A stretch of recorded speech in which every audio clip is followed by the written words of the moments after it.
I understand, boss. Little Four nodded at Ling Lan.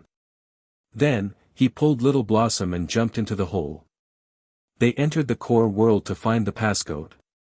The whirlpool slammed into Ling Lan's barrier made of devil blood aura furiously.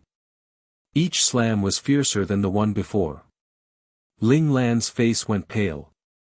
She finally understood why Little Four gave up resisting before she came here.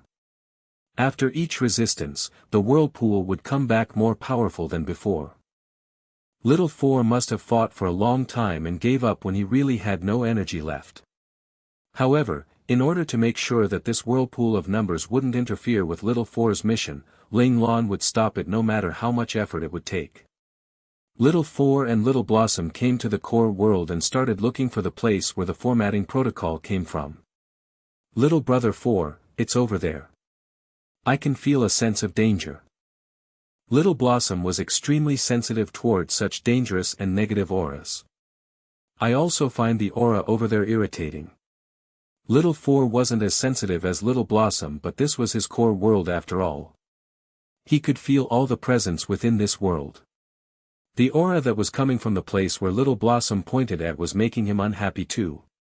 The two of them moved towards a huge building that was made using the numbers 0 and 1. It should be here. Little Blossom felt that the aura this place was exuding was the same as the aura exuding from the whirlpool of numbers.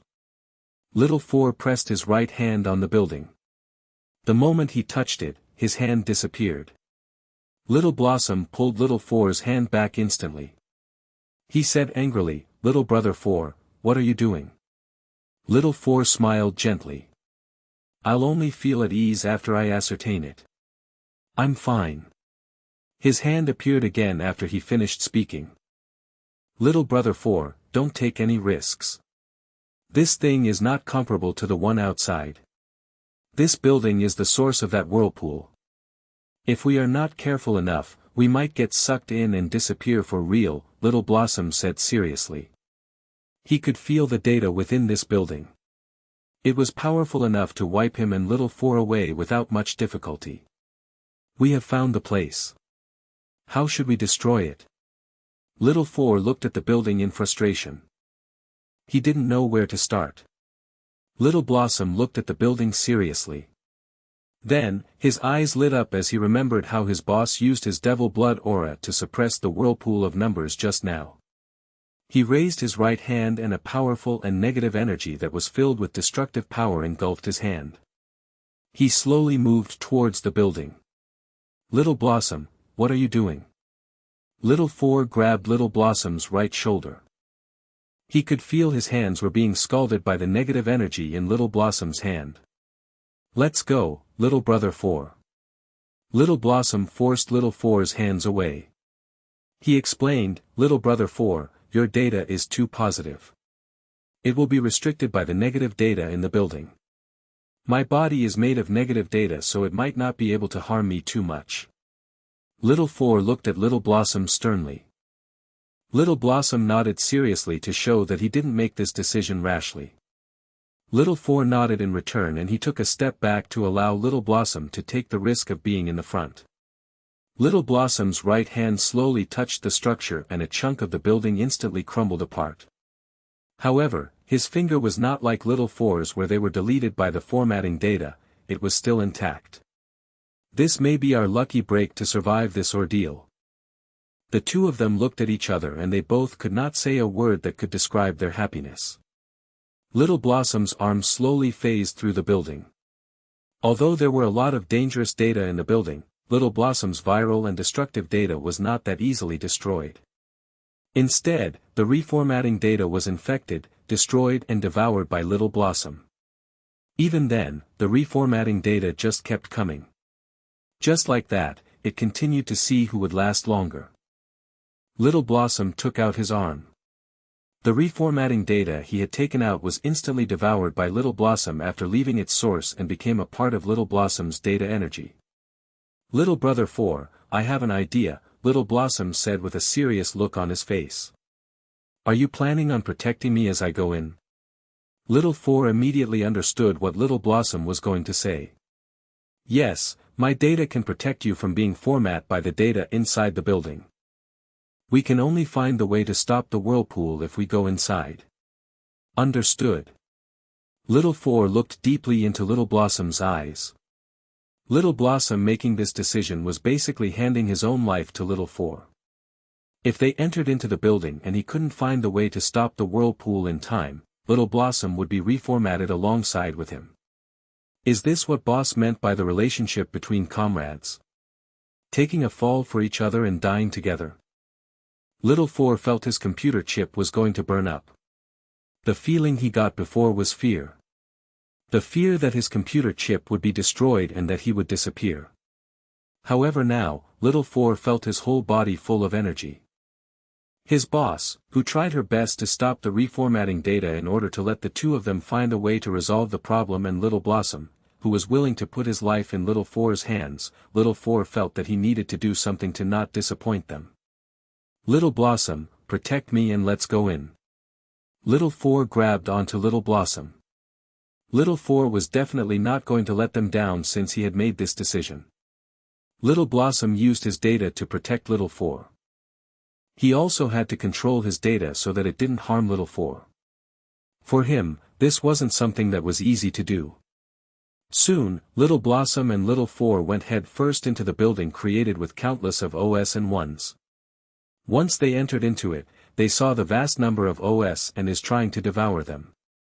However, after coming into contact with Little Blossom's data, these OS and is instantly retreated. When they saw they were safe, the two of them used their fastest speed to traverse the sea of numbers. It was seconds or minutes when they finally saw a light in front of them. It wasn't like the scene of endless OS and is around them. When the two of them were close to the exit, they saw a silver glowing tower standing in front of them. How could the numbers be willing to let their prey escape? They, of course, were trying their best to stop them because they were about to enter the central area, which could be a threat to the numbers. Seeing this, Little Blossom knew that both of them probably couldn't go in. Thus, he swung Little Four with great force. Little Four was thrown out of the vast sea of numbers. When turned around, he saw Little Blossom being held back by the OS and ones. These numbers managed to trap one of them relentlessly, but they still wanted to pull Little Four back into the fray.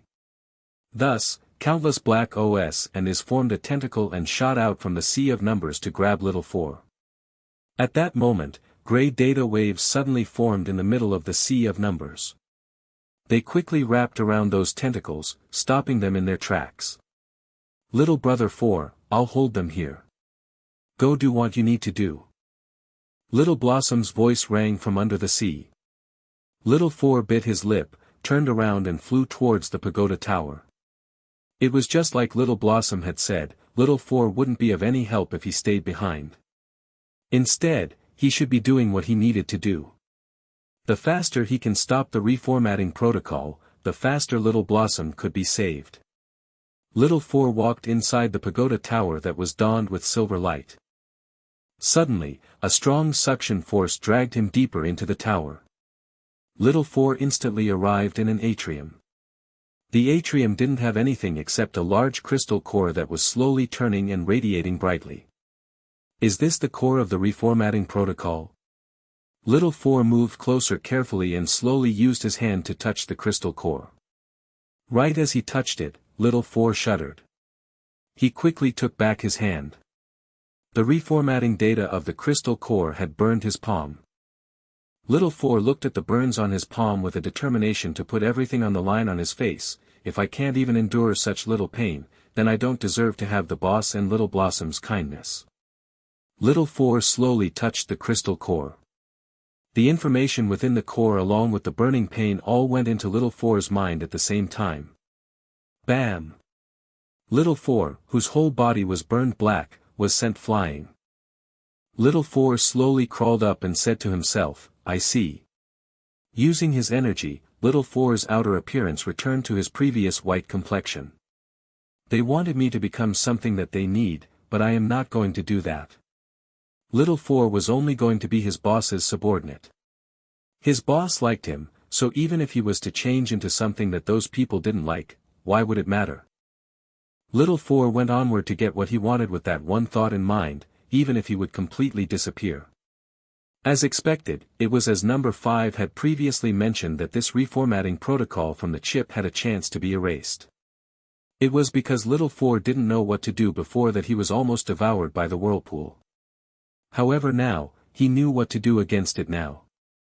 How can I continue to let this protocol that threatens my existence stay within me? Little Four snorted coldly as his eyes glimmered brightly. He didn't think that the secret to erase this command was actually himself.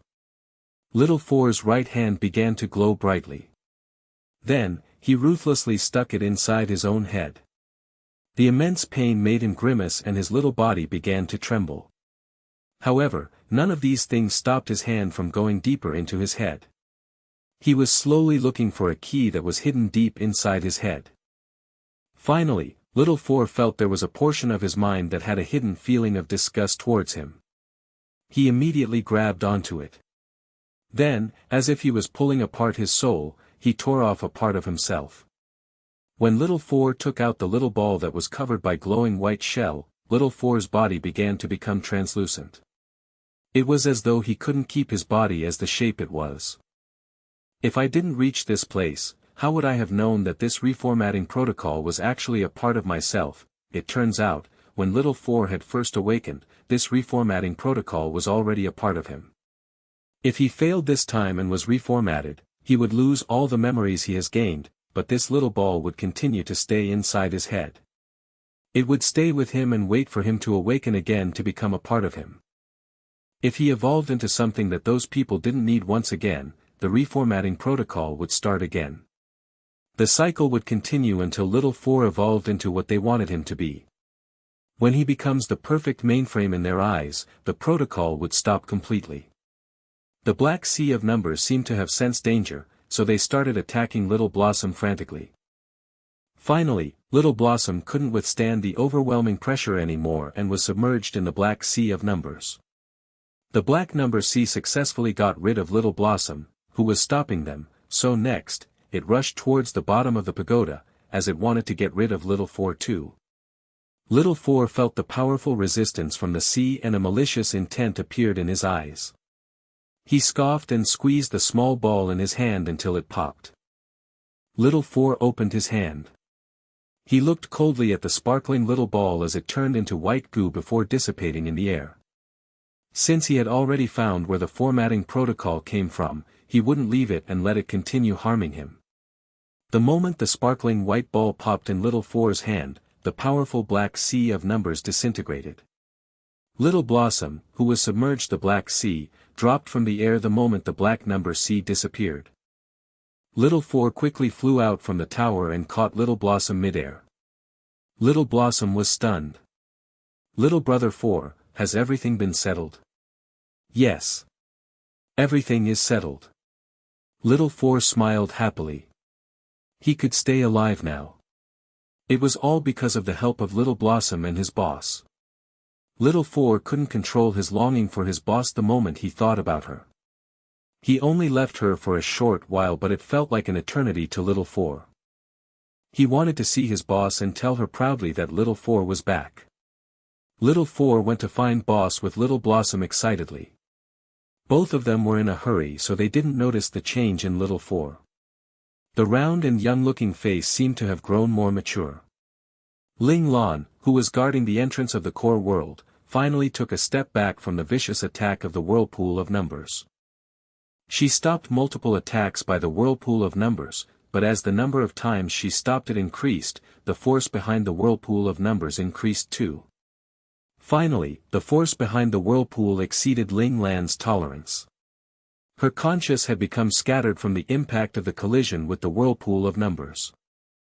On the outside, Aunt Lu, Wang Baozhuang, Wang Qi, and Lu Aihua saw a drip of blood falling down the corner of Ling Lan's mouth and they also saw her face turning pale.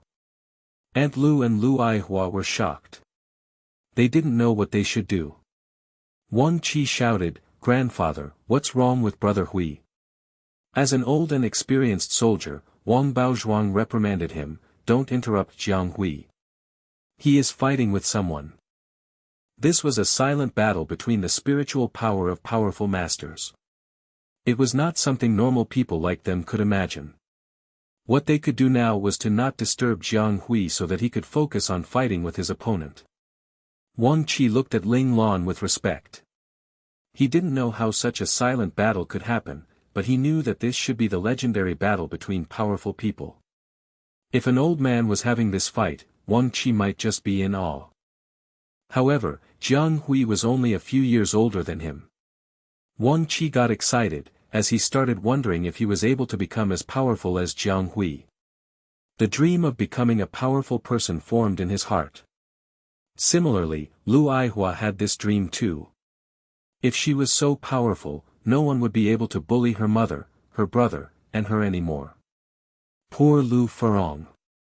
Even after he came back, he still wasn't able to gain Lu Aihua's trust. All she could think of was to rely on herself to protect her mother and her younger brother.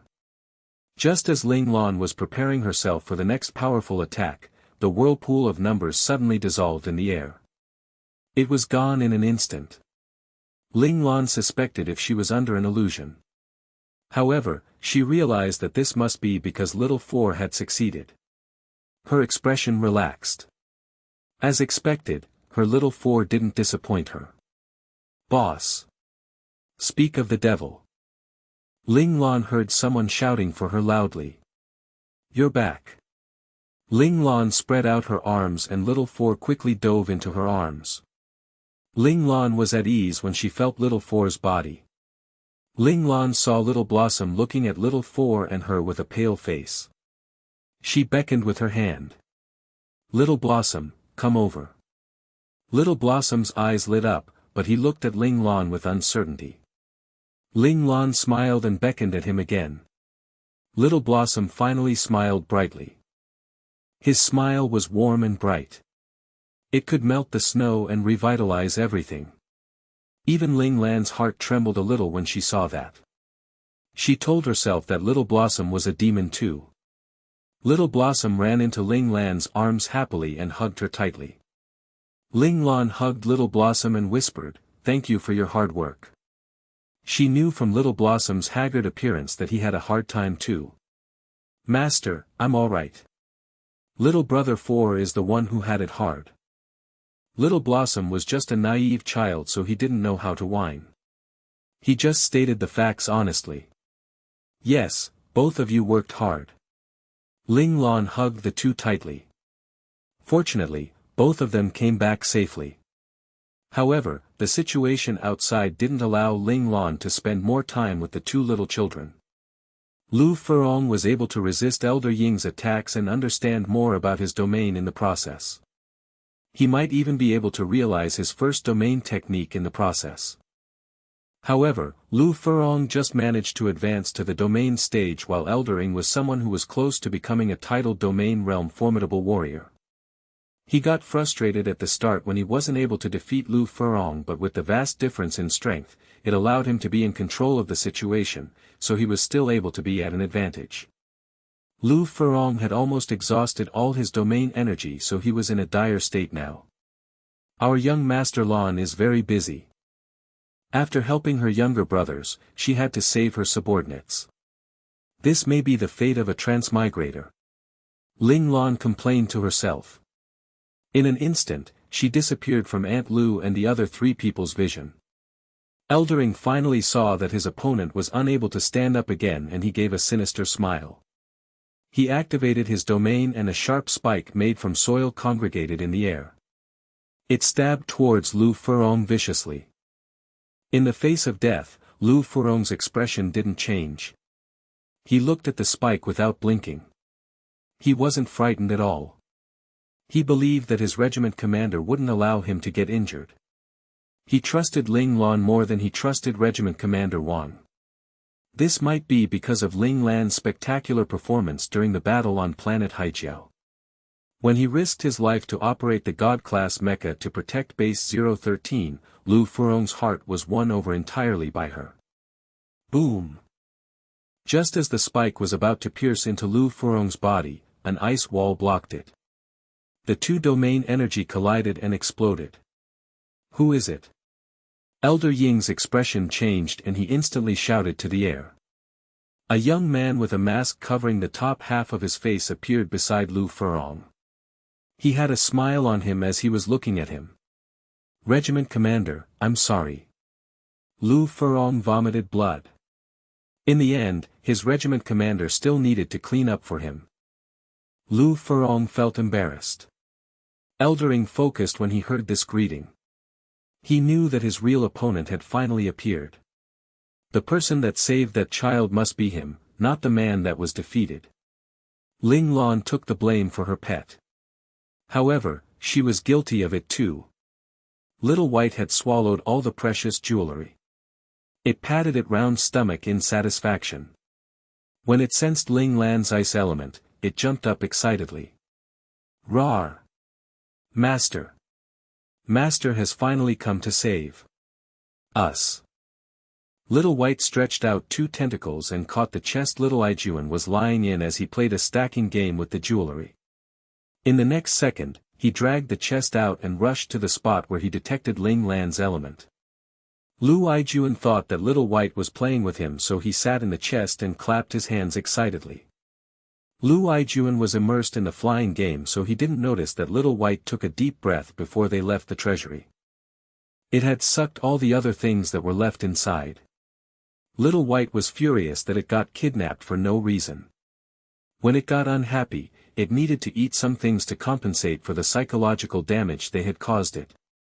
Little White hadn't spent much time in the human world, but it could differentiate what things were expensive and what were not.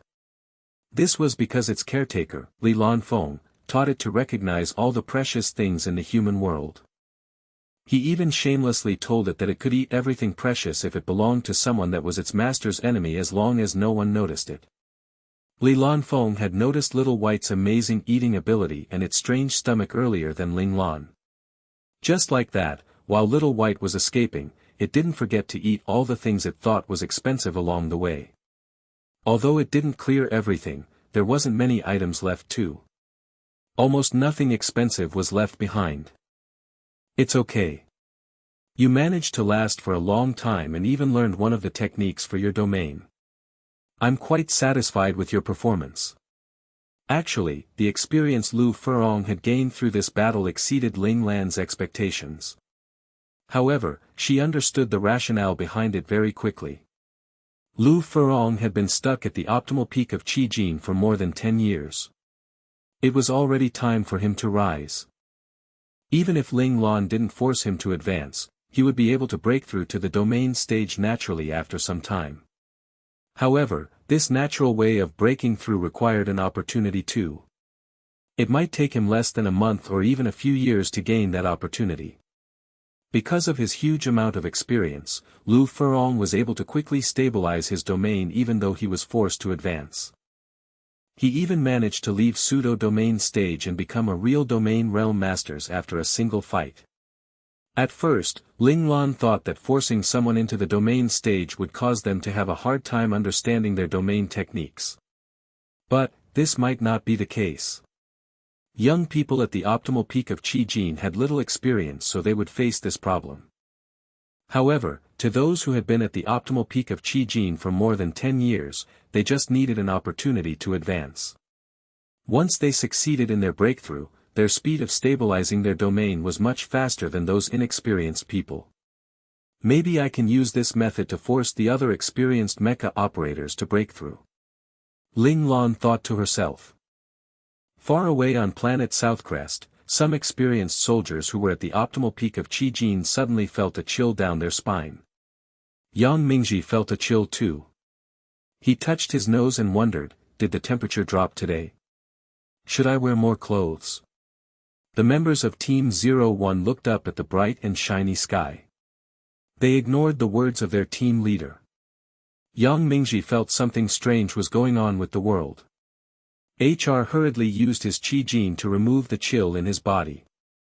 Then, he shouted, if you can't complete 10 sets of basic training today, you can forget about lunch. How dare they ignore their leader? They must be looking for death. The team members of Team 01 groaned, but no one dared to complain. If any of them attempted to question their team leader, the people from the medical department would inject them with the scary agent and let them experience a living hell. Although everyone knew that this agent was good for their body, anyone that experienced it once never wanted to experience it again. They rather chose a lower-grade recovery agent to heal their body. The mecha operators from 250 Mecha clan started their training once again. They forgot about the chill that suddenly appeared in their bodies. Lu Furong was elated when he heard what Ling Lan said. He felt as though he got praised by his teacher when he was a young boy. Ling Lan was much younger than him, but he was more powerful. Hence, Lu Furong treated him as an instructor that was able to guide him in his life. Eldering almost fainted from anger when he saw the two people in front of him talking to each other as though he wasn't present. From his point of view, Ling Lan was looking down on him and humiliating him. He wasn't able to bear with this much humiliation. The furious Eldering released his domain technique. Multiple spikes quickly jutted out from the ground and charged towards Ling Lan and Lu Furong fiercely. The bandage on Ling Lan's wrist unwinded and wrapped Lu Furong up. Then along with the wrapped-up Lu Furong, she jumped into the air. Ice blockade. Since her opponent used his territory technique, she would return him with one too. All the spikes were frozen. Everything around Ling Lan had turned into ice. Aunt Lu and the other three people that were standing a distance away started shivering from the cold. Wang Baozhuang, whose real name was Luo Yi, was astounded. The power of this ice blockade proved that Jiang Hui was not just a simple domain realm master. He must be a titled domain realm formidable warrior. He remembered that Lu Furong called Jiang Hui his regiment commander. Without a doubt, this person was the regiment commander of Lu Furong's current mecha clan. Luo Yi couldn't understand why their enemy allowed Lu Furong to enter such a powerful mecha clan. Or was Jiang Hui one of their enemies too? Luo Yi got suspicious. However, he carefully recalled everything that happened between Jiang Hui and him. If the enemy was able to arrange for so many coincidences to happen for him to get into this mess, Lu Furong and he wouldn't have a chance to survive their schemes. Luo Yi relaxed. He started to believe that this was all because of Lu Furong's good luck. It was their fortune too that they met such a person during their difficult times. Elder Ying's expression changed drastically when he saw his spike freezing in place. Without even thinking, he quickly retreated back. Someone who was able to freeze his domain technique must be much stronger than him. Eldering was a pseudo-titled domain realm formidable warrior. He was only a step away from becoming a titled domain realm formidable warrior, so even if he met a real titled domain realm formidable warrior, he would still have a chance to fight with him. However, he didn't expect this young man to be so strong. He wasn't a titled domain realm formidable warrior. He felt that this person in front of him was an imperial level domain expert. The invincible imperial level domain expert. Besides the legendary God Realm masters and people who were in the same stage as them, no one was able to defeat an imperial level domain expert. With this knowledge in mind, Eldering made a quick decision and immediately congregated all his domain energy to prepare to escape through the ground below his feet. Ling Lan wouldn't allow her opponent to escape. She always believed that once she acted, she must finish off all possible future threats. Ultimate blockade. Ling Lan moved her fingers and numerous translucent ice threads started moving around her domain territory. Eldering suddenly felt his speed was decreasing rapidly. Ling Lan clenched her fist tightly and the sound of vibration resounded through the area. Eldering felt an excruciating pain cutting all over his body. In response to the pain wrecking apart his body, he immediately used his earth armor to protect his body. The piercing sound of the ice threads scraping the surface of the hard armor was heard. Lu Aihua and Aunt Lu covered their ears in pain, attempting to block the painful screeching sound that was hurting their eardrums. Luo Yi and Wang Qi were flabbergasted by the dreamlike world that appeared in front of them. In front of them was a crystal-clear ice world. Numerous fine ice threads intertwined with one another, breaking the world into small patches. Under the sunlight, the translucent threads sparkled and even small rainbows could be seen, all creating a breathtaking view. However, This beautiful scenery that seemed to only exist in a dream was a world of death, as it was about to work its magic by taking away a person's life. Luo Yi and Wang Qi were enchanted by the magical scene in front. However, the next second, a chill went up their spine.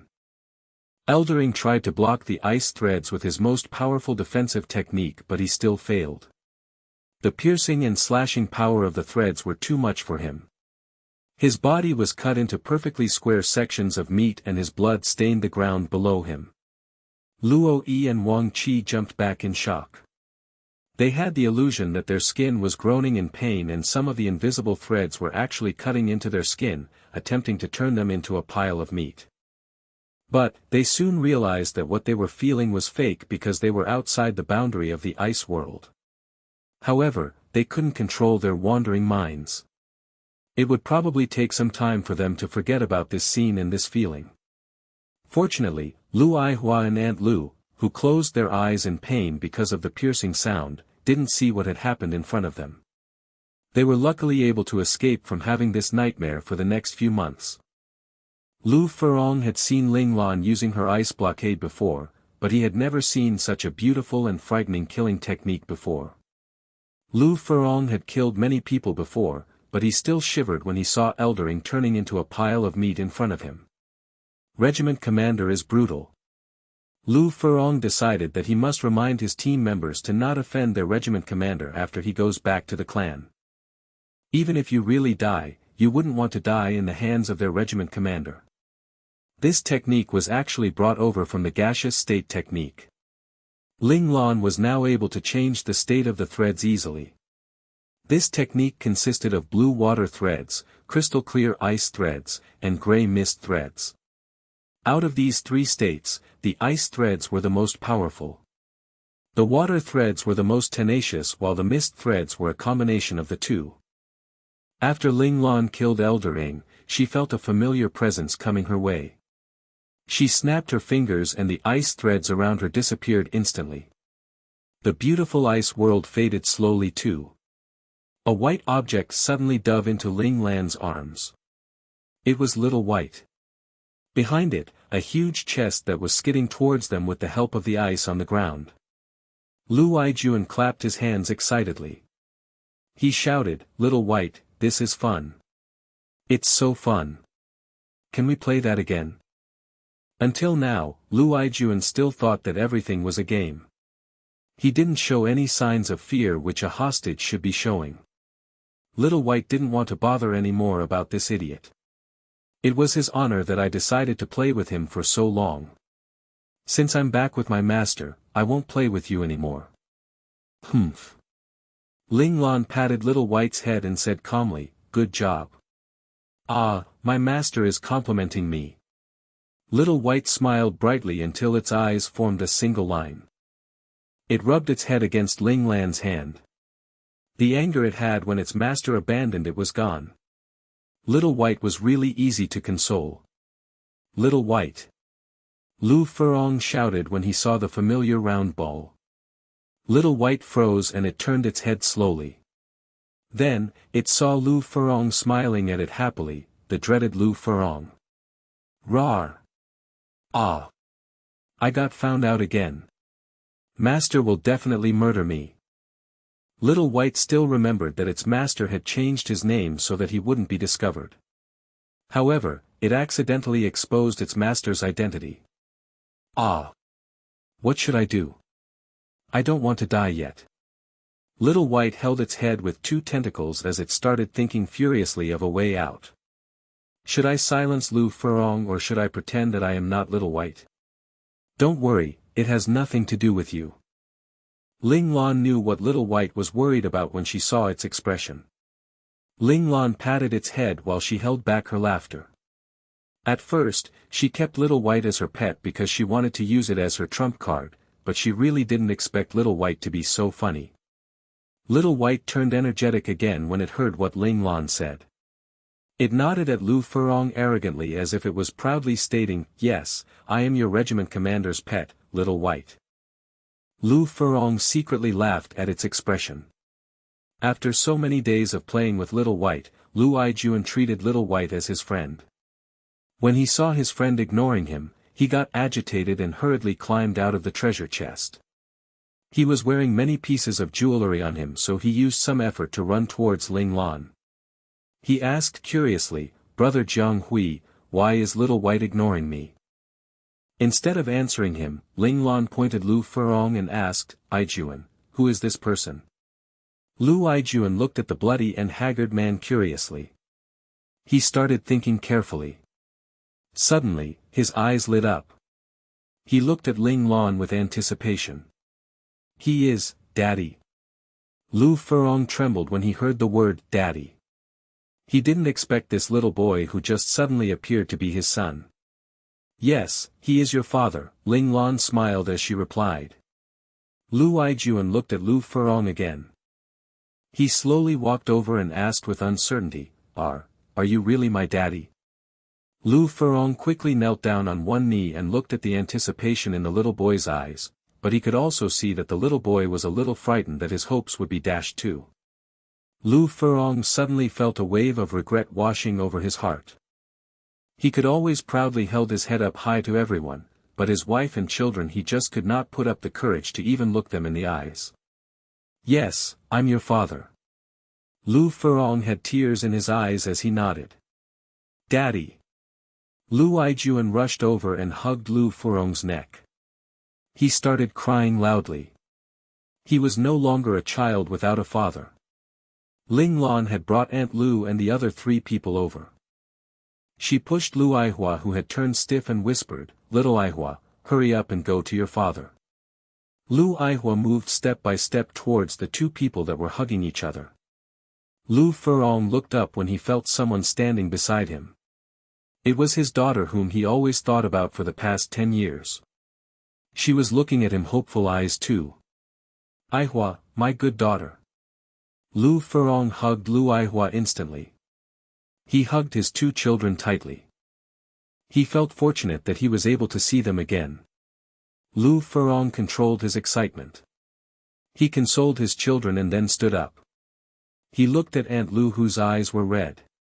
He said in a low voice, "Ah Yun." He was fortunate to have met this woman who had given birth to his children and sacrificed her youth for him. "Zhonghua," Aunt Lu called out to him. Suddenly, her face turned pale. She gritted her teeth and turned away her face. This man had lied to her for more than 10 years. How could she still trust him? "My surname is Lu and my given name is Furong. I'm currently a soldier. I'm the team leader of Team 02 from 250 Ace Mecha Clan. My rank is a senior colonel. Most importantly, I'm sorry that I lied to you." Lu Furong told Aunt Lu his identity honestly. He didn't want to lie anymore to this woman whom he wanted to spend his future with. However, in order to protect Wang Qi, he had no choice but to lie in the past. Furong. Aunt Lu called Lu Furong's real name with some difficulty. "Yes. Ah Yun, you're Lu Furong's wife. You've always been my wife." Lu Furong rushed forward and hugged the woman who had been living a hard life for the past 10 years, all because of him. He would no longer throw them aside. Even if the path ahead was filled with danger, he would bring them along. Lu Furong's family had finally been reunited. Ling Lan had saved everyone she wanted to save, so she decided to leave. Her body started turning translucent. "Regiment Commander." The moment Ling Lan moved, Lu Furong detected it. He shouted and stopped Ling Lan. "So, you're the powerful regiment commander who Furong always talked about," Aunt Lu said in surprise. Ling Lan looked at Lu Furong helplessly. She wanted him to explain to his wife that she wasn't the regiment commander he always talked about. Lu Furong gave her a pleading look. He hoped that Ling Lan could acknowledge herself as the regiment commander his wife was talking about. After all, she was his regiment commander now. "I'm afraid that your real name is not Jiang Hui, right?" Luo Yi said after some thought. When Lu Furong said that he was from 250 Ace Mecha Clan, Luo Yi recalled the battle on planet Haijiao which the Federation had been promoting furiously. He still remembered that the mecha clan that gained the most merits was 250 Ace Mecha Clan and that their regiment commander was someone called Ling Lan. Yes. When Ling Lan met Lu Furong, she knew that she wouldn't be able to hide her identity anymore. My name is Ling Lan. The son of Ling Xiao. Lu Furong added. He was telling Luo Yi that Ling Lan could be trusted. The son of Ling Xiao. Luo Yi was dumbstruck. Everyone in the military knew who Ling Xiao was. That year, they were all indignant at Ling Xiao's passing. They even requested to take revenge for him. So, no one expected Ling Xiao to come back alive again. If it's General Ling Xiao, there won't be any problems. That year, when they were betrayed by their own people, Ling Xiao was still dead. This meant that he wasn't the culprit. I won't interfere with your business, so you don't have to tell me anything. Ling Lan felt the direction of this conversation was going weirdly when she heard Lu Furong's words. She immediately stated her stand. Suddenly, Lu Furong pulled the ordinary-looking necklace around Lu Aihua's chest and threw it at Ling Lan. Ling Lan caught it in the air and asked coldly, "What is this?" "That thing is useless to us, and since I'm a part of 250 Ace Mecha Clan now, I should pass it to my regiment commander." Lu Furong smiled. He looked like a sly old fox that succeeded in his scheme. Ling Lan gritted her teeth in anger. "I came here to relax. Why did I have to face so much trouble on my holiday?" Ling Lan didn't know what this thing in her hand was, but it was definitely troublesome. However, she couldn't reject Lu Furong after what he said. This item looked old and had nothing to do with her. Yet, it belonged to someone in her mecha clan, so she definitely had to do something about it. Ling Lan squeezed the item tightly. The old and rusty outer shell crumbled apart, revealing a gray oval-shaped object. "Boss, let me inspect this thing." Little Four could sense that this was something special, so he got excited. Ling Lan picked up the gray object with her fingers. She dangled it above her eyes, pretending to observe it carefully. In actual fact, it was to make it easier for Little Four to inspect the object. "Boss, I didn't expect it to be that." After a few seconds, Little Four exclaimed in surprise. "What on earth is it?" Ling Lan was interested. This was something that someone from the higher authorities wanted. He even sacrificed an entire elite-titled Super Mecha clan to get this thing. "This is the material that can be used to make a body for intelligent entities like me. It can also be used to make the communicator for domain realm masters." Little Four told Ling Lan what he found out. "It's that thing." Ling Lan's interest got perked. A material to make the communicator for domain realm masters. Ling Lan held the item in her hand. "If it's only a small piece like this, no one would be tempted. I can't hide anything from you, Regiment Commander." Lu Furong didn't expect Ling Lan to know what the item was immediately. If it was just this piece, no one would be tempted. But, what if it is an entire mine? Ling Lan's heart pounded furiously when he heard this and blood started rushing up to her head. At first, Ling Lan was nonchalant about the whole situation. However, now, she was really tempted. She wanted to give Little Four and her instructors a real body, but the material that was needed to do that was one of the most precious resources of the military. Ling Lan didn't have the power to get any of it. Hence, when she heard that there was an entire mine filled with that material, she was really tempted. "This material is useful for me, but to everyone, it can only be used to make a communicator for domain realm masters. It doesn't have many uses. Why would someone annihilate an entire titled Super Mecha clan for it?" Ling Lan couldn't understand the minds of the higher-ups. "Boss, this material is not only able to make a communicator. It can also be used for the construction of God-class mechas too." Little Four started explaining to Ling Lan, "However, I think that this is not the main reason. The most important thing is, once a mine filled with this mineral is formed, another precious resource will appear around it. That is probably the real reason why those people wanted this." "What is the resource?" Ling Lan was curious. What is more precious than this material? Titanium gold iron, Little Four said seriously. Ling Lan was shocked. She knew that this was the main material for the construction of a God-class mecha. This meant that without this material, God-class mechas couldn't be made. This would explain why the higher authorities of the military were willing to sacrifice an entire titled Super Mecha clan to get this mine. God-class mechas, no one could resist this temptation. I understand. The moment Little Four mentioned titanium gold iron, Ling Lan couldn't resist the temptation anymore. Leader Lu, what is your request? If he wanted to pass this to the Federation, he would have done so long ago. He wouldn't need to disguise himself as a mentally disabled person, so he must have an ulterior motive for doing this. Lu Furong was satisfied with Ling Lan's response. My regiment commander is indeed a smart man. He knows we don't want to pass this to the Federation. Lu Furong looked at Luo Yi and Luo Yi nodded in response. The only person that could help the Magic Ace Mecha clan gain back the merit and the honor they deserved was General Ling Xiao. Lu Furong looked at Ling Lan and said in a serious tone, we don't care what you do with it. We just hope that the Magic Ace Mecha clan can get the honor they deserved. And, hatred could be seen in his eyes. I want to find the person that harmed the Magic Ace Mecha clan. In order to bring this item back to the Federation, they defeated many mecha clans from other nations that wanted to snatch it away. Yet, after surviving the attacks from their enemies, they were betrayed by their own people. Ling Lan thought about it carefully before replying, deal. She knew what troubles she might face after she agreed, but for the sake of Little Four and her instructors in the learning space, she must accept the challenges that came with the deal. Lu Furong and Luo Yi visibly relaxed when they heard Ling Lan agreeing to their request. They felt that once Ling Lan agreed, the issue was mostly settled. After that, Lu Furong took out the map of the mine which he kept for 15 years. He pointed to the position of the mine. Ling Lan was dumbstruck.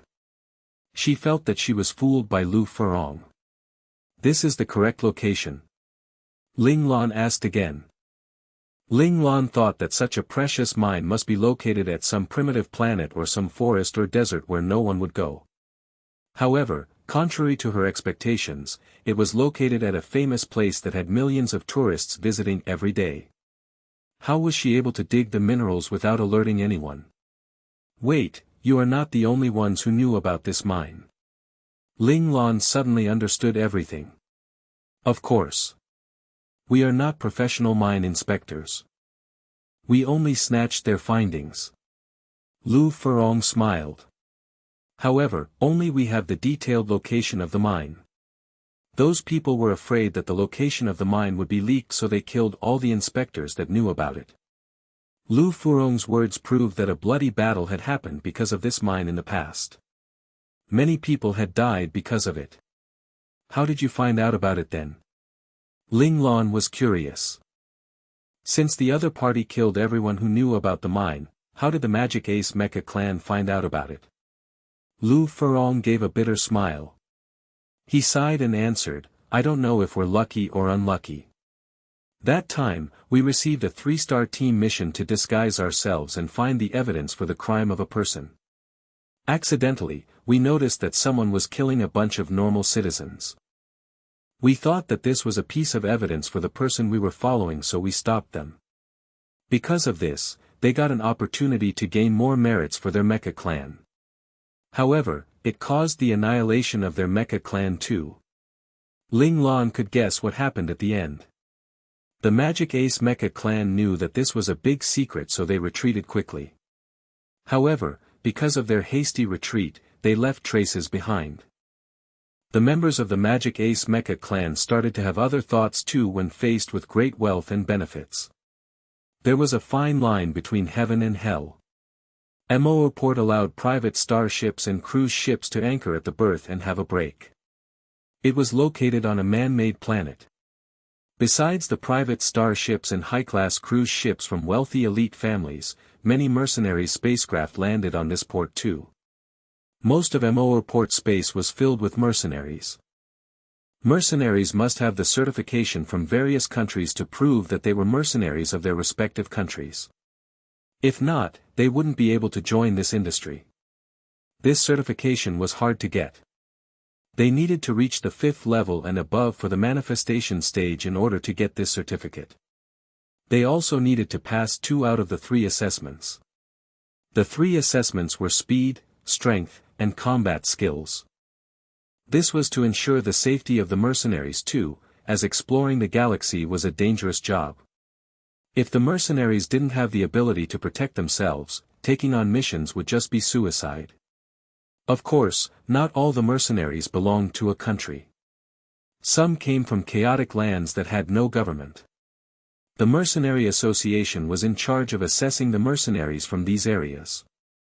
They would then give the certification to those young people who managed to pass the assessments and had the dream of becoming a mercenary. Moo Port was built by the Mercenary Association. Some associations also had set up their headquarters on the planet. There were also halls that allowed mercenary teams to take in members and take up missions. One day, a bunch of people walked down from a cruise ship that parked at Moo Port. A young man wearing a mask that covered the top half of his face walked in front of a group of people. He had a black windbreaker and his hands were placed in his pockets. Behind him, a teenager around 15 years old followed closely as he looked around curiously. A small little girl and a little boy ran behind them as they tried to catch up. Further behind the children, there was a lean man that had patches of white hair on his head. He seemed to be around 60 years old. He looked around the port with a sense of longing. Then, he retracted his gaze and hurried forward nervously. He seemed afraid that he would lose the children in front. Right at the back, there was a couple. The couple looked at each other lovingly and smiled. The man held the woman's hand as they walked down the cruise ship together. This bunch of people was Ling Lan's group. Because of a series of coincidences, the unknown faction had a shootout with the government after many of their men died. This battle caused many casualties, causing the number of people dying to escalate sharply. Even the Prime Minister of Planet Muyang and the people that were in charge of watching over the Wang and Lu family supposedly got killed in battle. Ling Lan's group took this opportunity to change their names and left Planet Muyang. Little Four even wiped away all traces of Lu Furong's family and Wang Qi and Luo Yi. They were able to die in the battle. Of course, no matter how perfect the cover-up was, there would still be people suspecting them. If their enemy didn't believe this and send people over to investigate, they might not be able to find any pieces of evidence too. It all depends on the luck of the investigator. The moment Ling Lan came down the cruise ship, she suddenly stopped in her tracks. Her force of presence turned cold. Since you're here, why are you still hiding? Do they think I'm blind? The corner of your shirt can be seen over there. That pair of legs under the dustbin is so obvious. Can a fake tourist who is pretending to read the newspaper act more naturally? Most importantly, your newspaper is upside down. Additionally, those 2 people buying drinks at the small shop can stop looking around suspiciously. Ling Lan was furious. She glanced at Lu Furong who had come beside her now. Lu Furong's heart pounded loudly when he saw the cold stare. Did Regiment Commander realize what I did? I said that we won't be able to hide from him. Why do you all still want to hide? Luo Lang walked out from the corner. The shirt that was seen belonged to him. Unhappiness could be seen on his face clearly. It seemed like he didn't want to do such a stupid act, but no one agreed with him. Hence, he had no choice but to follow the majority rule. I know that we can't fool him, but he left us alone and went to play all by himself. So, we must give him a surprise. Qi Long walked over from the dustbin. The pair of legs under the dustbin belonged to him. Han Jijian followed behind Qi Long and looked at Ling Lan worriedly. It seemed like he didn't agree with everyone's idiotic behavior too. However, just like Luo Lang, he wasn't able to win against the majority rule. The fake tourist that was pretending to read the newspaper was him. When he knew that his boss was coming out, he was so nervous he didn't notice that his newspaper was upside down. When he saw everyone coming out from their hiding place, he hurriedly threw down his newspaper and rushed over. He touched his head as he greeted his boss. "Boss." The two people with their drinks smiled at each other when they saw everyone appearing. They walked over too. They were Li Lanfeng and Zhao Jun. Well, everyone is here. Where is Li Shiyu and Lin Zhongqing then?" Ling Lan smiled coldly. She didn't believe that those two didn't come. "They're waiting for you at the mercenaries' hall." Xie winked as he said, "Our two sisters-in-law are there too."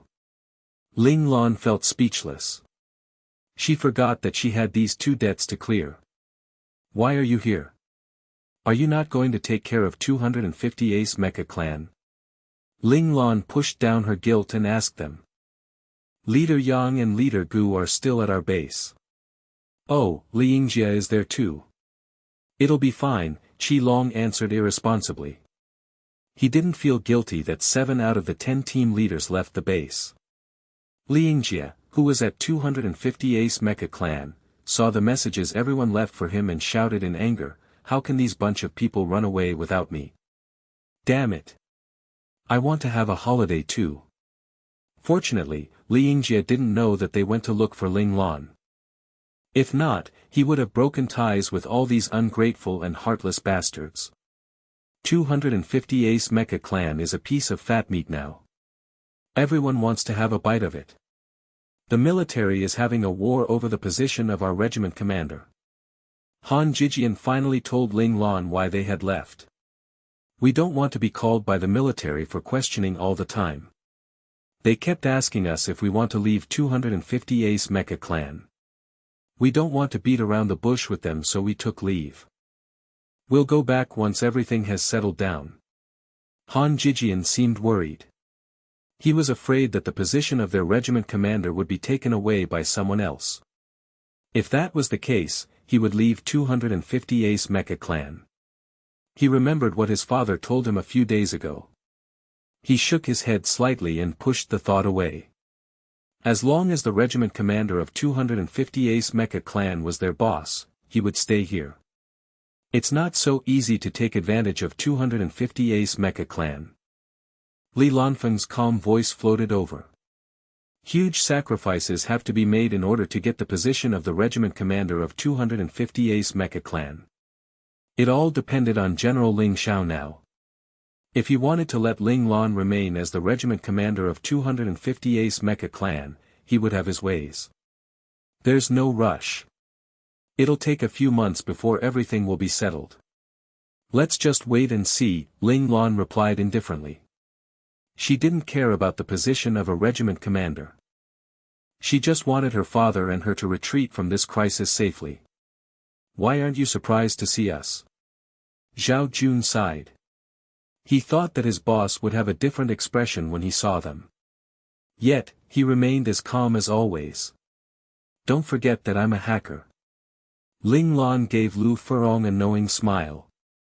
Lu Furong knew that his regiment commander had realized what he was doing the moment he sent out a message after they left planet Muyang. Lu Furong didn't know that if Ling Lan didn't want to see her comrades, she could have deleted the message. This meant that Ling Lan agreed to let Lu Furong send out the message. At this moment, Luo Lang received a message on his communicator. He lowered his head and said to Ling Lan, "Boss, Luo Chao said that it's almost their turn to register a mercenary team. You can hurry over. Now." There were 3 requirements to form a mercenary team. First, the leader must be at Qijin. Second, there must be at least 6 members including the leader on the team. Third, the most important requirement, one of the 6 members must have participated in a mercenary mission that was B grade and above. These requirements prevented new mercenaries from accepting missions that were above their limit due to the lack of experience, to prevent unnecessary deaths. "It looks like you all know what I want to do." Ling Lan looked at everyone with an ambiguous smile.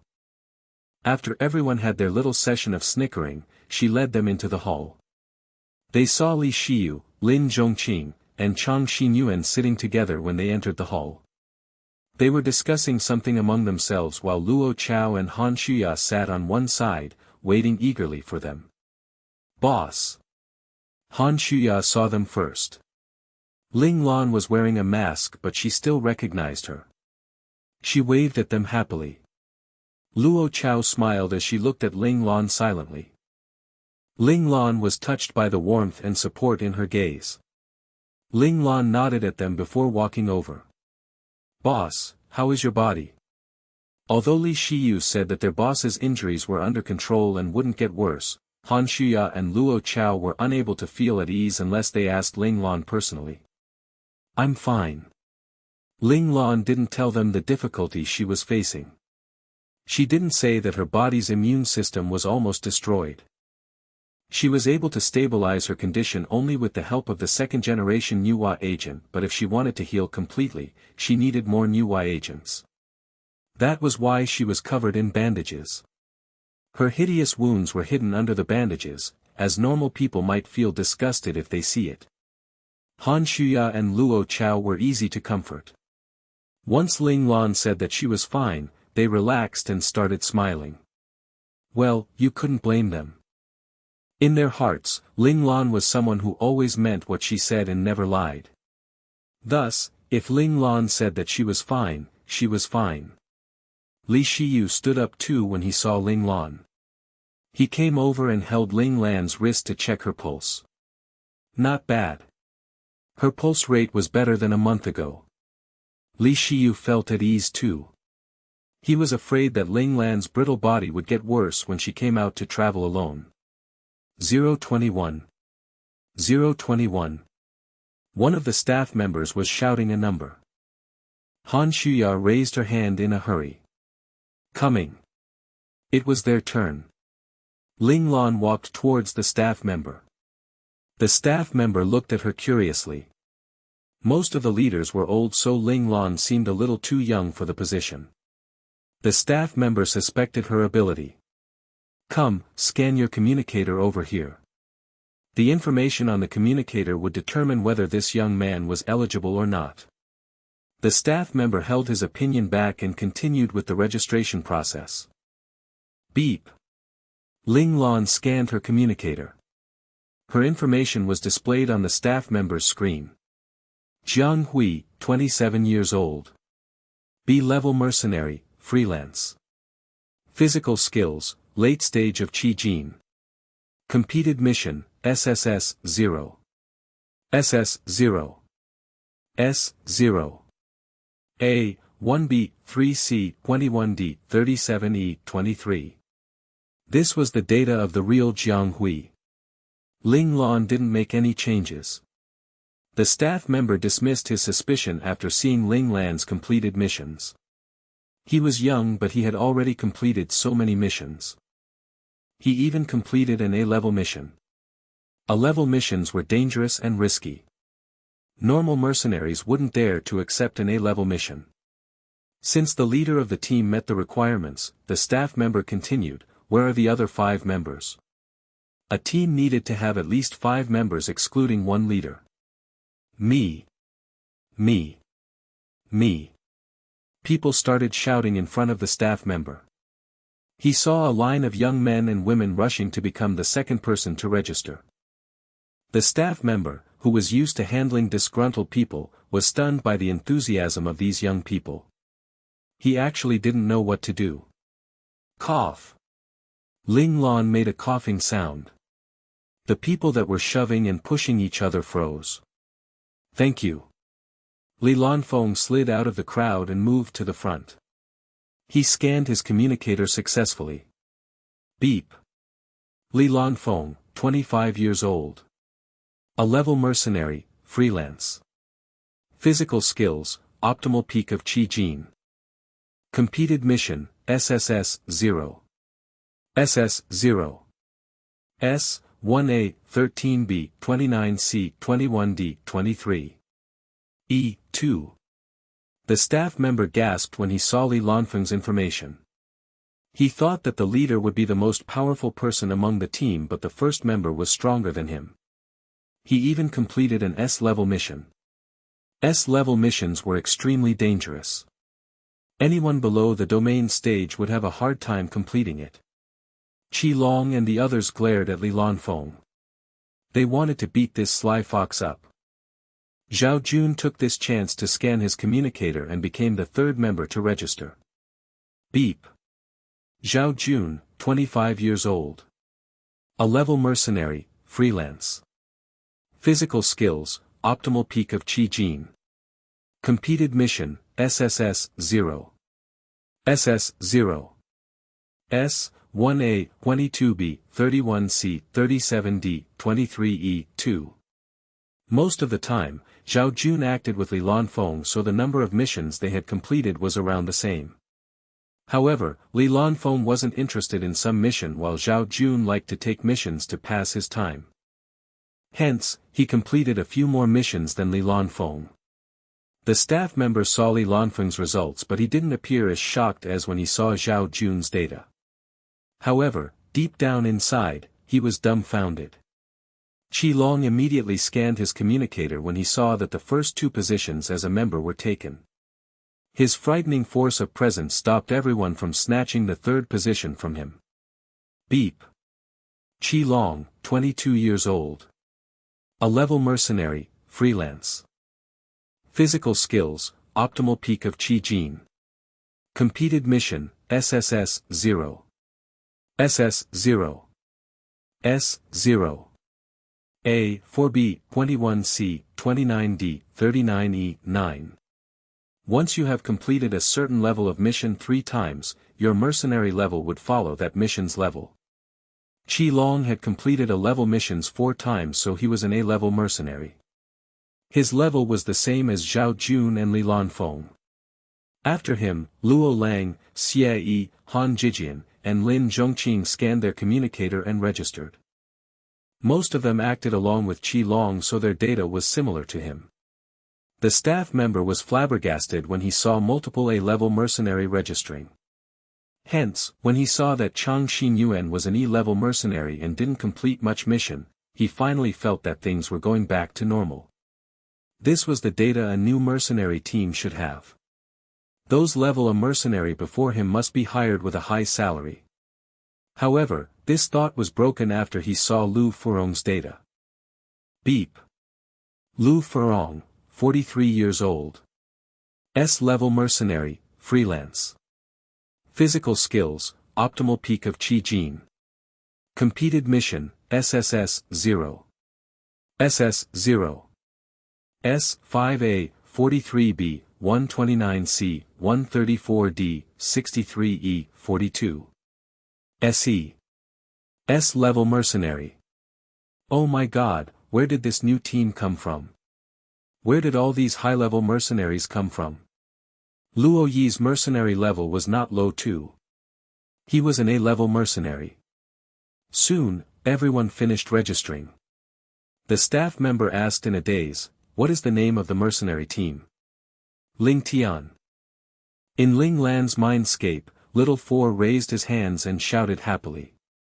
Ling Tian Battle Clan, Ling Tian Base, they should have a Ling Tian mercenary tam now. Ling Lan looked at the excited Little Four and smiled. Little Four mercenary team. Sorry. The staff member was waiting for a formidable sounding and pleasant name. Hence, when he heard Little Four mercenary team, he was stunned. Little Four mercenary team. Ling Lan answered carefully. The danger that Little Four went through a while ago made her realize how important he was to her. Although she didn't have the power to let him appear in front of her friends, she could let him appear in their world in another way. Boss, Little Four understood Ling Lan's intention. His eyes turned red. Ling Lan rubbed his head with a firm gaze.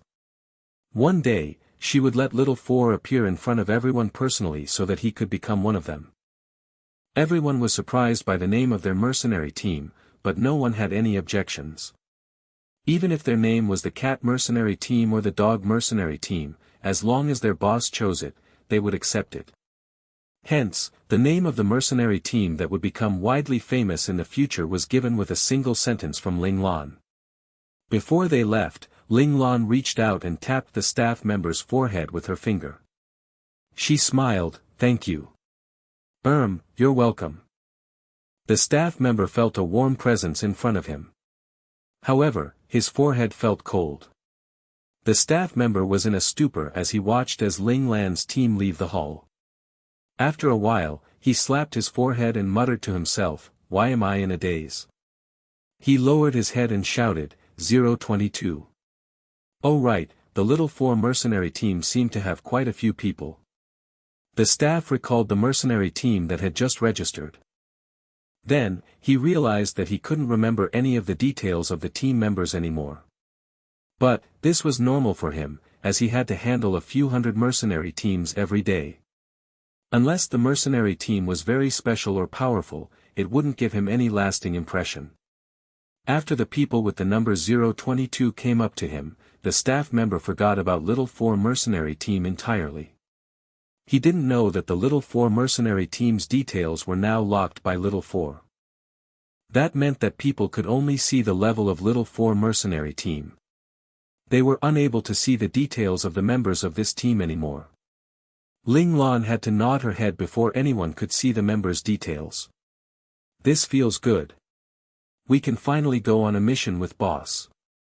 Qi Long came to the mission corner of the hall. He couldn't contain his excitement anymore, so he raised his hands and shouted. Before this, Ling Lan never took part in any missions with them. She wanted her friends to become independent, so usually they would follow other mercenary teams to complete their missions. But now, they had their own mercenary team. Ling Lan smiled. You only have 1 month. The maximum duration of a soldier's holiday was 1 month. A month later, they had to go back to the military and they wouldn't be able to take part in normal missions anymore. The excited group of people got dejected suddenly. They lowered their heads in sadness. Their identity as a soldier took over their freedom. Only Luo Chao and Han Shuya were not affected. They looked at the mission on the screen together and talked among themselves. They had already decided that they would follow their boss wherever she went. As female soldiers, they had more freedom than male soldiers. The military didn't place much importance in female soldiers, so they could change their positions easily. They were not like Qi Long, whose capabilities had caught the attention of the higher authorities. If Ling Lan got removed from 250 Ace Mecha clan, it wouldn't be easy for them to continue following her. Ling Lan knew that this was possible, so she registered this mercenary team. She knew that relationships required time to nurture. If everyone got scattered, the precious relationship they had from growing up together would dissipate slowly as time went by. Even if they were able to gather together again in the future, it wouldn't be the same anymore. Boss, Mission 7821, Mission 7821, Han Shuya and Luo Chao, who were discussing silently among themselves, started shouting at Ling Lan excitedly. Everyone got energetic again and their sad emotions disappeared. Since they knew their mission number, Ling Lan led them to an optical supercomputer at the side of the hall. She searched the details of Mission 7821. Soon, the information appeared on the screen. Mission number, 7821. Mission level, B. Mission requirements, Adventure Team. Level requirement, none. Mission details, the employer wants to hire a few adventure teams to escort a huge merchant fleet to and fro the chaotic lands. Starting point, Planet Shanghai from the Huaxia Federation, 8 a.m., 23rd of May. Checkpoints, chaotic lands, 1 week. Final destination, Planet Shanghai from the Huaxia Federation, estimated date of arrival is the 17th of June. Ling Lan looked at the estimated date for the end of the mission. A few days after that would the end of their 1-month leave. Most importantly, they just formed an adventurer team and their lowest level mercenary was a level E mercenary. Normally, they would only get D and E level missions. After accumulating some points, their adventurer team's level would increase and they would be able to apply for higher level missions. There were no requirements for the adventurer team's level for this mission. It seemed like the merchant needed to leave immediately. If not, it meant that the rewards for this mission were too little, so the powerful adventurer teams didn't want to waste their time and take this mission. Ling Lan scrolled to the end of the mission and saw the 4 pathetic zeros behind the number 3. This proved that the rewards for this mission were not just a little, it was extremely little. This amount of money wasn't even enough to pay the monthly salary of the mercenaries. It was reasonable that the powerful mercenary teams didn't want to take this mission. From the looks of it, only teams that had just registered and wanted to improve their grades would disregard the reward and take the mission. Mercenary teams that were low in funds might also take it to get some money. Ling Lan's team was filled with people from wealthy families in the military, so they didn't care about the reward. When they saw that they could visit the chaotic lands, they got excited. They had only heard about it from rumors.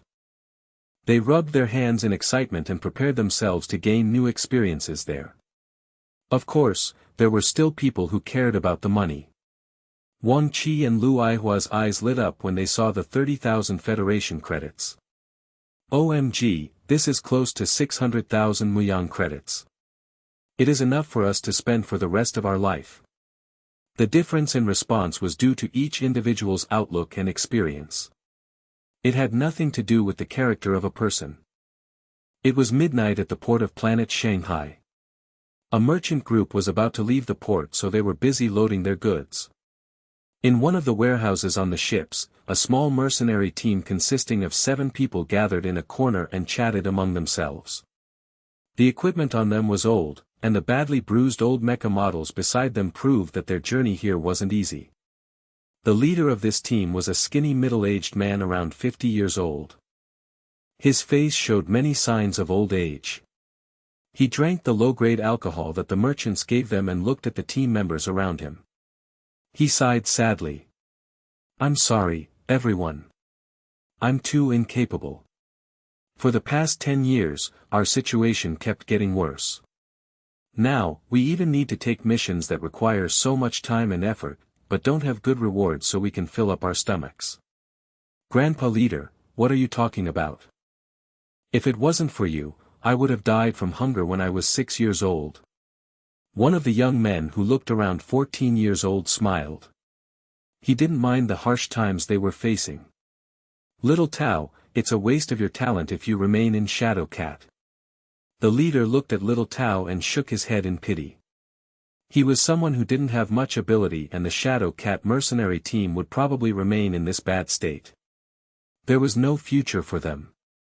With Little Tao's ability and talent, he could go to a better mercenary team. He might even be able to enter an elite mercenary team too. However, this little fellow stubbornly remained here, so that he could repay the kindness of that one bowl of rice when he was young. "I think that this life is pretty good." Little Tao smiled brightly. "We can take missions and earn money to feed ourselves. The grandfathers in the team take good care of me and treat me like their own grandson. If I go outside, I won't be able to enjoy such treatment. I will probably be bullied by the older members. Plus, if that happens, your heart will ache." Little Tao is getting better at talking. The other old members of Shadow Cat smiled happily. They were all ordinary people. They didn't have many abilities, so they were only low-level mercenaries. They just wanted to earn some money to keep themselves and their families alive. Mercenaries like them were like extras among all the huge mercenary teams. They were able to survive until now because their leader was a careful person, as he never took missions that exceeded their limits. However, this also meant that the level of their mercenary team would never increase. At the same time, their standard of living got worse.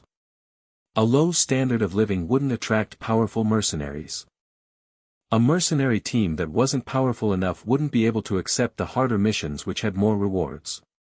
Hence, as the cycle continued, the Shadow Cat mercenary team situation got worse over time.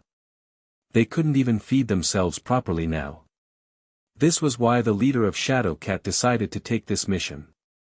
They didn't have any rice left back at home. He knew that this mission might be dangerous and the result was uncertain, but he could only take the risk. While they were chatting, the door of the warehouse suddenly opened. The person in charge of this merchant team walked in with a few other people. There was a muscular man around 50 years old, a cultured young man around 30 years old, a smart-looking middle-aged man and an arrogant and wealthy young man. The person in charge pointed at the leader of Shadow Cat and said, "This is the leader of the Shadow Cat mercenary team, Yuan Mulan. Leader Yuan is the first to arrive." The person in charge pointed at the muscular man and introduced, "This is the leader of the Grey Bat mercenary team, Dibi Luya." Dibi Luya greeted everyone friendly. The leader of Red Maple mercenary team, Yi Xiao. The cultured young man smiled and nodded at everyone. The leader of Poison Teeth mercenary team, Jiang Biji. The smart-looking middle-aged man nodded coldly. He didn't look like a friendly person. The leader of Mighty Sky, Ma Asia. The wealthy man seemed to look down on these poor leaders, so he just raised his head arrogantly and scoffed. He didn't greet anyone. The three leaders' expressions changed when they saw Ma Asia's attitude. Among all the three leaders, Yi Xiao and Dibi Luya were more shrewd, so they immediately started smiling again. Jiang Biji, on the other hand, continued wearing his cold expression. He just glared at Ma Asia with a vicious gaze like the eyes of a poisonous snake. "This will be your accommodation for the time being. I hope that everyone can work together for this mission and come back alive." The person in charge ignored the tension that was going on between the leaders. They only invited these mercenary teams to protect their merchant team. As for the relationship of the mercenary teams, it was not their concern. The person in charge wanted to leave. Yi Xiao suddenly thought of something and shouted, "President Tu, is everyone here?" President Tu replied, "The Little Four mercenary team is still on their way." "Huh, Little Four mercenary team? Who came up with such a weak name?" Ma Asia laughed loudly when he heard this. President Tu didn't say anything. He just smiled. Names were given by the leaders based on their own preferences. It had nothing to do with ability. Plus, he didn't think that the name Mighty Sky was any good too. Suddenly, his communicator vibrated. He looked down and smiled. "Speak of the devil, they're here." He walked out of the warehouse. Around 10 minutes later, he came in with someone wearing a mask. This young person had a gentle aura. It was Ling Lan. "This is the leader of Little Four mercenary team, Jiang Hui." President Tu's smile was more sincere this time. For some reason, he had a good impression of Jiang Hui. President Tu thought that this must be because of fate. After that, he introduced the other leaders to Jiang Hui. Jiang Hui's presence was gentle, so even Ma Asia, who laughed at the name of Ling Lan's team, didn't give her attitude. He didn't appear as arrogant and irritating as before. The warehouse was segregated into 6 different sections naturally. Every section belonged to a respective mercenary team. Very soon, the 5 new teams moved their pieces of equipment and mechas into the warehouse. Ling Lan's team was situated between Shadow Cat and Poison Teeth. Soon, the 14 brand new mechas that belonged to them got transported into the warehouse. Ling Lan was late because she was preparing the equipment for her team. Fortunately, Ling Lan had loads of money and Little Four knew many ways of getting things. Little Four found a secret black market and managed to get 14 modified mechas within 2 short days. Of course, a lot of money was spent on it. They even got some equipment for the mechas and spare parts. The other leaders might have looked down on this young mercenary team, but the moment their mechas entered the warehouse, they became serious. They decided that they wouldn't provoke this mercenary team until they knew more about their background. The 14 mechas and the pieces of equipment caused the other 5 mercenary teams to become vigilant of the Little Four mercenary team. However, when the members of this team came down from the cockpit of their mechas, this vigilance died down. The members of the Little Four mercenary team were mostly young men around 20 years old. There were even 3 women, a teenager that was still underage, and 2 young children. Obviously, this was a team made up of ambitious young people. Their family background must be good too, since they were able to get such good mechas and pieces of equipment. The only 2 middle-aged men must be their bodyguards. Plus, they might be doing it for fun. All of them wore a metal mask that covered half their faces just like their leader. Soon, it was 8 a.m. The merchant team finally finished their preparations. They were ready to leave. It had to be said that the merchant team was really stingy, as the 3 meals they provided were very simple. Besides Shadow Cat, the other mercenary teams didn't lack money. They took out their own food and started eating. Ling Lan and her team members didn't like to torture themselves too. Lin Zhongqing had thought about this possibility, so he had prepared a lot of good food while they were getting ready all their equipment for the mission. After some time, all the team members from the Little 4 mercenary team had oily lips from their delicious meal. This just further confirmed to everyone that this was a bunch of young masters having fun. The members of Shadow Cat swallowed their saliva as they watched the members of Little 4 eating their hearty meal happily while they had already finished their simple meal. They rolled themselves up to hide the sound from their growling stomach. Little Tao was still growing, so the simple meal provided by the merchant team couldn't satisfy him. However, he still controlled his hunger and didn't reveal any signs of it. He knew that the old men in his team needed more nutrients because their bodies were exhausted from the continuous fighting. If they knew that he was still hungry, they would definitely give him some of their food, and he didn't want them to do that. Little Tao thought that he hid his hunger well, but a few people managed to hear it. Ma Asia looked at him with disdain. If they had a hard time filling up their stomachs, it meant that the Shadow Cat mercenary team was useless. The other leaders didn't portray their thoughts so directly, but they also looked down on Shadow Cat. No one wanted to work with useless people. As for the Little 4 mercenary team, besides the old man, the 2 children, and Aunt Lu, everyone heard it. But, Ling Lan didn't look down on Shadow Cat because of this. Although Shadow Cat's situation was bad, Little Tao's actions showed that the relationship between the team members was strong. Plus, she saw Little Tao rejecting the food from his comrades when they offered it to him. Compared to strength, Ling Lan felt that true friendship was more important. Without a doubt, Shadow Cat was much better than the other mercenary teams in this area. Ling Lan had a good impression of Shadow Cat, but she wasn't planning to help them. From the start, she didn't plan to have any interactions with the other mercenary teams. However, sometimes accidents happen. For instance, Lu Aihua. The 2 children didn't hear the growl from the stomach, but the 2 children referred to Wang Qi and Lu Aijuan. Lu Aihua, on the other hand, had her innate talent awakened, so she heard the growl. She gave him a look of pity, as she was familiar with this sound. She used to have similar experiences too. She knew that the feeling of hunger wasn't good. Lu Aihua was an obedient child, but she was too kind sometimes. She knew that Little Tao was hungry and she had good food in her hands too.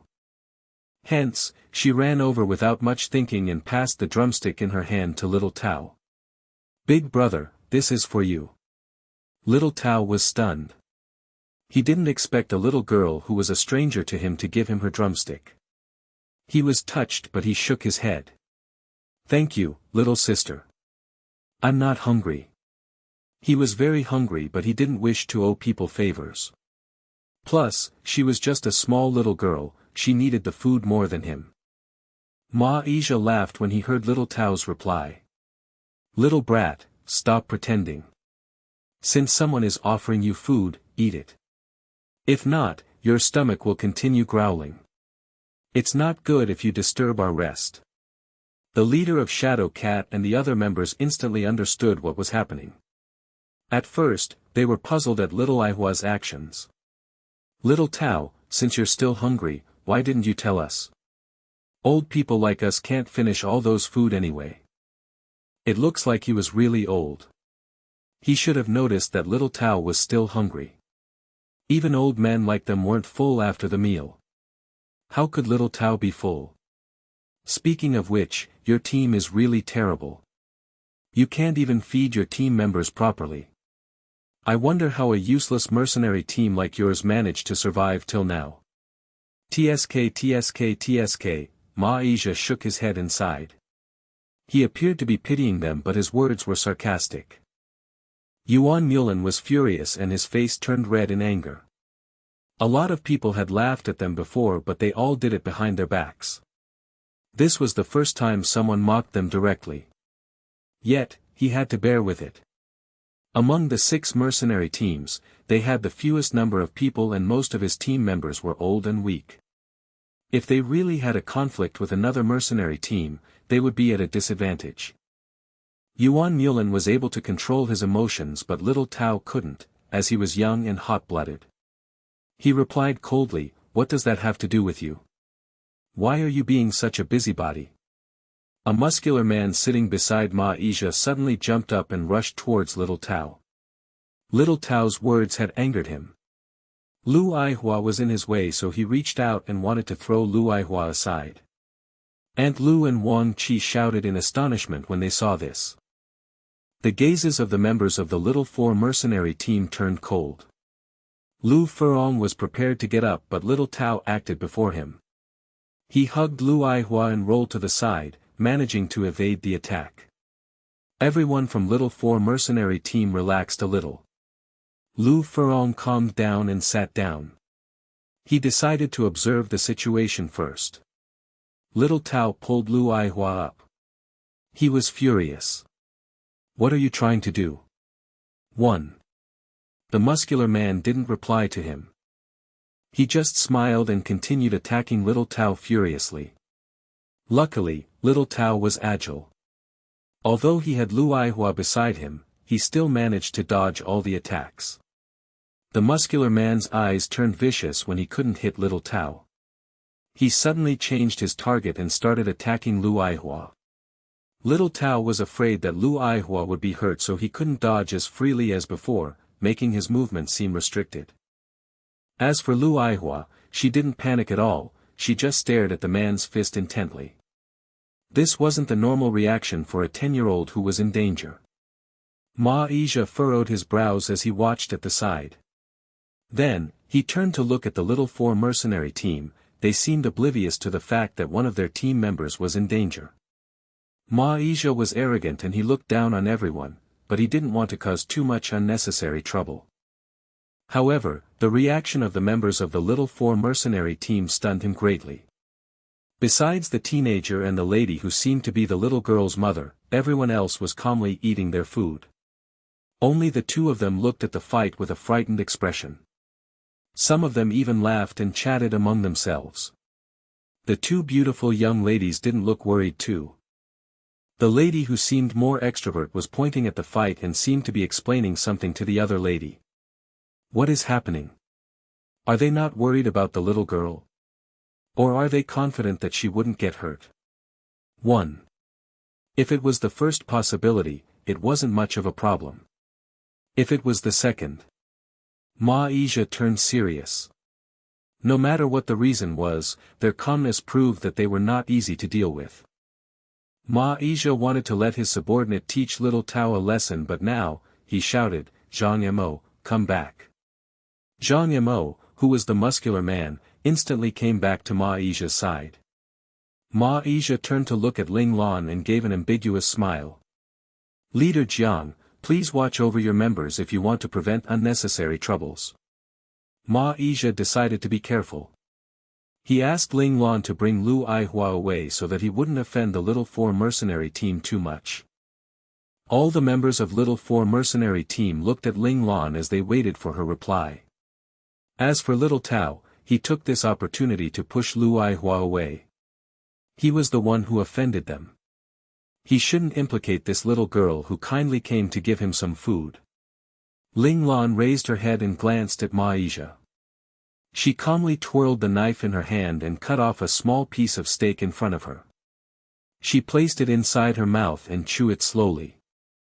She only replied after she finished eating the piece of steak. "What's the matter?" The members of the Little Four mercenary team smiled. It looks like their boss wanted to interfere with this matter. Her nonchalant attitude infuriated Ma Isha. His gaze turned cold as he said angrily, "I've reminded you already.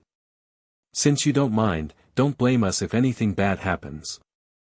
Little Tao got agitated when he heard that the Little Four mercenary team wasn't going to care about Lu Aihua anymore. He shouted, "Leader Jiang, this has nothing to do with her. Please forgive her for acting rashly." He heard that many mercenary teams would give up on a member that was disobedient. Little Tao was still young, so he thought that Lu Aihua had angered Ling Lan because she gave her food away on her own accord. What a simple and naive fellow. Lu Furong took a sip of wine and thought. However, he approved of his kindness in helping Lu Aihua. Luo Yi smiled brightly. He lowered his voice and said, "Little Lu, you can groom this kid." "Why?" Lu Furong was surprised. Luo Yi continued smiling. "You need to find a son-in-law, right? Compared to letting her be fooled by some random young man, why not groom a few talented people now so you won't have to worry in the future?" Lu Furong's expression turned dark. "What are you talking about?" "Old Luo, my daughter is still young." He suddenly understood the worry of being a father. He now had to be conscious about protecting his daughter from being fooled by some stupid brat. Lu Furong had some admiration for little Tao, but now, it was all gone. 2. Ling Lan looked at the agitated little Tao. She touched her chin and smiled as she asked, "What if I don't want to? I have changed my aura into a gentle person now. Why does he still think that I am so heartless that I would abandon my own members?" Little Tao's expression changed drastically. He looked at Ma Yizhe and his men who were getting restless. He instantly made a decision. He said calmly, "Although I don't have much capabilities, I can still help with small matters. If you are willing to continue protecting her, I'll owe you my life. Anytime you need it, you can come and take it." "Little Tao." Yuan Mulan shouted angrily. "Why is this kid so stupid? How can he owe his life to a little girl he just met? Plus, it was obvious that those people would help the little girl no matter what. The little girl might not be important to them, but no one in the right mind would take a step back. Little Aihua, you used one drumstick to get a life. It's well worth it," Ling Lan said calmly. 1. A drumstick for a life? Worth it? What is Brother Jiang Hui saying? Little Aihua looked at the drumstick that was still in her hand while looking puzzled. "I'm sorry, this young man belongs to me now. Leader Ma, please forgive him for my sake." Ling Lan really wanted to have a relaxing trip. She also hoped that their journey would be quiet and peaceful. Ma Yizhe narrowed his eyes. He said coldly, "Leader Jiang, are you standing up for him?" Ma Yizhe felt that Ling Lan was purposely trying to suppress him. Ling Lan cut another piece of steak and placed it in her mouth. She said indifferently, "Are you not planning to solve this peacefully?" The members of the Little Four mercenary team put down whatever they were doing and looked at Ma Yizhe and his team. The atmosphere in the warehouse turned tense suddenly. A huge battle seemed imminent. 2. The leader of Poison Teeth, Jiang Biji, had decided to sit on the fence. Yi Xiao and Dibi Luya exchanged glances with one another. In the next second, Yi Xiao stood up and smiled. "Leader Ma, the child just made a mistake. If you get angry at him, you will be stooping to their level. Come, let's have a chat with all the leaders." He turned and looked at Ling Lan. "Leader Jiang, what do you think?" Ling Lan smiled gently. "I'm okay. I just wonder if Leader Ma is willing to do it." Ling Lan didn't want to create trouble, especially unnecessary trouble. Ma Yizhe snorted. Yi Xiao comforted him for a while before he decided to sit down for a chat. However, Yi Xiao and Dibi Luya purposely disregarded Yuan Mulan. They didn't invite him over. This was even worse than humiliating him verbally. Yuan Mulan's face turned red in shame. Ling Lan didn't move from her seat. She gave a half-smile and looked at Yi Xiao. "Are you not planning to invite Leader Yuan?" Yuan Mulan looked at Ling Lan gratefully. Ling Lan was helping him. If Ling Lan didn't mention anything, he would have to bear with the humiliation. His mercenary team would be trampled upon by the other mercenary teams if he said anything to gain the last bit of dignity he had left.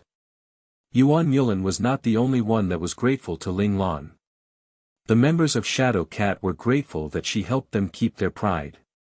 Because of this, little Tao also decided that owing his life to Ling Lan was worth it. Yi Xiao's expression froze. After a moment, he slapped his forehead and pretended to be sorry. Leader Yuan, look at me. Sorry about this. Please come and have a chat together. Yuan Mulan looked at Ling Lan unconsciously. Unknowingly, he started following Ling Lan. Ling Lan smiled and stood up. She walked towards the area where Yi Xiao, Dibi Luya, Jiang Biji, and Ma Yizha were at. Yi Xiao, Dibi Luya, and Jiang Biji narrowed their eyes when they saw this. They got more vigilant of Ling Lan. Luo Yi lowered his voice and said to Lu Furong, your regiment commander is not simple. If he is simple, he wouldn't be able to become a regiment commander of a mecha clan at the age of 21, Lu Furong replied with a proud expression. Look at how proud you are. Luo Yi drank some wine. His gaze turned unfocused. At first, I thought that he achieved all these with the help of his father. Ling Xiao was one of the 10 great generals, so he definitely had the ability to let his son become a regiment commander. When he became out regiment commander that year, no one knew he was Ling Xiao's son. Lu Furong smiled. He remembered how everyone looked down on Ling Lan when they first knew that a young man was going to be their regiment commander. They thought that he would fail too. Furthermore, a lot of people had tried to help them from their dark place before, but none of them succeeded except for a 21-year-old man. No one knew that this gentle-looking person was actually cold-blooded and ruthless. Their regiment commander was someone who would kill you if he felt that you had no hope. Lu Furong remembered Ling Lan's brutal methods in the past and felt cold sweat all over his body. The time when he advanced to the domain stage, he really felt that his regiment commander didn't plan to let him stay alive. Oh right. You haven't told me how you entered General Ling Xiao's 250 Ace Mecha clan. He couldn't understand why that powerful person in the 3rd division let him off. Lu Furong sneered. He slowly told Luo Yi what had happened to him over the years. At first, he was still under the control of that person after he went into 250 Ace Mecha clan. His opportunity to escape from his grasp came when Ling Lan appeared. While Lu Furong was talking to Luo Yi, Ling Lan was met with many questions. The other leaders tried to dig out more information from her, but she just smiled most of the time and didn't reply to them. Hence, the other leaders couldn't do anything but stare at her. As for Yuan Mulan, they just ignored him all the way.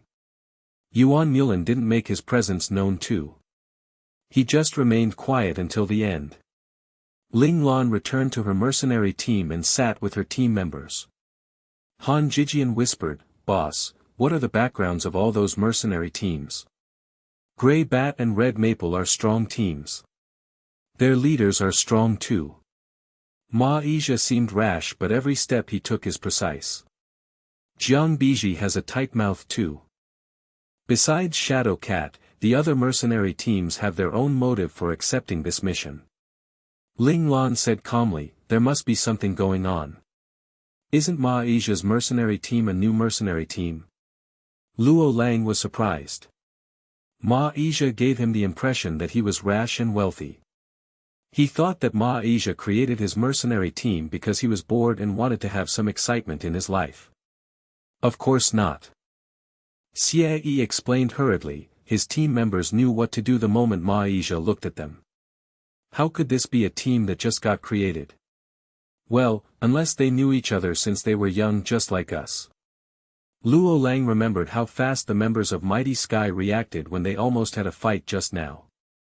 Their cooperation and cohesiveness were not awkward nor faked at all. He nodded. Your regiment commander is a monster, Luo Yi exclaimed.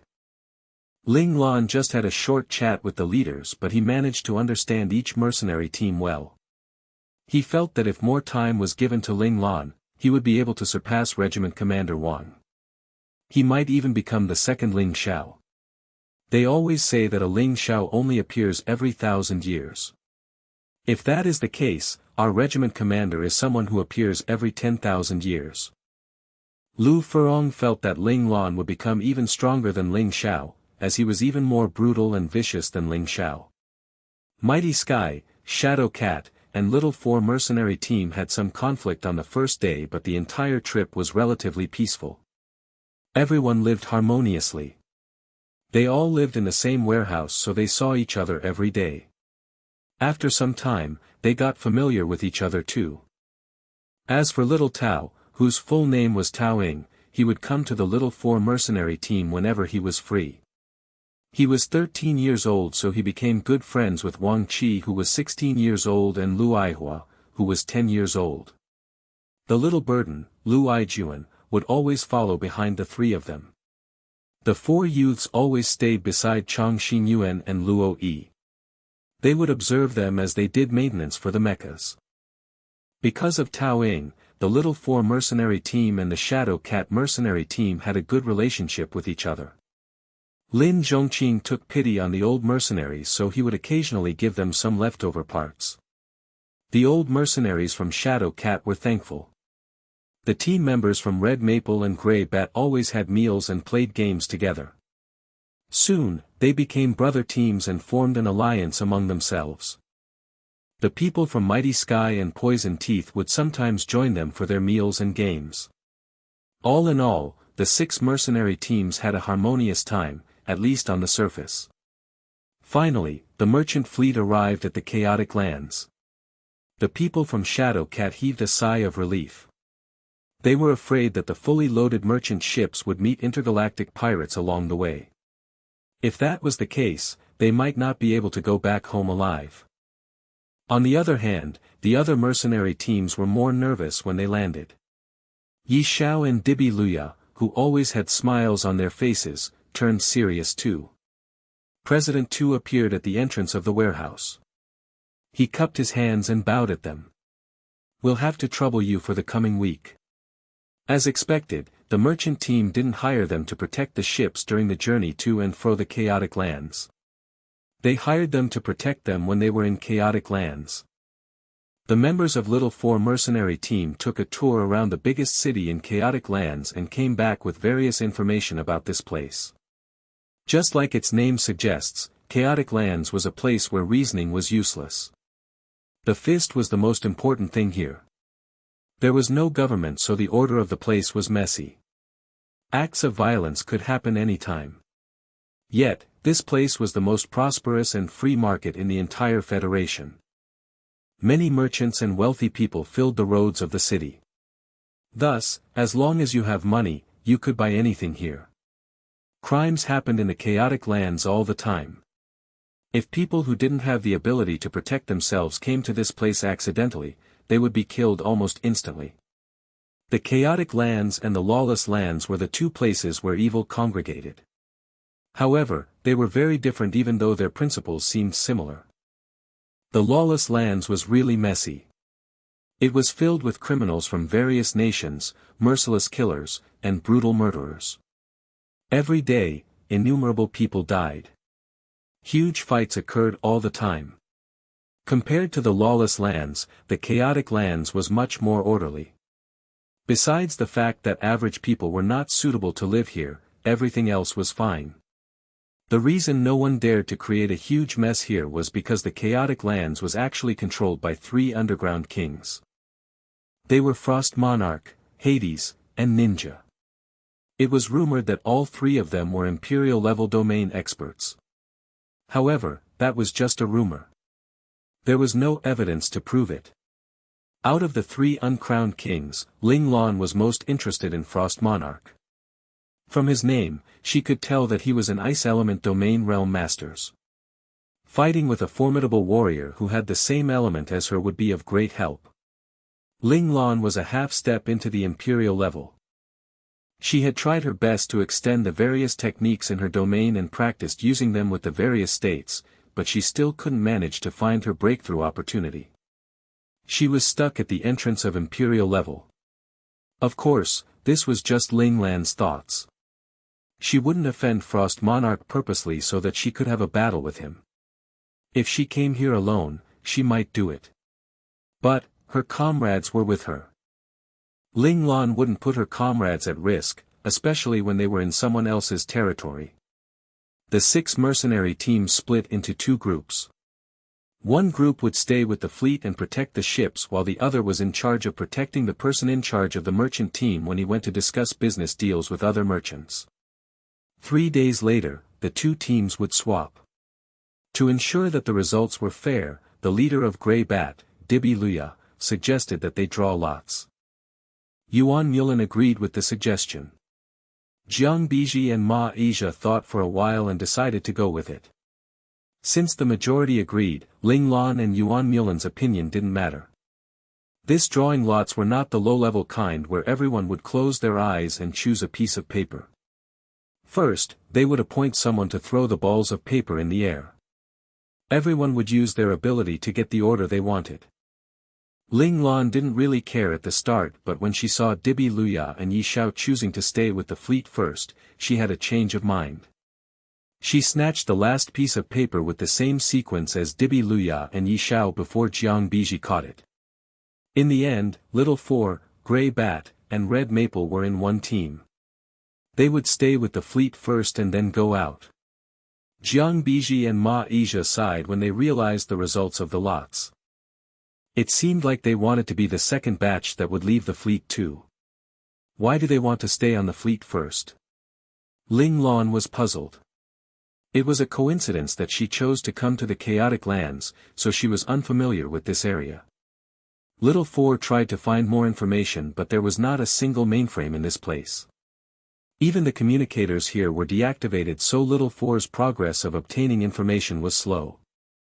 For the first 3 days, everything was peaceful. The two groups swapped their positions. It was time for Ling Lan's team to go out. For the first 2 days of her shift, she protected the person in charge of the merchant team as he ran around the market to buy or exchange goods. On the third day, when Ling Lan arrived at the destination with the person in charge, she finally understood why the leaders wanted to be in the second batch that would come out. It was because there was a secret event on the third day.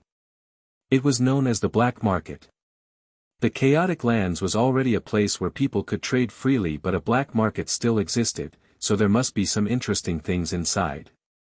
There was a special way to enter the black market, which only the president of the merchant team, President 2, knew. Every year, the method of entering the black market would change. Hence, President 2 wasn't afraid that this secret would be leaked out. The black market was also an extremely dangerous place.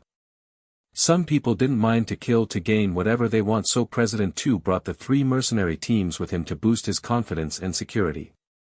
Plus, if the people he brought to the black market was able to gain the liking of the person in charge of the black market and get an invitation the following year, he would be able to get heavy commissions too. He had nothing to lose from this, so President 2 allowed them to follow him without any worry. The moment they entered the black market, they saw all the representatives from all the various huge merchant clans as well as the wealthy and powerful people from the various nations. Those that got the invitation but couldn't come personally would send their confidants over to take part in this distinguished gathering. The black market was split into 3 districts. The outer ring was the normal district. Of course, the normal district was filled with weapons banned from moving out of the various nations. There were also precious minerals and mines, savage beast forbidden to be sold, rare artifacts and national treasures, as well as books teaching special techniques. There were even some secret scriptures. However, these were only the lowest tier of goods. Even mechas from the various countries could be found here. The highest level of mecha available in the normal district was actually the special class mecha. Everyone knew that mechas from a country were banned from being sold outside the country. The inner ring was the special district. Ace mechas from different nations could be found here. Of course, they were not the latest model. If the latest model of ace mechas were available, the various nations would have made noises by now. They would organize their troops and collaborate with one another to destroy the chaotic lands. Besides mechas, there were other interesting items too. For instance, new supplies, ores, plants. Some products that could only be found on planet Juhao were seen here too. The center of the ring was the private collection district. Military starships were sold here. Ling Lan even saw the Divine Dragon starship in the list of items sold. This starship was just retired from the military and was considered the highest grade starship of the Federation. Ling Lan was astounded. In order to get this starship here without alerting anyone, someone from the higher authorities must be part of this. However, this was not the only thing that shocked Ling Lan. After the starship, humans started appearing on the list. There were men, women, children, as well as the elderly. They were locked up in cages. The virtual screen beside the cage contained information about the innate talents of these people. It also showed their current level and their potential. Most of them were children like Lu Aihua. These children had amazing potentials and were prodigies that managed to awaken their innate talent at a young age. They should have grown to become elites, but they were now being sold as goods. They would become their buyers' tools or slaves. Ling Lan frowned. She could accept the other items found here. Even if they were adults being sold, she wouldn't be so bothered about it. Yet, this bunch of children who had fear and hope in their eyes made her feel uncomfortable. President Tu thought that Ling Lan was interested in the children when he saw her looking at them intently. He said, "The children here are all quite average. If you want to groom a good subordinate, you can wait for the auction at night. There will be better candidates then." Speaking about this, President Tu sighed. "It's their luck to land in your hands. Leader Jiang, if you are interested, buy one. Save one while you can." If his merchant team had the budget, he wanted to buy one of the children too. He wasn't planning to raise the child as his slave. He just wanted to accumulate some virtue for himself. They should be expensive. Ling Lan was in deep thought. Yes. But, it's worth it. The black market has the ability to make these people listen to you for life. They'll not betray you. That's why their business is so good. They have a good reputation, President Tu explained to her softly. Ling Lan nodded. That cadet that died in her hands had the ability to hypnotize people. Hence, they might be someone with similar abilities in the black market. That was how they could brainwash the people and let them serve their master faithfully. Ling Lan was attracted by the items in the black market, but Yi Xiao and Dibi Luya were not interested in them. They seemed to pay more attention to the people that came to the black market. From this point, they appeared more professional than Ling Lan. They didn't forget to remain vigilant of their surroundings after entering the black market. President Tu was satisfied with their performance. However, since Ling Lan was the youngest among them, he felt that it was understandable. Thus, he didn't blame Ling Lan for her unprofessionalism. While Ling Lan and the other two leaders accompanied President Tu to the black market to get what he wanted, the people who remained at the warehouse were having lunch. Most of the time, the merchant team would send them their food on time. But, this time, there was no sign of anyone from the merchant team. The other two mercenary teams had their own food, so they just calmly opened their food supply and started eating. However, Shadow Cat didn't have their own food supply. The little 4 mercenary team that always gave them some food was out for their mission, so they could only wait patiently for the merchant team to provide them their meals. A moment later, an unfamiliar muscular man wearing the uniform of the merchant clan they were guarding walked over and shouted, "The logisticians informed us that they are busy with the loading of the goods, so they don't have the time to send food over. Please send someone from your team to get your food." Tao Ying jumped up immediately. "I'll go." The muscular man looked at the other two teams. "Who is going from your team?" Ma Isha scoffed and said, "Forget it. We won't die from hunger if we don't eat one meal. We don't want the food anymore." Jiang Biji agreed and said coldly, "Do you really think that we need to rely on you for food?" "Humph." The man's expression froze. He said to Tao Ying awkwardly, "Follow me." Yuan Mulan wanted to reject arrogantly like the other two leaders, but he looked at the hungry old people in his team and said, "Hurry up and go." "I understand." Tao Ying nodded. He was thinking that since the other two teams didn't want their food, maybe he could get more servings for his members. Tao Ying left with the muscular man. After a long time, he still hadn't come back. Yuan Mulan got worried. Finally, after waiting for an hour, he couldn't control his agitation and went to look for Tao Ying in the cafeteria. When he reached the cafeteria, he was notified that the worker who was supposed to send the food over had left long ago. Yuan Mulan felt that something was amiss. He immediately searched through the place with the people from the merchant team. A while later, they told him that they found the corpse of the worker that went to send their food. It was predicted that he had died for more than 2 hours. Yuan Mulan was shocked and furious. He knew that he got tricked. The muscular man that came to their warehouse wasn't from the merchant team. However, he didn't know why the person would sneak into the merchant's base and bring little Tao away. There were no other casualties found and no goods were stolen. The person's target wasn't the product of the merchant. It seemed to be little Tao. However, they stayed beside their employer obediently all the time and never offended anyone. Yuan Mulan squatted on the ground and started crying furiously. He knew that the merchant wouldn't send people to look for little Tao. Yet, with the 6 of them, they wouldn't have any chance of finding him in this chaotic region without any clues. My condolences. People who went missing in the chaotic lands were never found, Ma Asia pretended to console him. Jiang Biji sneered and said, "This is the result of overestimating yourself. Don't come to this area again. It's not suitable for you.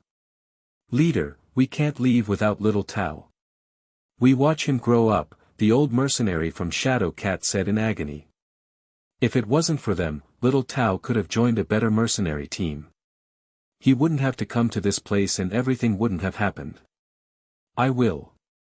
Even if I die, I will bring him back. Yuan Mulan's eyes were bloodshot but his gaze was firm. He wouldn't return to the Federation unless he found little Tao. Yuan Mulan calmed down after crying. He made friends with Luo Yi from the Little Four mercenary team as their age was similar. They exchanged their numbers too, so he immediately contacted Luo Yi and told him that little Tao was missing. Yuan Mulan didn't know what to do, so he could only plead the Little Four mercenary team to help him. Yuan Mulan decided that no matter what the results were, as long as the Little Four mercenary team were willing to help them, he was willing to do the toughest and most dangerous job for them. This was the only way he could think of repaying them. Luo Yi was guarding the goods outside. He hung up the call with a serious face. What happened? Lu Furong was startled. Ever since they left planet Muyang, this was the first time he saw such a serious expression on Luo Yi's face. The leader of Shadow Cat called just now and told me that Tao Ying is missing, Luo Yi replied. Isn't Tao Ying always in the warehouse? How did he disappear? Lu Furong was shocked. Luo Yi briefly told him how Tao Ying disappeared. Lu Furong frowned. It seemed like the person's target was Tao Ying from the start. But, why do they have to sneak in to take him away? Yuan Mulan had too little information on his hand. The two people thought for a long time but no conclusion was reached. We need to find our regiment commander. Lu Furong was helpless, so he could only look for the most powerful person he knew. Lu Furong contacted Ling Lan, but she told him that it was inconvenient for her to talk now and asked him to leave a message. Hence, Lu Furong texted what happened to Tao Ying to her and waited for her reply patiently. In the black market, Ling Lan raised her arm to look at her communicator. Yi Xiao noticed Ling Lan's actions and smiled. There are interference systems in place so our communicators can't be used. Even if we are just standing in front of each other, we can't communicate through our communicators. Ling Lan smiled in reply. No wonder there is no reaction. I asked my team members to report their situation to me every hour. Ling Lan settled Yi Xiao and read through the message Lu Furong sent her in her mind. She started pondering over it. Little Tao was a normal person, but he had a strong point. The first time she saw him, she discovered that he had awakened his innate talent at a young age too. She remembered all the children she saw in the black market and arrived at a conclusion. Those human traffickers must have noticed little Tao's strength accidentally. They also knew that he was from a weak mercenary team, so there would be no consequences involved if they kidnapped him. Since there was nothing to lose, they had no reason to give up on this piece of meat. Ling Lan told Lu Furong her guess. Lu Furong was enlightened. No wonder little Tao was taken away. He told Luo Yi what Ling Lan told him. As he was speaking, he suddenly remembered that his precious daughter had awakened her innate talent too. He got frightened. He told Luo Yi, stay here. I'll go and find my daughter. Run. Then, he disappeared. Damn it, his little Aihua followed Wang Qi, Han Shuya, and some other people to the market. He hoped that nothing happened to them. Wang Qi and Lu Aihua liked to walk around freely, so they cooperated and managed to leave their little burden, Lu Aijuan, behind. Without Lu Aijuan following them, Aunt Lu wouldn't nag at them. However, since they were just kids, Han Shuya was worried about letting them walk around alone, so she split up with Luo Chao. She would follow Wang Qi and Lu Aihua while Luo Chao would follow Aunt Lu and Lu Aijuan. Besides the two of them, Luo Lang and Qi Long came to protect them too. Luo Lang followed his sister, so Qi Long followed Han Shuya. Just like how Han Shuya was worried about Wang Qi and Lu Aihua, Qi Long was worried about Han Shuya too. The chaotic lands were dangerous and unsafe, but the items sold here were good. The price was much cheaper than their own planet too. Some were shockingly cheap. Wang Qi and Lu Aihua managed to buy some knickknacks after a while. As Wang Qi and Lu Aihua stood in front of a stall and looked through the pile of goods, Han Shuya had some free time to take a look at the wide array of goods beside her too. A spherical ball with mist coming out of it caught her attention. She walked over and held the ball. A cold feeling flowed up her hand. This was a frost pearl. Miss, this is the frost pearl special to planet Aeliguo. It's very precious. The stall owner smiled happily when he saw a customer. The Frost River produced millions of frost pearls every year. It isn't as precious as you say, Han Shuya replied calmly. She liked the frost pearl because she felt that it was compatible with her boss. She wasn't a stupid person who didn't know how to bargain. She wouldn't be fooled by a few words. The stall owner's lie got exposed, so he laughed awkwardly and said, "You are a knowledgeable person. I can't fool you. How about this, if you like it, you can take it at this price." The stall owner knew that he couldn't get more money from this beautiful lady, so he gave up this thought decisively and named his price. Han Shuya looked at the frost pearl carefully. Then, she offered half the price the stall owner gave her. The stall owner gave a forced smile. "Miss, I came all the way here to set up my stall. Let me earn some money. I really can't earn much at this price. I can't sell it to you." Han Shuya put down the frost pearl indifferently. "Forget it. I hope that you can get a better buyer." She looked as though she wanted to stand up. The stall owner saw her action and shouted, "Wait, miss, do you want to buy more things? If you buy more, I'll sell it to you at your price. This frost pearl can only be used as an accessory. There is no use for it. The price I'm offering you is high enough. You'll not be able to find a better buyer. Plus, there is only one pearl. I can't even make a bracelet with it." Han Shuya pretended to be nonchalant. "If you are willing to sell it, I can buy it for fun. If not, I don't have to get it too." The owner thought for a moment and asked, "You want more frost pearls?" Han Shuya raised one of her eyebrows. "You have more. How many do you need? If you buy more, I'll offer it to you at the price. That which is rare is dear." The stall owner didn't bring out all his stock first. "How many do you have?" Han Shuya didn't answer him. The stall owner showed 10 with his fingers. "I want all of them. However, I want them at this price." Han Shuya signaled another price with her fingers. The stall owner's expression seemed even more forced. "Miss, this is not how you should bargain. You should know that once there is a huge supply of something, the price will become cheaper." Han Shuya smiled like a sly little fox. "You're impressive. The stall owner couldn't do anything. He agreed with the price. It was a third of his original price, but at least he managed to sell all his frost pearls. He had gotten back most of his cost for this trip. Han Shuya happily took the camphor wood box containing the 10 frost pearls. As she was getting up, she saw Wang Qi and Lu Aihua running into the crowd. She got up hurriedly and chased after them. 2 big-sized men suddenly blocked her path. Han Shuya tilted her body and wanted to evade them. Suddenly, a hand appeared in front of her chest. One of the men was trying to molest her. What are you trying to do? Qi Long appeared instantly and grabbed the hand. He was furious. Han Shuya looked at Qi Long. Qi Long nodded to show that he would take care of this matter. Han Shuya moved to the side and left. She wanted to catch up with the 2 children among the crowd. She still remembered that she needed to take care of them. She took a few steps when suddenly, she couldn't move anymore. Wang Qi, who was in front of her, was gone. Han Shuya vomited a mouthful of blood. The force that was gripping her body disappeared. The heavily injured Han Shuya leaned back and fell towards the ground. A warm and strong arm caught her tightly. Shuya. Qi Long shouted anxiously. This is the first time you called me Shuya. Han Shuya wanted to tell him this, but she couldn't speak. Blood kept flowing out of her mouth, staining her clothes. Lu Furong arrived at this moment.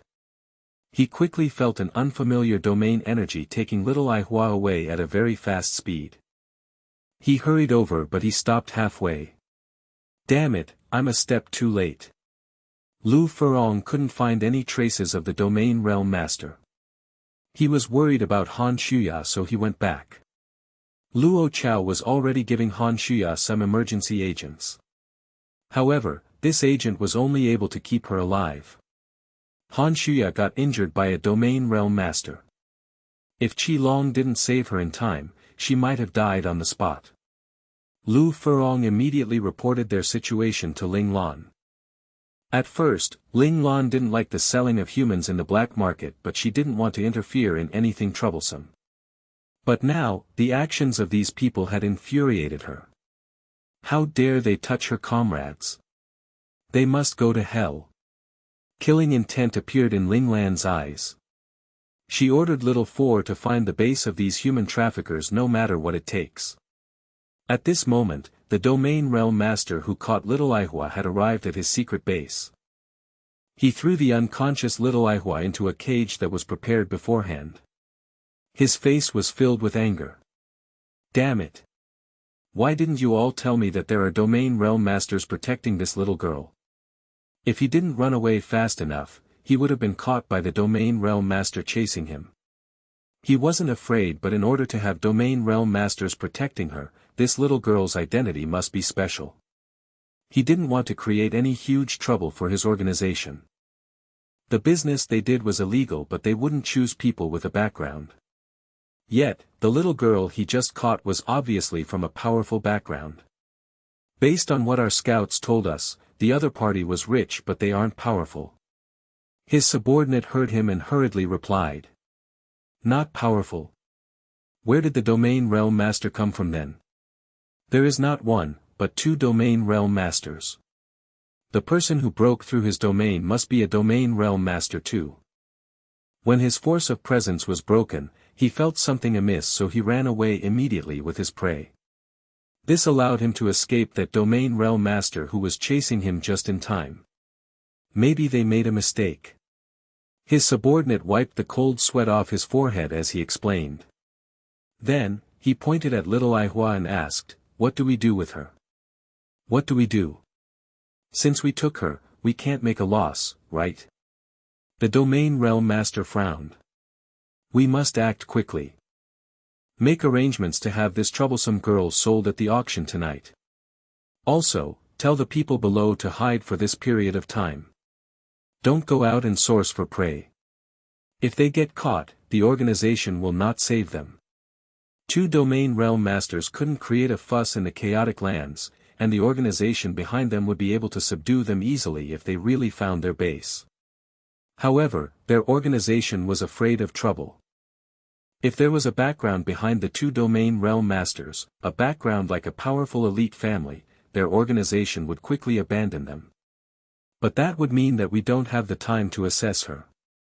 Normally, they had to do a thorough assessment of all their goods so that they could provide clear information to their buyers to make them feel at ease. Right, special type. Some people like to try their luck, right? The domain realm master answered nonchalantly. No matter how bad the goods was, once it entered the auction, it would be able to fetch a high price. He was not worried that he would make a loss. I understand. The subordinate had been doing this kind of business for a long time, so he knew the minds of the buyers too. Inside a house they rented temporary, 10 people sat quietly in the living room. Li Lanfeng touched Little White's back slowly. Little White felt comfortable, but the tense atmosphere in the living room caused him to keep quiet. The doors suddenly opened. Li Shiyu and Luo Chao walked out fully dressed in their medic's uniform. Li Shiyu took off his mask and said calmly, "She's out of danger." This was the first time he experienced the power of domain. Han Shuya's body kept being hurt by the residual domain energy. If Ling Lan didn't leave a bottle of Nuwa agent for emergency purposes, Han Shuya's situation might have gone for the worse. This made Li Shiyu understand that he needed to source the main ingredient for his Nuwa agent immediately. If not, he wouldn't be able to save his comrades for the next time they get in trouble. Everyone relaxed a little when they heard this. Qi Long remembered Han Shuya's weak appearance when she laid in his arms just now. His heart ached. He slammed his hand on the handle beside him and breaking it in the process. "I want to kill that fellow." Qi Long's eyes were bloodshot. Malicious intent could be seen inside them. He looked like a devil from hell. Lu Furong's expression relaxed when he heard that Han Shuya was alright. However, when he thought about his missing daughter, his face turned dark again. Beep beep beep. His communicator started vibrating. He instantly turned on his communicator and a map appeared on the virtual screen. It had to be said that when Little Four decided to be serious, he was extremely efficient. Within 2 hours from the time Lu Furong reported their situation to Ling Lan, Little Four managed to find the base of the human traffickers. There are 3 suspicious locations. They are, Ling Lan's voice was heard along with the appearance of the map. All of you will split into 4 groups. One group will stay at our base while each of the other 3 groups will go to one of the locations. Please remember that our aim is to save our people and not to take revenge. Ling Lan was afraid that her comrades would be controlled by their emotions and forget the purpose of their mission.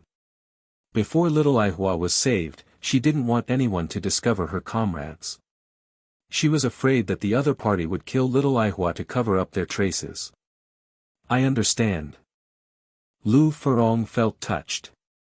If Ling Lan didn't say this, Qi Long might be overwhelmed by his anger and want to take revenge. If that happened, he couldn't stop him. The killing intent in Qi Long's eyes subsided after he heard what Ling Lan said. He resumed his composure and the people around him heaved a sigh of relief. They acted quickly and split themselves into 4 teams. Qi Long was tasked to remain behind to protect the people who weren't participating in this mission. A portion of the people was worried that he would act rashly because of his emotions, but the main reason he would stay behind was that he was one of the most powerful people among them. Those that stayed back were mostly weak and injured people. Hence, Qi Long was given the important task of protecting them. Lu Furong and Zhao Jun were in one team, Luo Lang and Xie Yi were in one team, and Li Lanfeng and Little White were in the last team. Out of the 3 teams, the team with Lu Furong and Zhao Jun was the weakest. Zhao Jun wasn't a domain realm master yet, but he was just half a step away from it. He just needed an opportunity to break through. He was more powerful than all the other Qi Jin masters, and even if he met a domain realm master, he could fight evenly with them for a while. As for Little White, everyone knew what it actually was. In 250 Ace Mecha clan, it was the most powerful person after their boss. Hence, Li Lanfeng and Little White would go to the most dangerous location Ling Lan mentioned. Li Lanfeng hugged Little White and went to his designated destination. He looked like a tourist with Little White in his arms. His destination was an old village. It was remote and the houses in the village were dilapidated. If the interior of the houses were the same as their outer appearance, they were definitely classified as hazardous based on the Federation's building standard. Li Lanfeng stood at the entrance of a small alley. He looked at the lively children running around with smiles on their faces. He smiled gently as if influenced by their smiles. Many old men and women sat outside their houses and bathed in the rare sunlight. At the same time, they were watching over their grandsons too. When they saw a stranger entering their village, they looked at him vigilantly. As a local of the chaotic lands, this was the normal look they would give to a stranger. If Ling Lan didn't tell him, Li Lanfeng wouldn't have suspected this place. Li Lanfeng commended his opponents in his heart. From this mission, he had learned a lesson from them. Sometimes, you don't have to hide your base and guard it heavily. You can display your base blatantly in front of anyone. Most would think that this was just a rundown village and would never expect it to be a base of human traffickers. Even if they suspect anything, they would think that there were only a few criminals. They might enter the base alone and get caught by the traffickers. Li Lanfeng slowly walked to the center of the village. There were no blind spots here. No matter where he went, there were always people looking at him. These people hid so well that even Qi-Jin masters might not notice these people. Unfortunately for them, they were hiding from a domain realm master. Li Lanfeng smiled, as it was time for the act to start. He scratched Little White's tiny body. "Rawr! What do you want me to do?" Little White rubbed its tentacles. It could finally show off its true capabilities. "Rawr!" Lately, Little White was frustrated. It had to pretend to be an obedient pet in front of Little Aijuan and Little Aihua. If its master didn't tell it that it couldn't harm anyone, it would have eaten those people that dared to touch its master's friends. Li Lanfeng smiled and flicked its forehead. "Wow, you are really expressive today, aren't you?" "Rawr! Even master had never flicked my perfect forehead before. How dare you flick it? Ah! You're dead. Stop." Li Lanfeng scratched Little White's round body. "You know Lu Aihua. Our aim is to find her. Of course, I don't mind if you eat their treasures along the way." Little White's eyes lit up. "I can eat? Well, since this bastard allowed me to eat, I will forgive you for that finger flick. I am not that narrow-minded. Go." Under Li Lanfeng's command, Little White suddenly struggled and jumped off Li Lanfeng's arms. It landed on the ground and started running towards another alley. "Ah, Little White, don't run." Li Lanfeng followed behind Little White with an agitated expression as he tried to catch up with Little White. However, Little White was very fast. Li Lanfeng pretended that he couldn't catch up with it because of his weak body. After some time, Little White disappeared from Li Lanfeng's eyes. Li Lanfeng stopped running and panted heavily. He pretended to appear worried as he looked around him cluelessly. He seemingly chose a random alley and ran inside it. When he met people, he would ask them anxiously if they saw his pet. His acting was Oscar-winning. "This person should be clean," one of the people who was watching over Li Lanfeng said. Li Lanfeng had been searching through the village for half an hour and he didn't notice anything amiss with him. "It's better to be careful. Our superior said that someone provided the wrong information, so we caught someone with a powerful background. He is afraid that those people might come and look for the person," another person replied. "Even if they came, we'll kill them." The person who spoke first sneered. "They'll just be our prey. Unless an Imperial stage domain expert came, no one would be able to get out of here alive."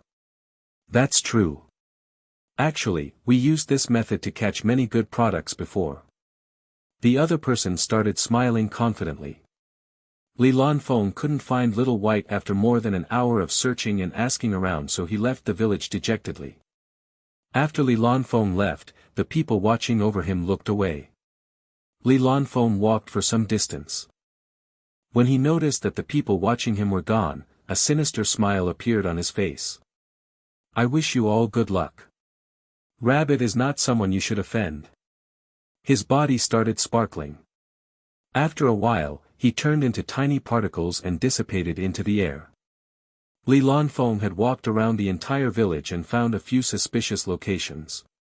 He needed to visit those places now. Half an hour later, the particles congregated and Li Lanfeng appeared. His face was stern. The results of his investigation weren't good. Inside the secret rooms under the village, he saw many young children kept in cages. However, there was no sign of Lu Aihua. After some time, a white light flashed past. Li Lanfeng raised his arms and Little White laid on them comfortably. He even burped in satisfaction. How is it? Li Lanfeng rubbed Little White's round stomach and asked. Rawr! This is so comfortable. Little White said lazily, I didn't find Little Aihua. It had searched all the corners of the village and made sure that Little Aihua was not here. Although it didn't find Little Aihua, Little White didn't waste its effort too. It ate many things in the place. When it had the chance, it should find its master for a compliment. It had many things in its stomach now. Its master would definitely be able to find something likable. I don't know what is the situation in the other two locations. Li Lanfeng frowned.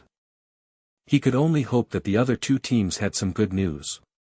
However, the other two teams came back with bad news. They didn't find Lu Aihua too. But, Luo Lang and Xie found Tao Ying.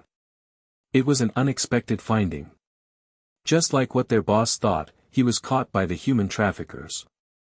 Tao Ying told them that before they came, a batch of children had been transported to the black market for the auction tonight.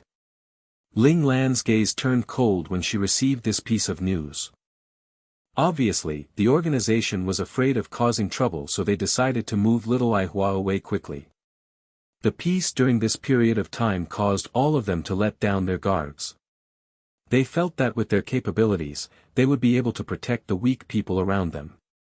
They even thought that since there were many domain realm masters on their side, no one would dare to touch them.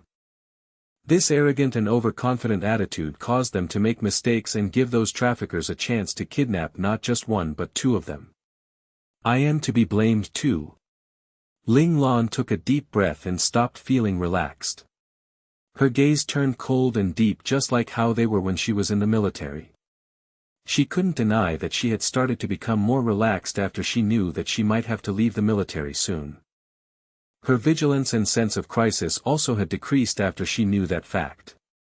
Ling Lan, this is not a safe place. Unless you become a lady that doesn't go out of your house, you'll meet all kinds of dangers. Once you let down your guard, you'll cause a calamity to yourself and your friends. She thought to herself. Ling Lan self-reflected. Then, she smiled. She was laughing at herself as well as feeling enlightened, and the lazy aura around her disappeared. Yi Xiao and Dibi Luya felt the change in Ling Lan's aura. They were stunned. They exchanged glances with each other as they wondered why a relaxed person suddenly became so focused. Beep beep beep. The three teams that were waiting for further orders from their boss all received a message on their communicator. There's a new order. Everyone quickly looked down. There was only one word. It was an astonishing word. Exterminate. This was a word that represented killing and blood. Even Lu Furong, who was an old veteran who had been on many battlefields, felt goosebumps on his head when he saw this word. However, this was what their regiment commander would do. If someone touched his bottom line, he would mercilessly annihilate all the evil. Everyone gasped and they looked at their targets coldly.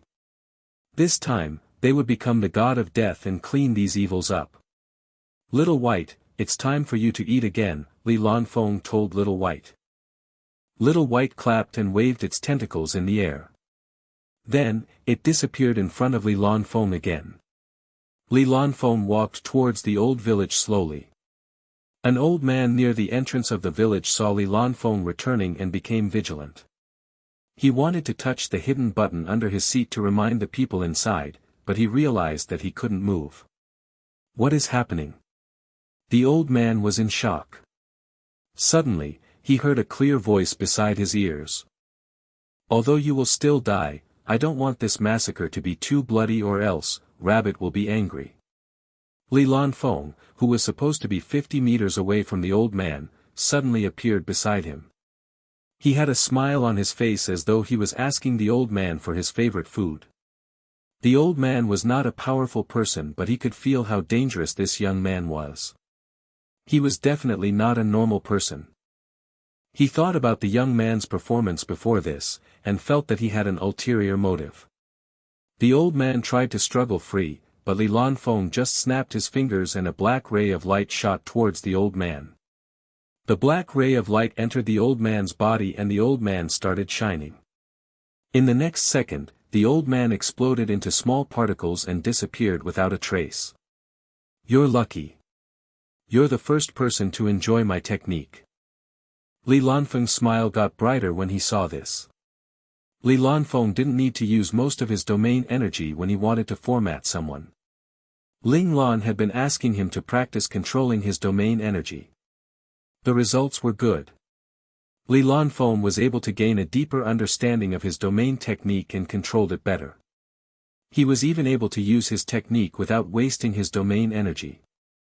Li Lanfeng walked deeper into the village. Multiple black rays of light shone around him. No matter who touched the rays of black light, they would turn into tiny particles. There was 1 to 2 domain realm masters stationed at every base. While Li Lanfeng walked towards the center of the village, a fat old man and a skinny old man who were at some underground bunker, hugging a naked woman each and enjoying some wine.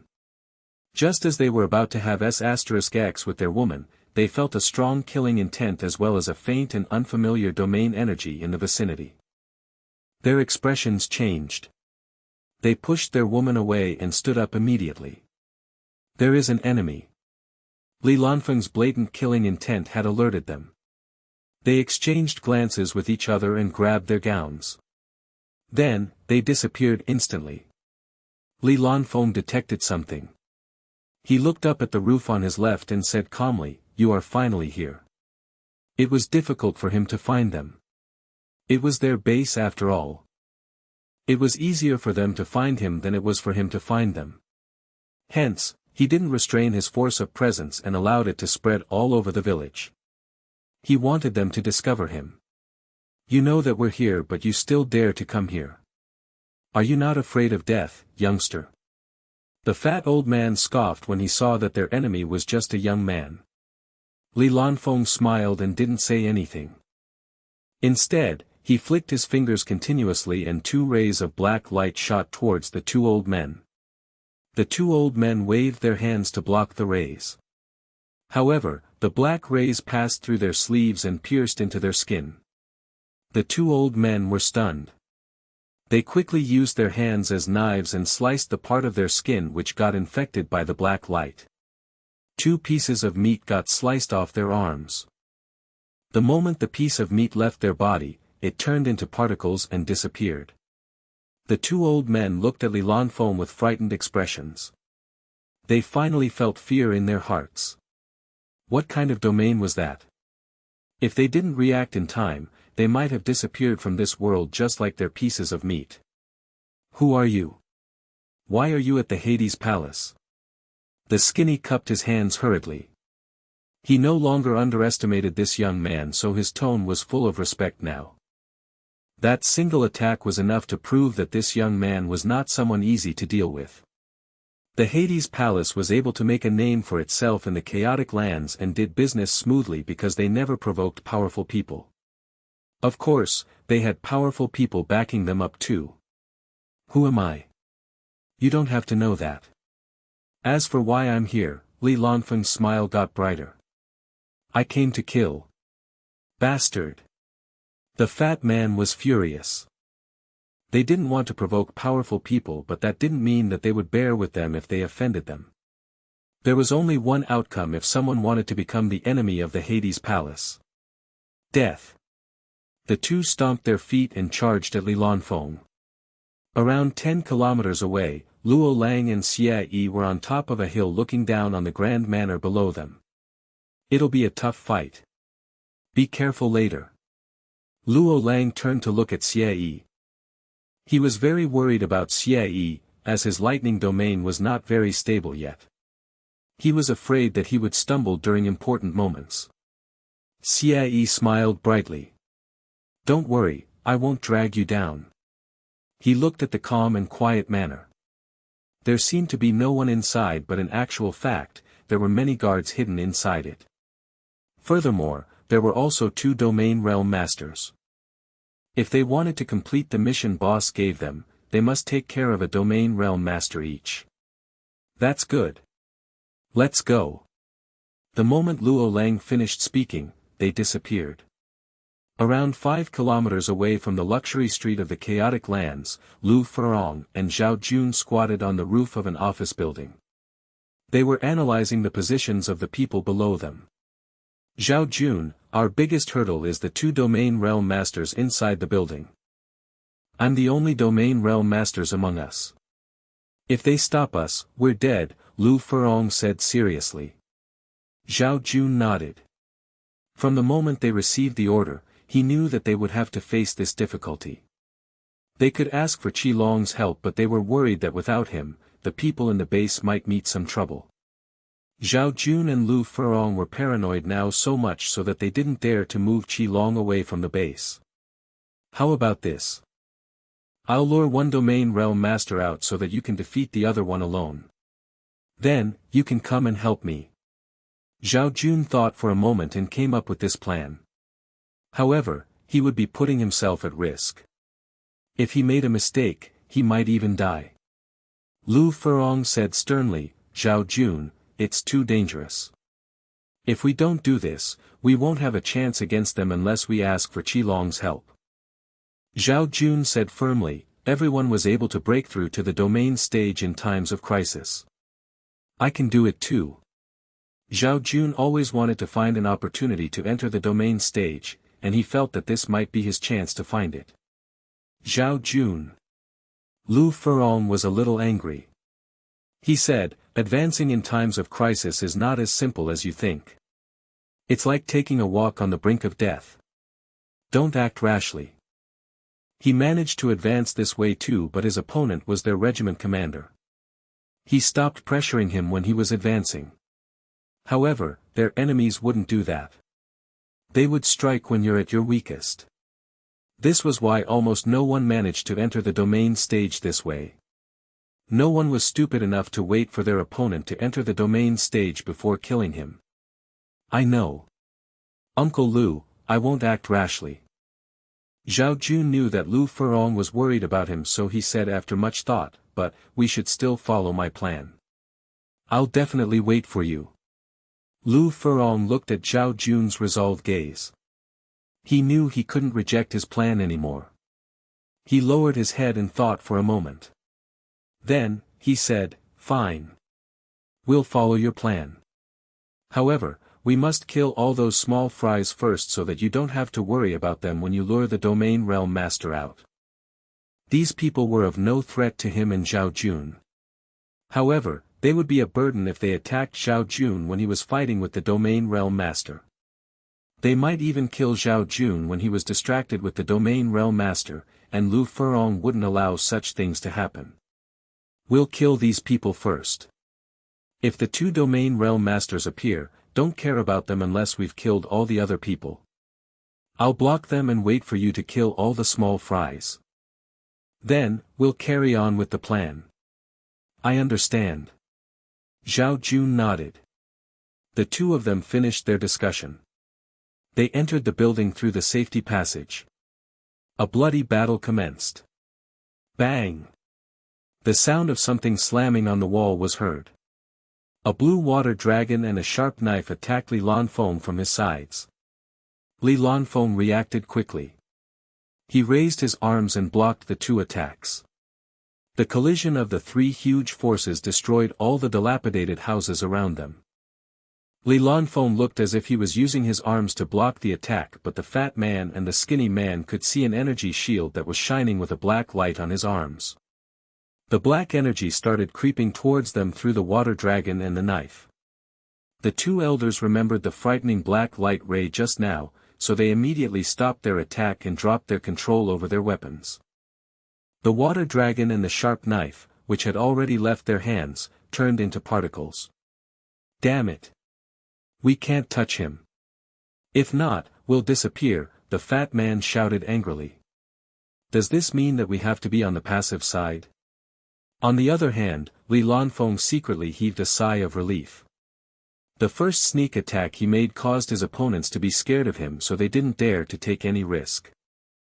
If they had used their domain energy to battle with him, he needed to exceed their domain energy with his own to win against them. If not, he would be suppressed by them and might even receive a backlash from his domain power. I don't believe that his domain energy is limitless. Malicious intent appeared in the skinny man's eyes. Everyone! Attack! When the houses collapsed, everyone in the surrounding got alerted. They hadn't been killed by Little White or Li Lanfeng, so they hurried over to the sound of the explosion. When this order was given, more than 20 men flew in from different directions. They all had weapons in their hands as they pounced towards Li Lanfeng. Little White. Li Lanfeng was not afraid of these small characters, but there were still two domain realm masters eyeing him. He didn't want to waste his domain energy, so he called Little White. The sun disappeared and the entire sky turned dark. A huge object suddenly dropped from the sky. Li Lanfeng's expression changed. He turned into particles and ran away. Bang! The ground vibrated.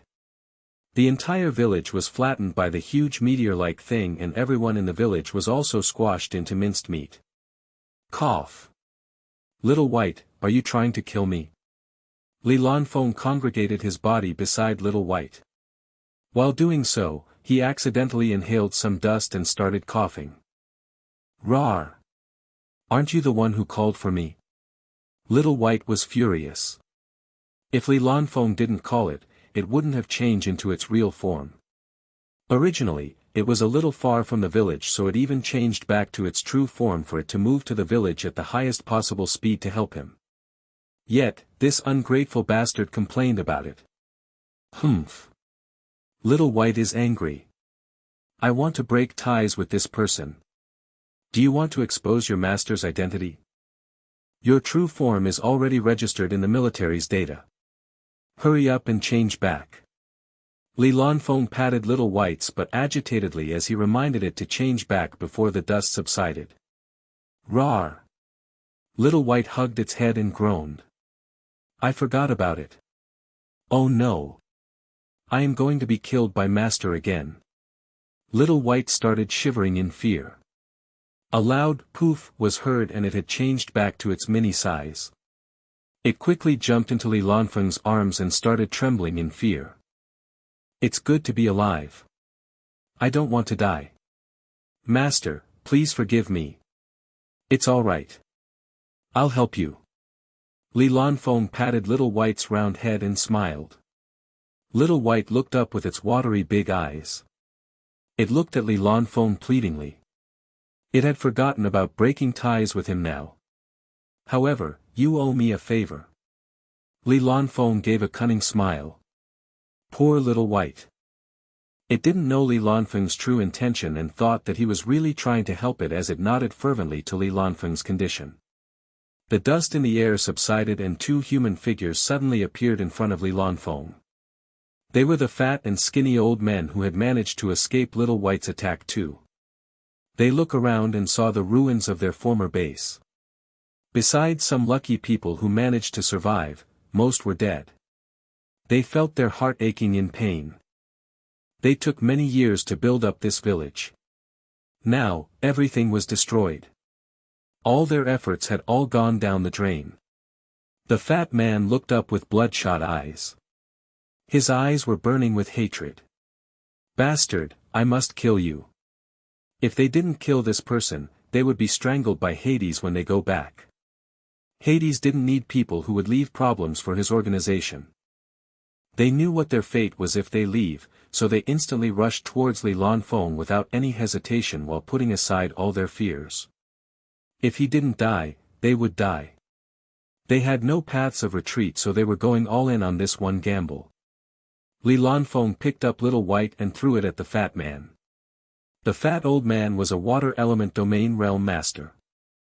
Water was an element that was very hard to detect, so just by the virtue of his element, it made much harder to deal with than the skinny man who was a metal element domain realm master. Hence, Li Lanfeng decisively put Little White in charge of the fat man. Another factor that he had considered when making this decision was the metal element causing more harm to Little White compared to water element. After all, Little White used to live underwater on planet Juhao. Hence, Li Lanfeng made the decision that would make use of their strength the most. Rawr! Bastard, why are you throwing me again? Little White was angry. This was the second time he threw it without informing it. Bang! Little White's fat body slammed into the fat man's stomach. The fat man took 2 steps back because of the force behind throw. Little White bounced back onto the ground and rolled out for a few meters due to the residual force. Little White struggled to get up and its head was spinning. It couldn't stand up properly too. This was the second time it got dizzy. Little White shook its head and forced itself to remain focused. Then, it turned around and looked at Li Lanfeng, who was fighting with the skinny man. It roared a few times at Li Lanfeng's direction. It even raised one small tentacle at Li Lanfeng as though it was pointing a middle finger at him. The fat man disregarded Little White. He thought that Li Lanfeng threw it at him to distract him so that he could kill the skinny man. Hence, after he stabilized his body, he rushed towards Li Lanfeng with the intention to sneak behind him. Little White hated Li Lanfeng for throwing him, but it didn't want him to get hurt too. Thus, it leaped into the air and bumped into the fat man to force him back. Rawr! Your opponent is me. Little White raised a tentacle and curled it inwards multiple times. The fat man saw Little White's actions. He narrowed his eyes and his expression turned serious. He remembered how he got forced back twice. The first time, it might be due to the young man's strength, but the second time, this little thing blocked him all by itself. If he wanted to fight with his partner, he must destroy this little thing first. Killing intent appeared in the fat man's eyes and 4 water dragons manifested in the air above him. They flew towards Little White from all 4 directions. The 4 water dragons blocked all paths of escape for Little White. Rawr! Little White shouted before being drowned by the 4 water dragons. The 4 water dragons flew around Little White and formed a huge water ball, trapping Little White inside it. Little White started struggling in the water ball. The fat man clenched his fist tightly so that the water ball wouldn't be broken by the little thing. Little White's resistance gradually got weaker. Finally, it stopped moving. It seemed to have drowned in the water ball. 3 minutes later, the fat man sneered. He released his grip and the water ball dropped to the ground. Little White laid there motionless. It really seemed to be dead. The fat man finished Little White and turned to look at the skinny man's fight. He saw Li Lanfeng and the skinny man both using their ultimate technique. Li Lanfeng activated his format territory and the space around him started to get all distorted. There was a frightening black whirlpool in the middle, seemingly to be devouring everything within the space. Li Lanfeng had a black scythe in one hand. Along with his black cloak, he looked like the god of death. The skinny man had a weapon in his hand too. It was a blue dragon sun moon knife. The blade and the handle of the knife were both long. It looked like it could slash anything into 2. His domain was like his knife too. It was sharp knife aura that was able to penetrate anything. There were a few knife scars on the ground in front of him. The fat man knew that this was a good time to sneak attack when he saw Li Lanfeng being occupied by the skinny man's domain. He placed a hand behind his back and a thin stream of water started to congregate in his palm. The stream of water slowly got wider and wider. Finally, it turned into a giant dragon that was able to swallow anything. Li Lanfeng and the skinny man had reached the height of their fight. They suddenly attacked at the same time. This is the perfect opportunity. The fat man's eyes lit up.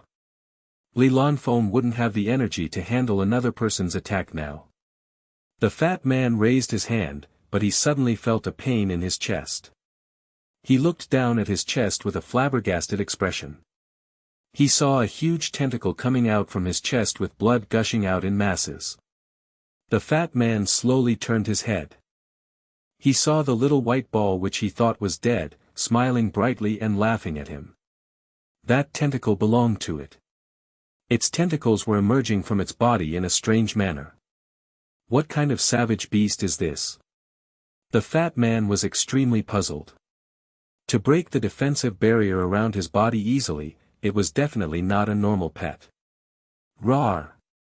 The tentacles retracted into the round ball's body. There were no signs of its existence anymore. Little White resumed its innocent and cute image. A huge hole the size of a bowl appeared in the fat man's chest. Blood flowed out of it. He felt that his life was flowing out of his body. He felt cold. After ruling the underground world for more than 10 years, he died in the hands of an unknown and innocent-looking creature. He felt so frustrated. His death didn't seem justified at all. The fat man sneered as he laughed at himself. The years of peace made him forget that harmless-looking things were the most dangerous. He finally paid the price for his carelessness. Bang! The old man finally took his last breath and fell on the ground. His body made a loud sound when it slammed on the ground. This sound shocked the skinny man who was fighting with Li Lanfeng. From the corner of his eyes, he noticed that his partner was dead. He got distracted. This is my chance. Li Lanfeng immediately wielded his death scythe. The skinny man felt a frightening force rushing towards him. He was dumbstruck by the fat man's death, but he had to forget about it for now. He took on Li Lanfeng's attack with all his concentration. The skinny man decisively slashed his blue dragon sun moon knife at his opponent's scythe. The strong would always win. He couldn't hold back now. If he lost, he would disappear like a piece of meat from his body. He didn't want to die, so he must fight for his life. Bang! The two weapons collided and the battle of the two domain energy started. Everything around them was destroyed by their energies. Those places that got touched by the black whirlpool turned into small particles and disappeared. Those that got slashed by the knife aura shattered into pieces and dispersed into the air. In front of these two powerful domain energy, Little White had no choice but to hide too. It used its tentacles to dig the soil hurriedly and buried itself underground. After experiencing many disasters and dangerous situations on planet Juhao, Little White's survivability was very strong.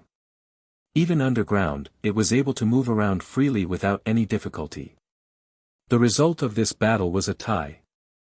The skinny man was elated when he realized his opponent's special domain was not invincible. As long as he was on par with him, his opponent wouldn't be able to hurt him. Suddenly, he felt a strong sense of danger creeping up behind him. He slashed his knife behind him instantly. Rawr! A shrill sound rang beside his ears. The sound wave penetrated his skull and into his brain, causing him to feel disorientated. Damn it! The skinny man retreated back quickly, but it was too late. His spiritual power got disturbed by the sound wave, so his domain energy was affected too.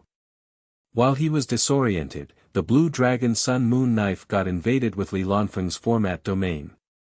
It exploded and disappeared. Li Lanfeng didn't stop there. His scythe flew out of his right hand. A metal chain was bound to the staff of the scythe. The scythe flew towards the skinny man who was trying to run away. Bang! The skinny man congregated his energy and formed another knife. He held the handle with both hands and forced himself to resist Li Lanfeng's incoming fatal attack. The huge force behind the throw caused him to be pushed back a few meters. Deep and long skid marks were left on the ground. The skinny man vomited a mouthful of blood. His hands started shaking and blood was leaking out of his burst blood vessel. His stubborn resistance caused him to be on the losing end in this battle. Li Lanfeng shook his hand. The metal chains clanged loudly and the scythe swept towards the skinny man once again.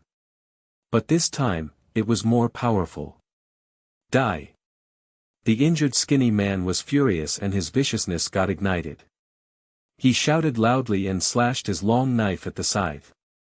The long knife slit a deep cut in the ground. Li Lanfeng knew that his opponent was fighting with his life now. He grunted and the black whirlpool started spinning even faster. His black cloak flew up in the wind. A ray of black light suddenly shot out from his forehead and through his mask. The ray of black light caused his metal mask to disintegrate slowly from the top. Li Lanfeng's perfect face was revealed to the skinny man. He was surprisingly familiar with this face. Goddess Li. The skinny man was dumbfounded. The dream lover of all the men in the world was a domain realm master. Li Lanfeng's gaze turned cold. He felt humiliated by this greeting. Because of his rage, the ray of black light got more intense. Soon, the light flowed towards the scythe through the chain in his hand. The scythe and the knife collided again. Ah! The skinny man screamed in agony.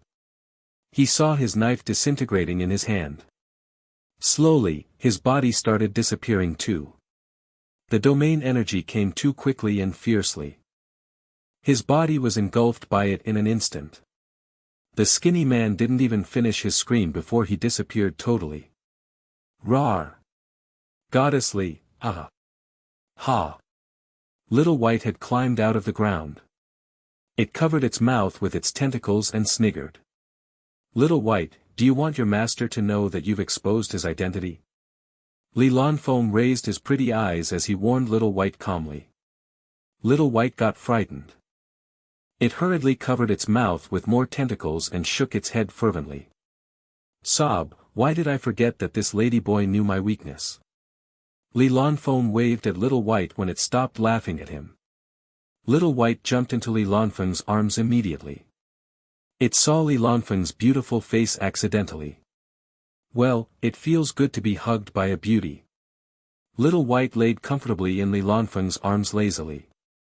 In the past, Little White liked to lie in Li Lanfeng's arms because Li Lanfeng would massage it. However, now, even if Li Lanfeng tortured it, it wouldn't want to leave. That beautiful face was enough to lift his mood and perk up his appetite. It had to be said that the pet picks up after its master. Ling Lan was a fan of good looks, she just hit it well, so her pet couldn't resist beauty too. Li Lanfeng looked at the mess Little White created and frowned. Rawr! What's wrong? Little White wondered. It didn't want to see a beauty frowning. If it looked at a frowning Li Lanfeng too much, its mood would be affected negatively. I'm thinking if those kidnapped children are squashed by you too. Li Lanfeng felt his head hurting. Rabbit wouldn't scold him if he found out, but he would think that he acted recklessly. Li Lanfeng didn't want to leave a bad impression on Ling Lan. Rawr! Don't worry, I calculated my landing speed so the rooms underground are still intact. Little White explained itself hurriedly. If you're worried, I can bring them out. Little White decided to volunteer to help when it saw Li Lanfeng continued frowning. How are you going to bring them out? Li Lanfeng smiled ambiguously at Little White. Little White got enchanted by the smile. It felt a little dizzy as it replied without thinking, I can swallow them in my stomach. Idiot! If you swallow them, they'll suffocate. Li Lanfeng glared at Little White as it blamed it for thinking of stupid ideas. As expected of a beauty. No matter what he did, he was still beautiful. Even a glare seemed so mesmerizing. Little White felt his nose getting warm. Blood was going to flow out of its nostrils. It quickly stuck 2 tentacles in its nose. However, that was all that remained of his consciousness. The words he said revealed all his secrets. They won't suffocate. I can swallow the space around them too. Little White finally realized what it said, so it quickly used its remaining tentacles to cover its mouth. Ah! I got distracted by his beauty. Little White knocked its head furiously with its tentacles. However, it was too late. It had exposed its secret. Oh. Little White, you have a lot of secrets. Li Lanfeng smiled and patted Little White's head. Little White's mind worked furiously. In the end, it laid down and pretended to be dead. I didn't say that just now. I didn't. Li Lanfeng chuckled when he saw Little White pretending to be dead again. His smile was enough to make people forget everything else. A beauty among the ruins. Lonely and isolated from the world. The only thing that saw this beautiful scenery was a dazed pet. Li Lanfeng hugged Little White and left. He didn't forget to clear the corpse before leaving. After some time, Little White remembered something. It roared anxiously. We haven't saved those children. That's not our problem, Li Lanfeng replied indifferently. Rawr. Rawr. When did Li Lanfeng wear his mask? Little White held its head in disbelief. I am unable to see the beautiful face anymore. No. Rawr.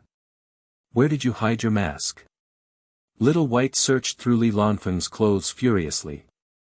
I must find the mask. Damn it, I must destroy all the masks that will cover up the beautiful face. If I can't see the beautiful face, I'll be in a bad mood. I won't be able to eat well. Are you looking for the mask? Li Lanfeng raised his eyebrows. Rawr. Yes. Little White nodded fervently. I must find the masks and destroy them so that he wouldn't be able to wear it. That way, I will always be able to look at a beauty. Li Lanfeng smiled gently and black light appeared on his hand. Soon, the light congregated into a mask. I'm able to format things and also congregate particles into items I want. Little White finally understood that the mask Li Lanfeng was wearing was not a real metal mask. It was just an illusion created using his domain. Only people who were more powerful than him was able to see through it. Little White wanted to destroy Li Lanfeng's mask but it remembered his sinister domain energy. It was powerful but it was still afraid of his format domain. It didn't want to disappear just yet. Little White was in a dilemma. Should I choose my personal safety or eye candy? In the end, it chose its personal safety. It laid on Li Lanfeng's arm lifelessly. It had no reason to live anymore. On this side, Li Lanfeng completed Ling Lan's mission. On the other end, Luo Lang and Xie just managed to enter the depth of the manor. The two of them killed the last batch of guards. After that, they felt too powerful energy moving towards them. Luo Lang and Xie cooperated well. Each of them chose to block one energy. Boom! Boom! Two loud explosions were heard. The sneak attack from the two people got stopped by Luo Lang and Xie. They retreated a few steps from the force.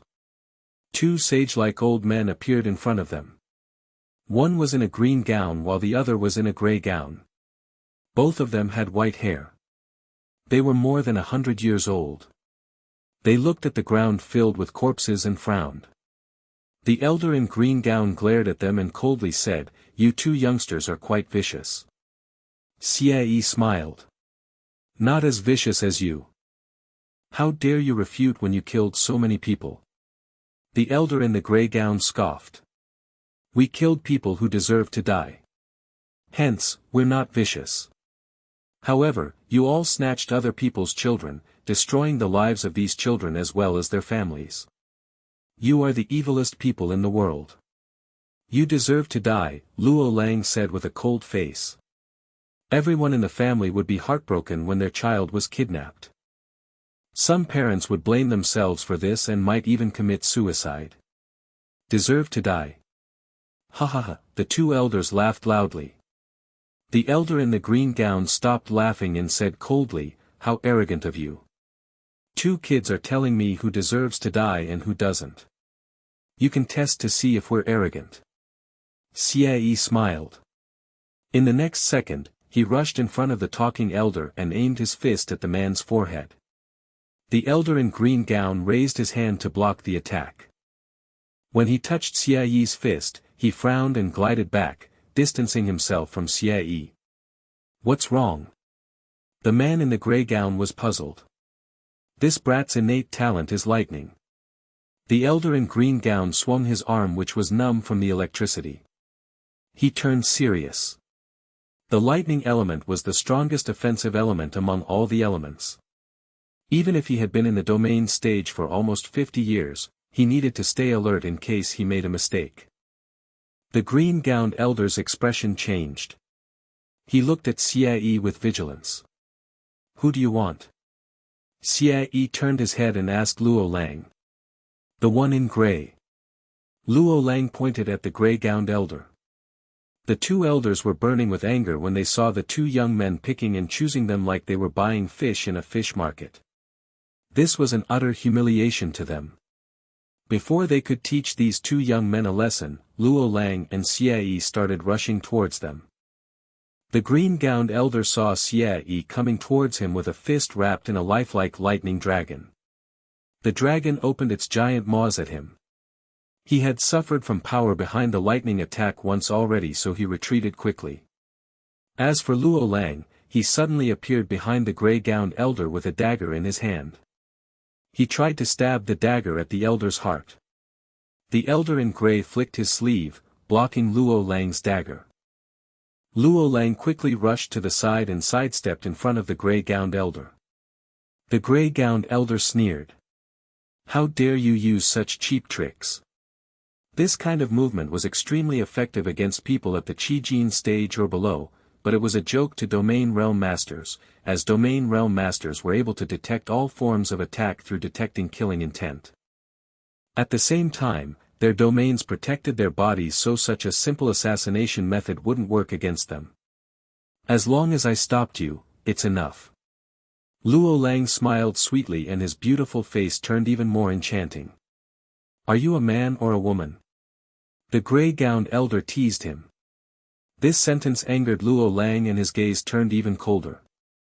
His mesmerizing face turned serious, and he changed from an enchanting beauty to a cold ice beauty. I didn't expect such beauty to exist in the world. Seems like even God thinks that I shouldn't die, so he sent you here to me. The grey-gowned elder seemed excited. With this beauty in hand, Hades would be willing to help him to become a titled domain realm formidable warrior. People like them were already half a step into the coffin. They were willing to serve Hades because they hoped that he could help them to advance to the titled domain stage, as that would elongate their lifespan. The grey-gowned elder had already angered Luo Lang. Yet, he continued provoking Luo Lang, eventually causing Luo Lang to explode in anger. Activate domain. A calm Luo Lang walked out from behind and stood beside him. The expression on his face never changed, like still water. What combination do you want? The calm personality asked indifferently. I want to tear him to pieces. Luo Lang gritted his teeth. I understand, the calm personality replied. If this was what the primary personality wanted, he would satisfy him. Dark personality, wild personality, come out. The calm personality turned back to the mindscape and talked to the personalities in Luo Lang's mindscape. It's finally my turn. A rough voice resounded through the room and a crazy-looking Luo Lang walked out from behind Luo Lang. The wild expression on his face caused him to look sickly beautiful. I didn't expect you to think of me. A sinister voice resounded through the room next, and a Luo Lang with a dark expression stood behind the primary personality. The grey-gowned elder was stunned when he saw 4 different Luo Langs appearing in front of him. What kind of domain is this? Are those his clones? If he didn't feel the domain energy coming from those people, he would think that they were quadruplets. The grey-gowned elder turned serious when he saw Luo Lang's special domain. It looked like his prey was not easy prey. If he wasn't careful enough, he might become the prey instead. Although this is our first time working together, I believe that you can fulfill my desire to tear that old man apart. Luo Lang believed in his personalities. Of course, the wild personality replied. The dark personality smiled slightly. Surprisingly, his cold gaze subsided a little. The calm personality looked at the wild personality and the dark personality. As long as they interacted with the primary personality once, they would know how lucky they were to become the secondary personality of this primary personality. Well then, let's merge, the primary personality shouted. The four Luo Lang started merging together. After the merging was done, the one Luo Lang slowly opened his eyes. There were no emotions in his eyes. It was calm as still water. He spread his arms wide and two thin silver chains appeared in his palm. There was a cone-shaped arrow at the end of the chains. They raised their heads like a furious snake. If the gray-gowned elder moved, they would attack him instantly. The gray-gowned elder activated his domain too. The gray-gowned elder was a special domain realm master too. Luo Lang couldn't tell what his domain was, but there was a decaying smell in the air. It made everyone in the vicinity feel uncomfortable. However, this didn't affect the calm personality. After all, he was able to become the boss of all the secondary personalities because he was able to keep his cool in the face of every situation. The domain energies of the two people started clashing with each other. Loud popping sounds could be heard in the middle of two of them. Almost simultaneously, both of them attacked. Luo Lang stabbed his cone-shaped arrow at the gray-gowned elder. The gray-gowned elder jumped in the air and flew down, evading multiple attacks from the arrows in the process. Suddenly, he disappeared from the air and appeared a distance away, just standing there motionlessly. The chains quickly changed its direction and flew towards him. However, just as they were about to touch him, they stopped. While the chains were following the gray-gowned elder, they got entangled. The chain didn't straighten up, so Luo Lang didn't know that they were tangled. The gray-gowned elder just stood there and smiled arrogantly. He pulled his hand and a few gray lines appeared in the air. Suddenly, multiple figures appeared behind Luo Lang and started attacking the unprepared Luo Lang. Luo Lang's chain was entangled, so he couldn't retract them back. Was he going to get hurt? In the face of crisis, Luo Lang suddenly laughed crazily. The gray-gowned elder thought that he was going to win, but when Luo Lang laughed, he felt a chill down his spine. Those figures immediately stopped when they were an inch away from Luo Lang. Crack! The sound of chains turning and snapping could be heard. The gray-gowned elder looked at what was happening to the chain and his expression darkened. A silver net suddenly appeared in the dark space behind Luo Lang. The net covered Luo Lang's back. All the figures that were controlled by the gray-gowned elder got trapped in the net. As expected, your domain is a controlling type, the irritating kind, the calm personality said indifferently. From the moment he smelled the disgusting smell, he had guessed that this was his domain. Why does that net look so familiar? Luo Lang was puzzled. Tisk. Luo Lang's suddenly expression changed and he rolled his eyes. I see. Luo Lang then looked enlightened. His other personalities could communicate through his mindscape. They didn't need to talk, however, the primary identity liked to nag. After the personalities in Luo Lang's mindscape saw how was Ling Lan using the ice threads, they were astounded. They got interested in this attack and had great respect for Ling Lan. It could be said that the other personalities decided to bow down to Luo Lang because he had a powerful and scary boss. Although Luo Lang's primary personality was naive and innocent and was willing to accept all of them, it wasn't the main reason that they took into account into accepting Luo Lang. Instead, the main reason was that the other personalities didn't want to be killed by Ling Lan, who was able to freeze them to death with a single look. Hence, if you wanted someone to listen to you, it's important to be much more powerful than them so that they would look up to you and be frightened by you. The personalities in Luo Lang's mindscape wanted to learn Ling Lan's technique, so they started analyzing it. However, this technique needed to be complemented by corresponding domain energy. The domain energy of the wild personality was the only one that could complement the technique. Thus, the silver net could only be formed by the wild personality. When Luo Lang heard about this, he silently labeled his boss as wild. The gray-gowned elder narrowed his eyes when he noticed that the corpse he controlled were all trapped by his opponent. He quickly placed his hands together and the corpse of the people that got killed by Xie and Luo Lang jumped up and rushed towards Luo Lang. He didn't believe that he wouldn't be able to break Luo Lang's net with his sea of corpses. Luo Lang's gaze turned cold again when he saw the gray-gowned elder using such a powerful technique.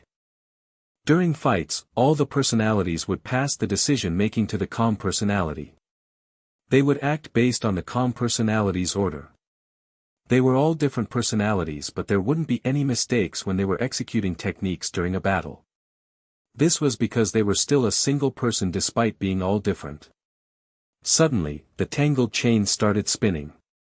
Sounds of the small chains clanging into one another were heard. In an instant, Luo Lang got covered up by his chain, forming a huge chain cocoon around. Are you trying to withstand my attack with this? In your dreams. The gray-gowned elder laughed arrogantly when he saw the cocoon.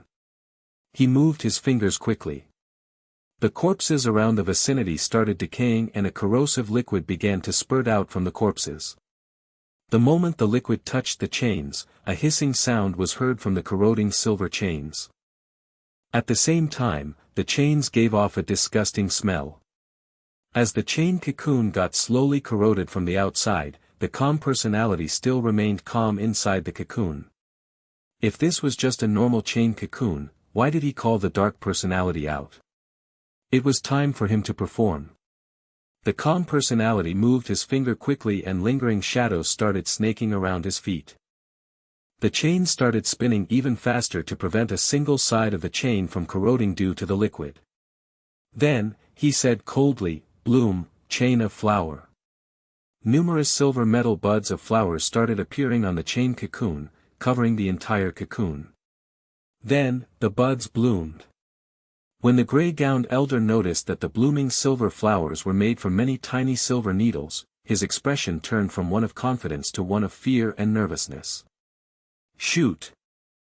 The calm personality didn't give the gray-gowned elder any time to think. He quickly gave an order and the silver needles shot towards the gray-gowned elder as well as the corpse he was controlling. The sound of silver needles piercing through the air could be heard. The gray-gowned elder moved back immediately to evade the sharp needles that was powerful enough to turn his body in a sieve net. However, he was still too late. To protect himself, he had no choice but to gather all the corpses in front of him and use them as his meat shields. Soon, these corpses basically turned to little pieces of flesh on the floor. As for the gray-gowned elder, he had managed to escape the attack with the help of the corpses. However, this also meant that his technique couldn't be used anymore, as there was no corpse for him to control left. His domain only allowed him to control corpses that hadn't decayed yet. He couldn't do anything to these tiny pieces of flesh. Damn it! The gray-gowned elder gritted his teeth in frustration. However, without normal corpses, he still had some things up his sleeve. He shouted angrily, "Qi, Mei, Wang, Liang, Ba, Xiao, Kuei, come out." Luo Lang's powerful technique had forced the gray-gowned elder to use his ultimate skill. After he shouted, the ground within his domain territory started vibrating and 7 corpses that were blue-gray and hideous-looking crawled out from the ground. The calm personality frowned when he saw those corpses. "Is there any problem?" Luo Lang asked seriously. "It's okay. I just didn't expect him to have such a skill," the calmly replied indifferently.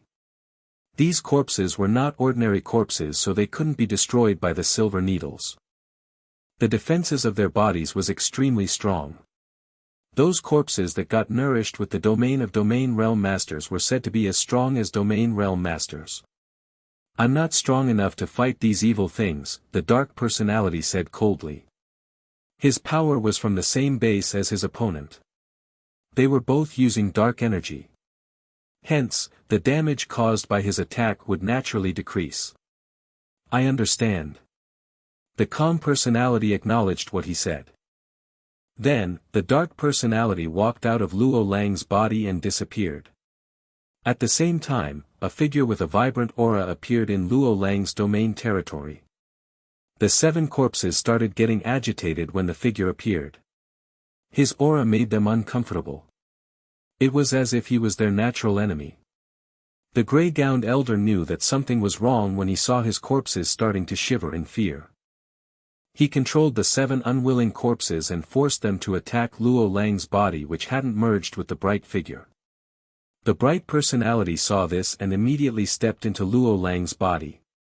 Luo Lang shouted, "Bright, I don't like you, but for the sake of destroying these disgusting things, I'll cooperate with you. Let's destroy these things. They shouldn't exist in the first place," Bright said calmly. "TSK, this is why we shouldn't have brought the bright personality out." The wild personality thought to himself. He always sounded as though he was the only one who was worth existing. The silver chain started shining brightly. That holy aura it gave out caused the 7 corpses to feel extreme pain from the core of their bodies. The holy aura caused great damage to dark energy characters like them. Of course, at the same time, the dark energy was equally lethal to the bright energy.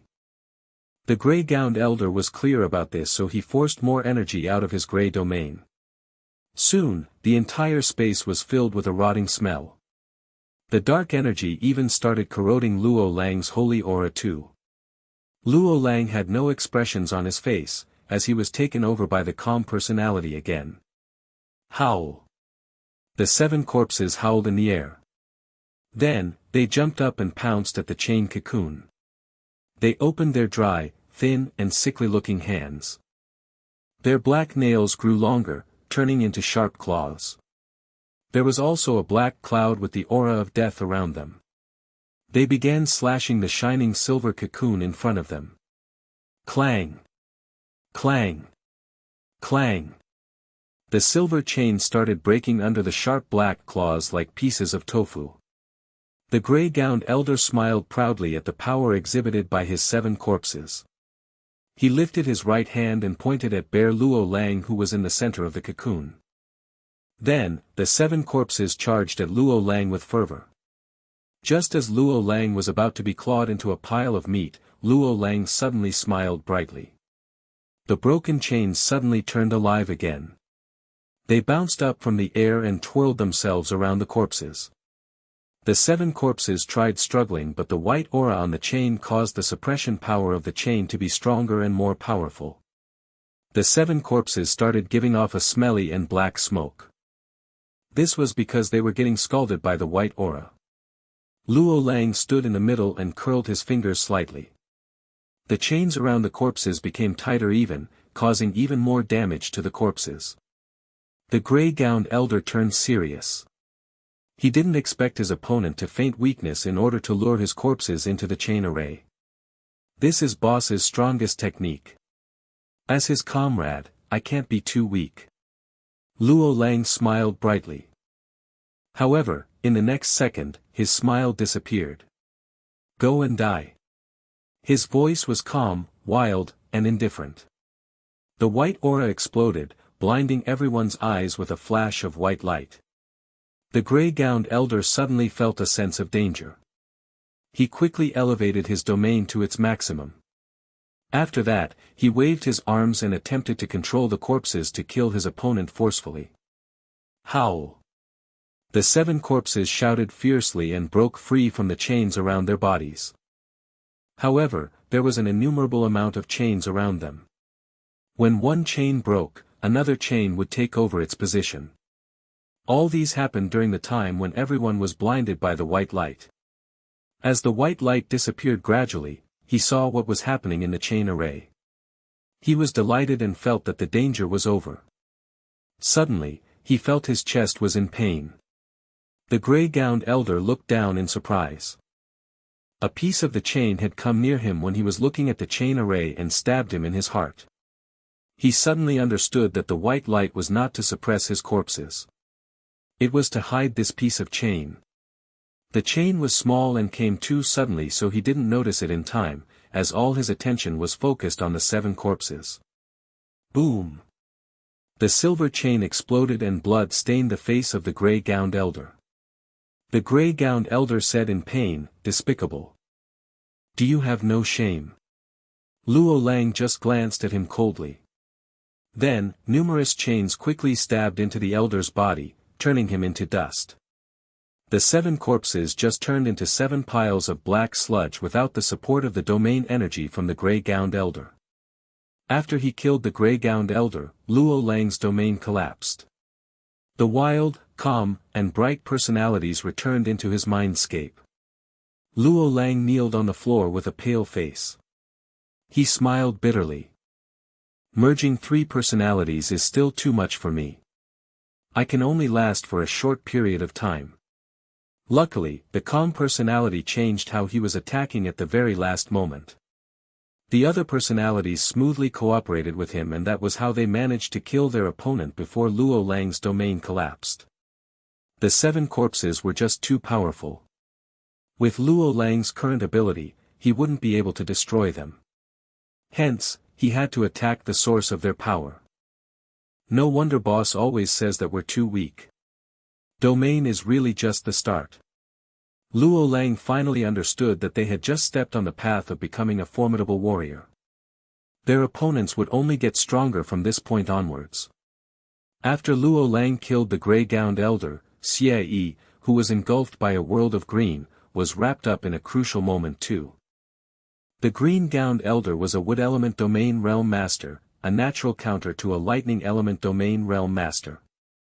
Thus, the power of Xie Yi's lightning element would naturally be weakened in front of a wood element domain realm master. The 2 elders were both very experienced in battles. Hence, the gray-gowned elder chose Xie Yi as his opponent to his advantage.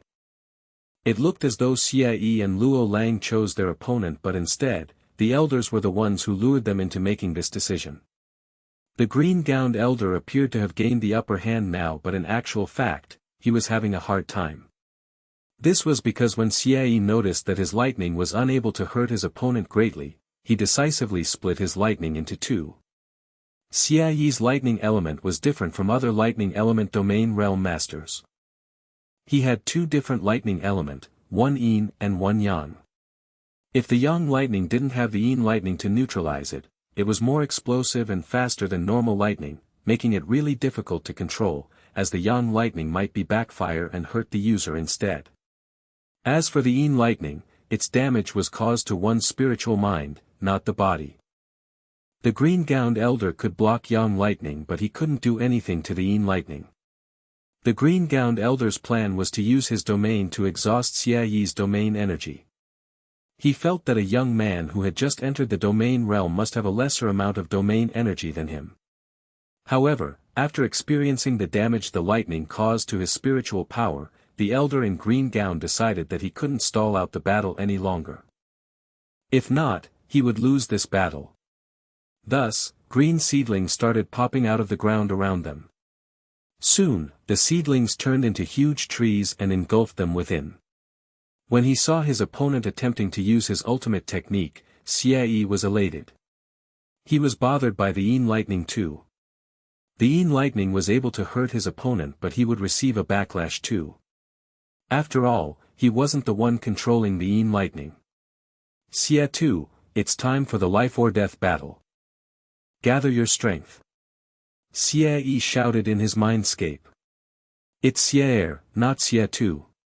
A cold voice sounded in his mindscape. Xie 1, take care of yourself first and don't drag me down. Then let's see who's stronger. Xie Yi pretended to not hear Xie's deliberate name calling and laughed out loud. Immediately afterwards, lightning began to snake around Xie Yi's body. Beneath the snakes of purple lightning, a shadow appeared. It was Xie. Xie looked at Xie Yi with a complicated look on his face. Xie Yi saw his expression and smirked as he nodded toward Xie. Then, he reached out his right hand. Xie looked at that hand and sighed. He reached out with his left hand and held Xie Yi's hand. Xie Yi's smile was even bigger now. He turned around to look towards the green-gowned elder and said softly, I'm still just a bit weaker right now. In the future, I will become even stronger so that you can actually appear in front of my comrades. After seemingly understanding Xie Yi's unfinished statement, Xiaer also held Xiaoyi's hand firmly. I hope you won't let me down. That lonely and cold world isn't a really good place to live. Xiaer thought of Xiaoyi's extremely capable boss. With him around them, he believed that Xiaoyi would not become a weakling who couldn't withstand his powers. Xiaoyi didn't know that what gave Xiaer's confidence to believe in him was not him, but actually Ling Lan, who had appeared only for a short moment in Xiaer's world. As Xiaoyi and Xiaer walked hand in hand, the snakes of glowing purple lightning around their bodies became even darker, and eventually into a pitch-black color. But when put under a light, there was still a shade of purple, proving that the lightning was dark purple. As the purple lightning became darker and darker, there was dangerous and suffocating aura slowly exuding out from within. The green-gowned elder had already raised the power level of his domain to its strongest. Seeing Xiaoyi's domain energy getting stronger, he decisively made a move. The jade-like sea all around him went straight towards Xiaoyi. Seeing this, Xiaoyi and Xiaer raised their interlocked hands and two lightning dragons shoot from their hands. The dragon that appeared from Xiaoyi's left hand was vibrant in color with some red shade in the purple. The radiance of the color was seemingly enough to reach into a person's soul. It also made the jade-colored sea around them lose its color. The aura the lightning was exuding out was the same as Xiaoyi's personality, free and enthusiastic, and could easily affect the atmosphere around him. Xiaer's dragon from his right hand, on the other hand, was fully black. Within the black dragon, there was an inked lightning with tar-like density, calmly moving along with the movement of the dragon. It was just like him, a presence that was calm enough to enclose the universe into it. Their interlocked hands were suddenly clenched firmly. Then, the two different colored lightning dragons were pushed outwards from their hands at the same time. The two lightning dragons ruthlessly flew towards the Jade Sea. Once the radiantly colored dragon touched the Jade Sea was instantly set ablaze. Although fire was destructive, there was also the power of life infused in it. The black dragon on the other hand turned the Jade Sea on its side into a gray wasteland. That was the power of death. These two different dragon forms stunned the green-gowned elder. But, he quickly slapped himself awake and countless thick branches suddenly appeared from the ground to attack Xiaoyi's main body. However, the branches that were once filled with life, quickly withered away and had its life force drained the instant it got close to Xiaoyi. Compared to Xiaoyi's lightning power, Xiaer's lightning was more suitable for defense. At that moment, the two dragons finally combined together in midair. One began to take in the power of life and the other was replenish its destructive power. As the lightning continuously crackled and burst apart, it became stronger and stronger, before finally congregating into a gigantic lightning dragon. As the green-gowned elder was looking at it with despair on his face, the dragon instantly devoured him. Seeing that his opponent was defeated, Xiaoyi, who was enduring immense pain until now, instantly sat onto the ground. He opened his mouth and coughed out burning black smoke. You're still too weak. If you don't make body stronger, you won't be able to endure my destructive powers the next time I come out, Xiaer said coldly. Although Xiaoyi controlled his power of life well, he was still weaker compared to Xiaer's knowledge of his own destructive power. Xiaoyi laughed out loud. Right as he was about to answer, his wounds opened up, causing him to grit his teeth in pain. Seeing this, Xiaer coldly said, "You should rest up so you don't have to trouble your buddy." He looked towards Luo Lang, whose condition was also not so good. "But, it seems your buddy needs your help more." Hearing that Luo Lang's condition was not good, Xiaoyi instantly jumped up in response. This made him seem that was not injured at all. Xiaer shook his head as he saw this scene. When Xiaoyi heard that his comrade was injured, he could completely disregard his own injuries. Compared to Xiaoyi, he wouldn't care about comrades first. Instead, he would be selfish and care for himself first. This was perhaps why their father chose Xiaoyi and didn't choose him. Xiaer felt his body slowly become transparent and returning to the cold world that he belonged in. "Luo Lang, are you alright?" Xiaoyi had already ran towards Luo Lang and asked him hurriedly. Luo Lang's face was pale. In order to defeat his opponent, he completely depleted his domain energy, so he was now unable to move from the exhaustion. Xie quickly helped Luo Lang to drink a strong recovery agent that Li Shiyu had made. At the same time, he didn't forget to drink one himself. Not long after, Luo Lang's complexion began to look better. Luo Lang didn't think that depleting his domain energy would result in such a strong side effect. He did not even have the energy to take out a medicinal agent. If Xie had somehow lost, the two of them would have actually died here. After thinking about this, Luo Lang couldn't help but be terrified at the thought. The thought of becoming stronger was even more engraved in his mind. After seeing that Luo Lang was alright, Xie stopped worrying and continued to investigate this building. He discovered that other than the children locked up in cages, the others were either dead or ran away when the two of them were fighting the elders. What should we do about those children? Xie pointed towards the children in cages who were unconscious. Luo Lang frowned and twirled his hair with his finger. In the next second, Luo Lang's eyes calmed down and said, "We're not saviors. Our boss's orders were to infiltrate and destroy, not save. Whether they can successfully get out of this building, would depend on their luck."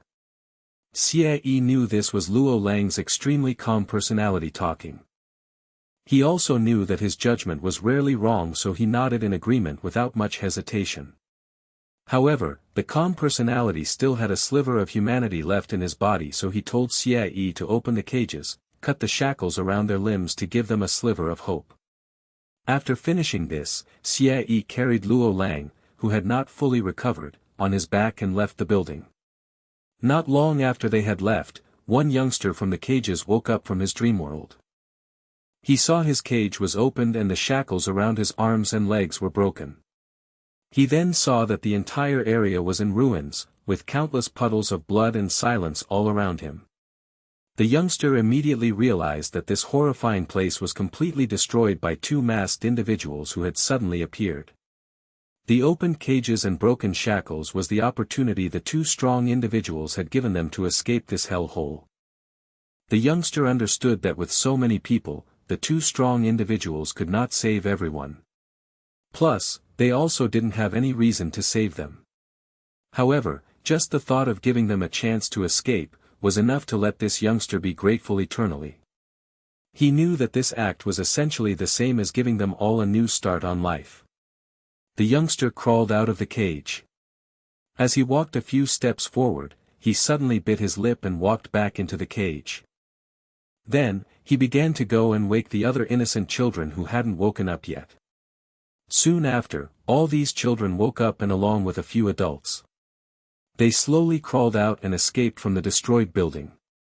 They were lucky that their minds weren't successfully wiped by the elders. They still knew where they were from. Even though some had their minds wiped and forget everything, their cellmates still told them what had happened to them and where they came from. Although these individuals had escaped the clutches of these villains, they still needed to go through many more dangerous and difficult situations if they wanted to go back home. However, this was their own story and was not related to the story of Ling Lan and the others.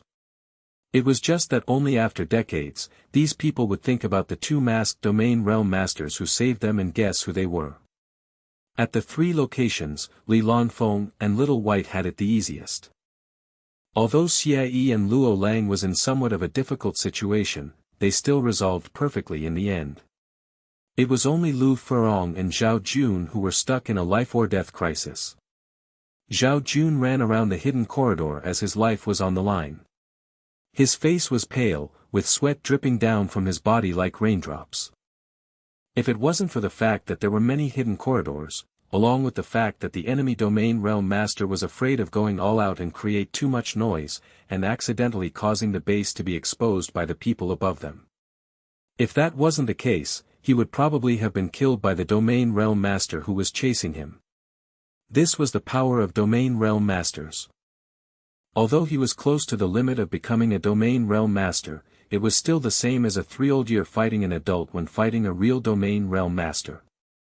He was completely unable to defend himself. Zhao Jun didn't know how long he could hold on. He only knew that if he wanted to live, he must run away with all his might, until Lu Furong arrives. Zhao Jun felt there was a terrifying power creeping behind him. He didn't even think and somersaulted into corridor on his right. Bam! A terrifying power instantly hit the place he was running towards.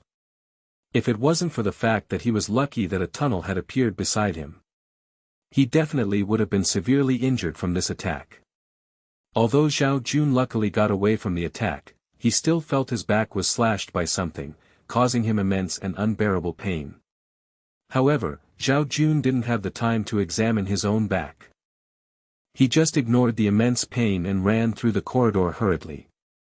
It was because Zhao Jun knew that the Domain Realm Master would not stop chasing him. Another terrifying attack came towards him. This time however, Zhao Jun was not as lucky, as there weren't any other corridors to turn into. Seeing this, Zhao Jun bit his lip and pounced forward. Without any tunnels to turn towards, Zhao Jun was still sent flying by the shockwave even though he dodged away from the center of the attack. He then rolled on the ground a few meters away from the attack. Ugh! Zhao Jun spat out a mouthful of blood. The attack of the Domain Realm Master still severely injured him even though he suppressed much of it with his Qi Jin at great perfection. A silhouette appeared in the corridor. It was the silhouette of a 40 to 50-year middle-aged man. It was the Domain Realm Master who kidnapped Lu Aihua and injured Han Shuya. Ha, ha, ha, the man laughed softly. You're really good at running, but where can you run to now? Zhao Jun tried his best to bear the immense pain from his back and bit his lip as he stood up. He quickly thought in his mind to see how could get away with his life from the clutches of his opponent. After seeing that his prey was thinking of running away, the Domain Realm Master threw out his fist and a formless attack went straight towards Zhao Jun. Zhao Jun could only raise his hand to block, but he was once again sent flying away by the force behind the fist. Bam! Zhao Jun smashed onto the ground face first. The blood from his mouth was gushing out uncontrollably. In the end, Zhao Jun had become severely injured and lost his ability to move. You're this weak, and you dare to cause trouble in our territory. You really don't know your place. As the Domain Realm Master smiled coldly, he slowly walked to the motionless Zhao Jun. He bent down and held Zhao Jun's neck with his right hand. He then lifted him up by the neck. Zhao Jun's face instantly turned blood red. His opponent's fingers were ruthlessly strangling him, causing him to be unable to breathe, which instantly made his face go red. As time went by, Zhao Jun felt he was close to death for the first time. Am I actually going to die here? Zhao Jun's mind could only think of this. Even if he was going to die like this, he still wasn't willing to give in. He still wanted to follow his boss through the stars and create more miracles.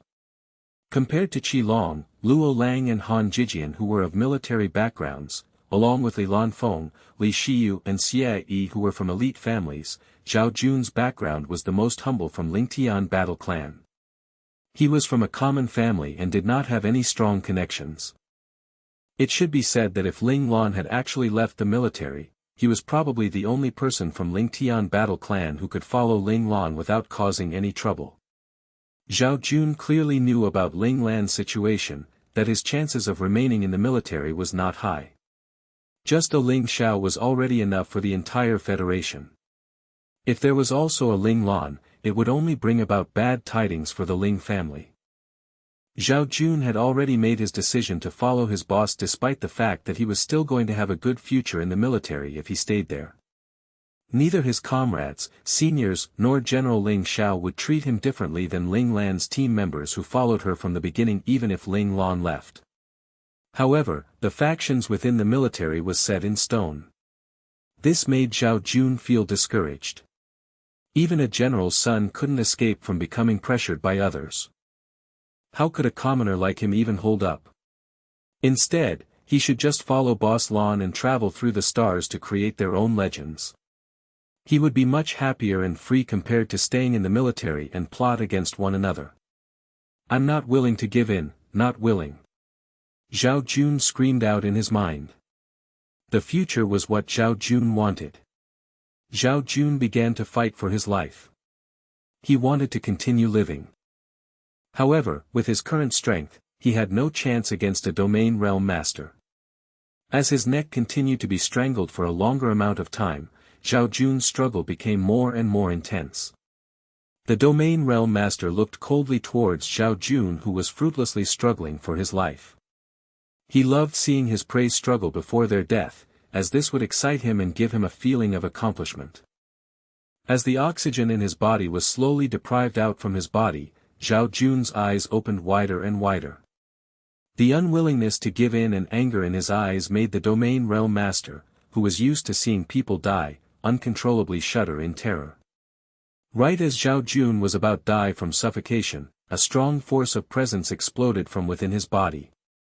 The domain realm master instantly understood why he was scared just a few moments ago. He didn't think that the rumor of breaking through the barrier during a crisis would actually happen right in front of his eyes. Don't even think about it. The domain realm master roared. He was not going to allow his prey to reserve the tide on him and prey on him instead. He exerted more force in his right hand. He was rushing to break Zhao Jun's neck and kill this young man, who was about to advance into the domain stage, right here and now. Suddenly, he discovered that his right hand actually couldn't move at all. It turns out, unbeknownst to him, his right wrist was being held tight by a large and strong hand. Inside the temporarily rented room, Qilong felt his wrist vibrate. He lowered his head and had a complicated expression on his face. What's wrong? Han Jijian saw this and asked him curiously. Boss gave me an order, replied Qilong. Han Jijian instantly sat up straight and asked nervously, what's the order? Kill people. Qilong's expression instantly turned cold. The boss's order really aligned with what he wanted to do. Jijian, I'll leave this place to you. Qilong stood up and put on the black jacket that on the sofa. He turned around and said in a serious tone, before I return, you have to protect everyone here. I know. Although my physical skills isn't as strong as yours, it's still not that weak. Just leave this place to me. Han Jijian knew that if Qilong needed to move out, the opponent was definitely domain stage individuals. He felt a bit of regret, as domain battles were something he wasn't even qualified to participate in. Seeing Qilong's silhouette disappear in front of him, Han Jijian clenched his fists tightly. If he was to continue to stay at his current stage, one of these days he would not be able to follow them in their mission and be left behind by them. Looks like I need to do more training, Han Jijian said to himself. I disagree. Li Shiyu's voice rang from behind him. Your body has already exceeded its limit by a lot. Even if I use the best recovery agent, I still won't be able to repair the parts of your body that had exceeded its limit. You're still young, so you are feeling it. However, if this continues and reaches the threshold, the foundation of your body will be completely destroyed. I know, but with the amount of training you're giving me, I can't get close to their level at all. Han Jijian angrily punched the wall beside him. This was also the reason why he was secretly increasing the amount of training. He couldn't wait any longer. He didn't want to be someone who was protected by others every time something happens and watch his comrades risking their lives for him. All of us have our own place. Han Jijian, if you can't find your place, even if your physical skills were to advance to the domain stage, you would still be a person that will not be needed, Li Shiyu said coldly. Then tell me, what is my place? Han Jijian shouted. Strategist? Isn't Li Lanfeng performing better than me? He also constantly reminds me that I'm not as good as him. Not only that, his physical skills and mecha piloting skills are also better than me. Li Lanfeng, Li Shiyu sighed softly. He could only say that Han Jijian comparing himself with Li Lanfeng was comparing with the wrong person. As someone who was destined to not live long, unable to operate a mecha and unable to learn physical skills, he had clearly cheated somehow to reach his level today and did not go through everything logically. Have you never realized that Li Lanfeng's goal was never to become the battle team strategist? In the past few days when he watched his elder cousin brother, Li Shiyu finally understood him. Li Shiyu's words dumbfounded Han Jijian as he raised his head with a blank expression. If Li Lanfeng's goal wasn't to become a strategist, then why did he mock him in all aspects? Think about it, when he was mocking you, who was there? Li Shiyu could only say this much. Whether Han Jijian could get out of this mindset would depend on Han Jijian himself. It had to be said that intelligent individuals were people who would willingly go down in a rabbit hole. Han Jijian was like this.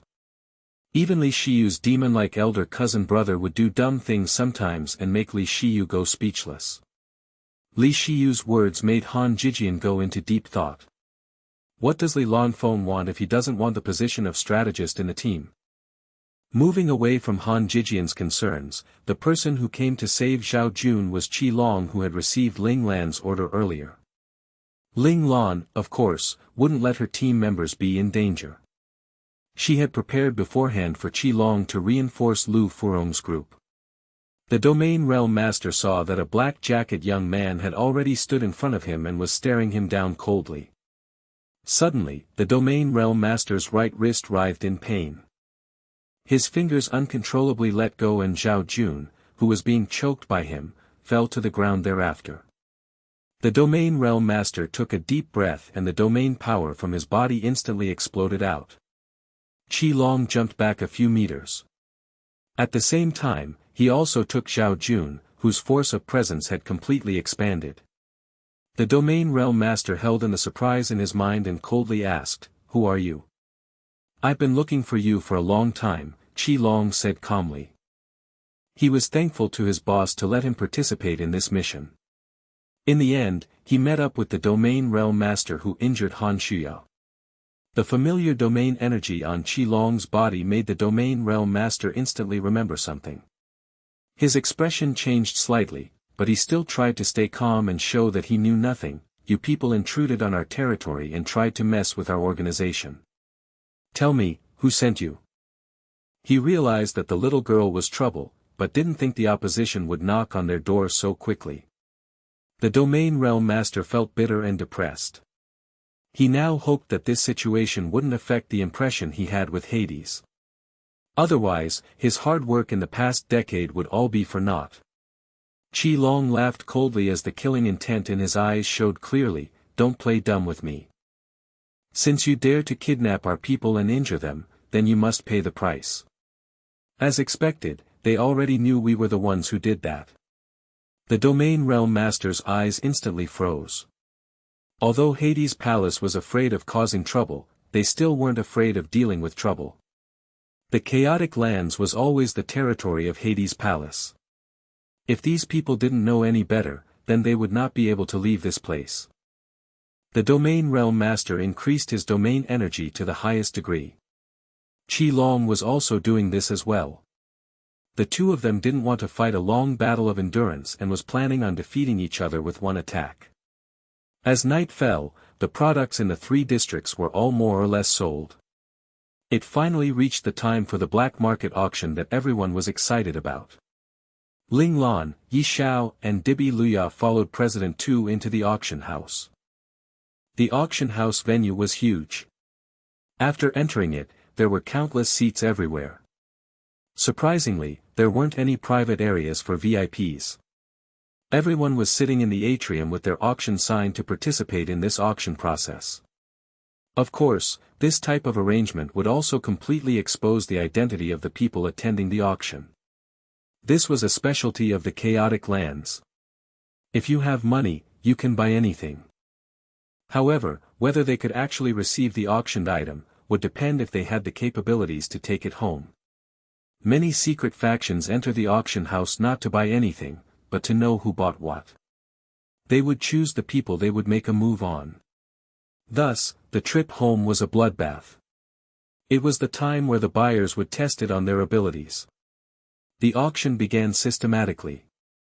At the beginning, the items that were being auctioned off were some precious and little antiques. There weren't many people who were interested in these items, so the auctions went by quickly, and it quickly reached the midpoint of the auction. The midpoint of the auction was auctioning a few children who had potential, along with Domain Realm Masters who had their minds wiped successfully. Here, the domain stage individuals could also be considered an item for sale. When these auction items started appearing on the stage, the atmosphere of the entire auction house began to heat up. Ling Lan saw little Aihua, who had eyes of fear, on the stage. Ling Lan then instantly narrowed her eyes in rage. Perhaps there were too many people sitting in the crowd and Ling Lan's seat was somewhat at the side. Little Aihua wasn't aware that Ling Lan was at the scene. She just saw countless strangers on their seats looking at her with gluttonous and greedy stares. She was so afraid that she had to curl up in a corner of the cage to just get some semblance of comfort. She began to pinch her palm with great force, hoping that the pain could calm her down. At the same time, she was so terrified that the tears welling up in her eyes would begin to drip down her face, attracting more attention to herself. In the back of mind, she remembered that Jiang Hui had once told her that crying doesn't solve any problems, and only being calm would bring about hope. Despite little Aihua encouraging herself, she still had 2 teardrops run down her face uncontrollably and silently, because she suddenly realized the fact that she might never see her family again. Aihua, don't cry. Little Aihua heard a soft voice behind and she turned around to look who was talking to her. It was a boy who was also put up for auction along with her. He was 2 years older than her. He comforted her after seeing Lu Aihua silently sob to herself in her cage. He comforted because he was in the same situation as her, children who still had their memories intact. He wasn't like the other children who had already forgotten who they were after having their minds wiped and becoming items for people to buy. Perhaps it was because he seemed lonely or he saw himself in her. When he saw that there was a little girl who also had her memory intact, he couldn't help but let down his guard and comfort her. Understood, elder brother Chiao. Lu Aihua nodded thankfully towards the boy. Now, even the smallest of comforts, would make Lu Aihua's heart calm down. The auctioneer was very considerate and put up all of the detailed information of the auction items on auction screen, making it convenient for those attending the auction to look through and choose the items they were interested in. There are actually 2 titled Domain Realm Masters. Not bad. Not bad. After seeing the auction list on the auction screen, a chubby old man beside President Tu showed an excited expression on his face. Compared to other auction items, humans were considered the much safer purchase, as the auction venue had a special method that made it if the buyers were to die, those who were sold to them would also commit suicide, dying along with them. This was the reason why this part of the auction was popular. By purchasing children with a lot of potential or domain realm masters, not only would the buyers acquire a strong security force in the future, they wouldn't have to worry about any privy eyes at the auction. After the auctioneer declared the auction had begun, he began going through the serial numbers of the items one by one. Little Aihua's serial number was at the end because she was added in at the very last moment. Not long after, the auctioneer reached the number of the boy who was comforting little Aihua. The atmosphere in the auction house suddenly became intense and everyone jumped in to participate in the bid for the boy. This was because the boy had awakened a water element-based innate talent and had awakened it for a long time already. Of course, the reason everyone had their eyes set on him was because he was only 12 years old. Additionally, his physical skills had actually reached the peak stage of refinement.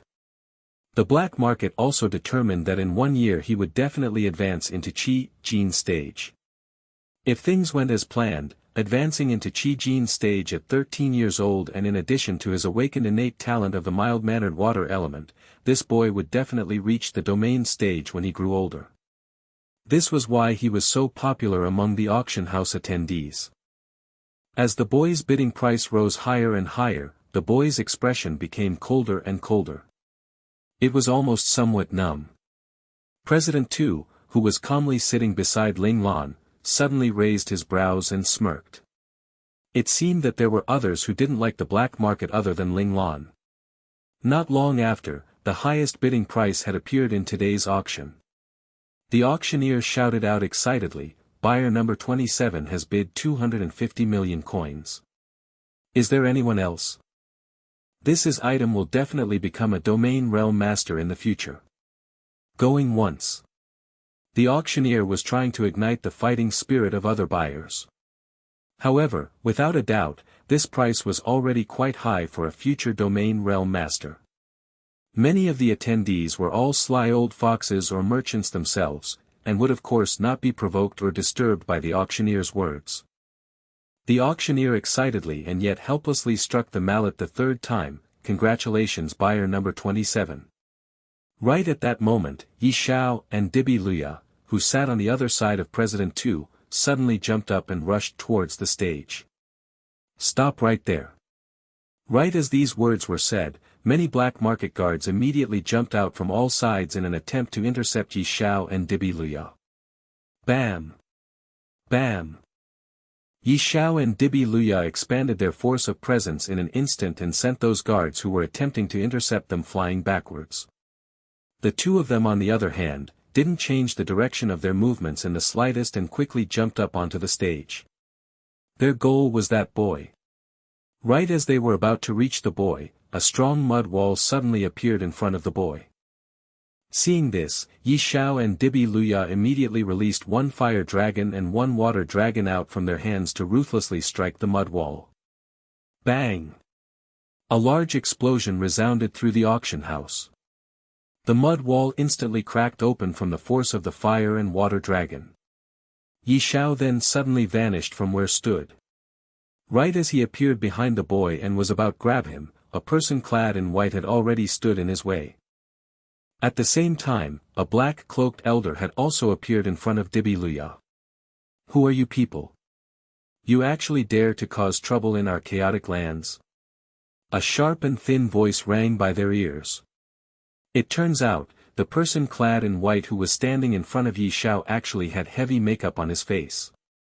He was actually a middle-aged man with his fingers out like a woman and had an effeminate voice. Hearing this, Yi Xiao was apologetic and replied, "I'm sorry. It's only because we saw our people be forced to be auctioned off. We were angry and made a move impulsively. We're not looking for trouble, so I hope everyone can let us off." You think just saying sorry will resolve everything? Huh, is that what you think we in the chaotic lands do? The black-cloaked elder replied coldly. Don't think you can do whatever you want in the chaotic lands just because you're both domain realm masters. Here, we have more than enough domain realm masters. After these words were said, President Tu, who was already pale from seeing Yi Xiao and Dibi Luya make a move, was now trembling. If it wasn't for the fact that Ling Lan had helped him up, he might have been so scared that he would have fallen on the floor. He didn't think that two domain realm masters were hiding among the mercenary team he had hired. He especially didn't think that they would cause trouble in the black market of the chaotic lands. He could feel his future being all grayed out. The chaotic lands would definitely make his merchant group take responsibility. A lighter punishment would be to refuse trading with them, while a larger punishment could possibly be to completely wipe out their entire merchant group. After hearing the forceful words of their opponent, Yi Xiao and Dibi Luya's expression did not waver. Yi Xiao even shook his head and said coldly, "If that's the case, then we want to know why our people would appear on your auction stage." Light and Dark Dragon are both very angry about this and decided to come here themselves to resolve this issue. After the names Light and Dark Dragon were spoken, the other auction attendees, who originally thought Yi Xiao and Dibi Luya were giving up their lives, couldn't help but shudder in fear. "You're from the Rainbow Raiders?" The effeminate middle-aged man suddenly gasped after hearing those names. "That's right." Yi Xiao and Dibi Luya replied proudly. Every world has its strongest individuals. In the chaotic lands, Frost Monarch, Hades and Ninja were the strongest. In the adventure world, there were also 7 kings that ruled that world. Among these 7 kings, the ones who no one dared to offend were Light and Dark Dragon from the allied adventurer group, the Rainbow Raiders. It was because they were like brothers to each other and they would never be apart.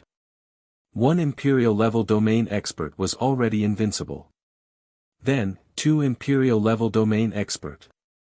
Even if it was another Imperial-level domain expert, they still wouldn't dare to offend these 2 people. Thus, almost all parts of the chaotic lands would tremble after hearing the names of Light and Dark Dragon. Who is so important that 2 kings came out to rescue him? Everyone looked at the young boy who had no expressions on his face and started guessing his identity. Humph. A sudden snort shocked everyone. You can look for your man, but you don't have to destroy 3 of our bases. That is too much. The person who snorted at the start was hurt again. Yi Xiao was stunned. Are you mad? What are you talking about? Yi Xiao, who didn't know what was happening, just randomly said, if you dared to mess with the Rainbow Raiders, you must be prepared to bear the consequences. How arrogant. Most people might be afraid of Light and Dark Dragon but were not. Another furious voice could be heard. No matter where he came from, since he's already ours, he will stay ours.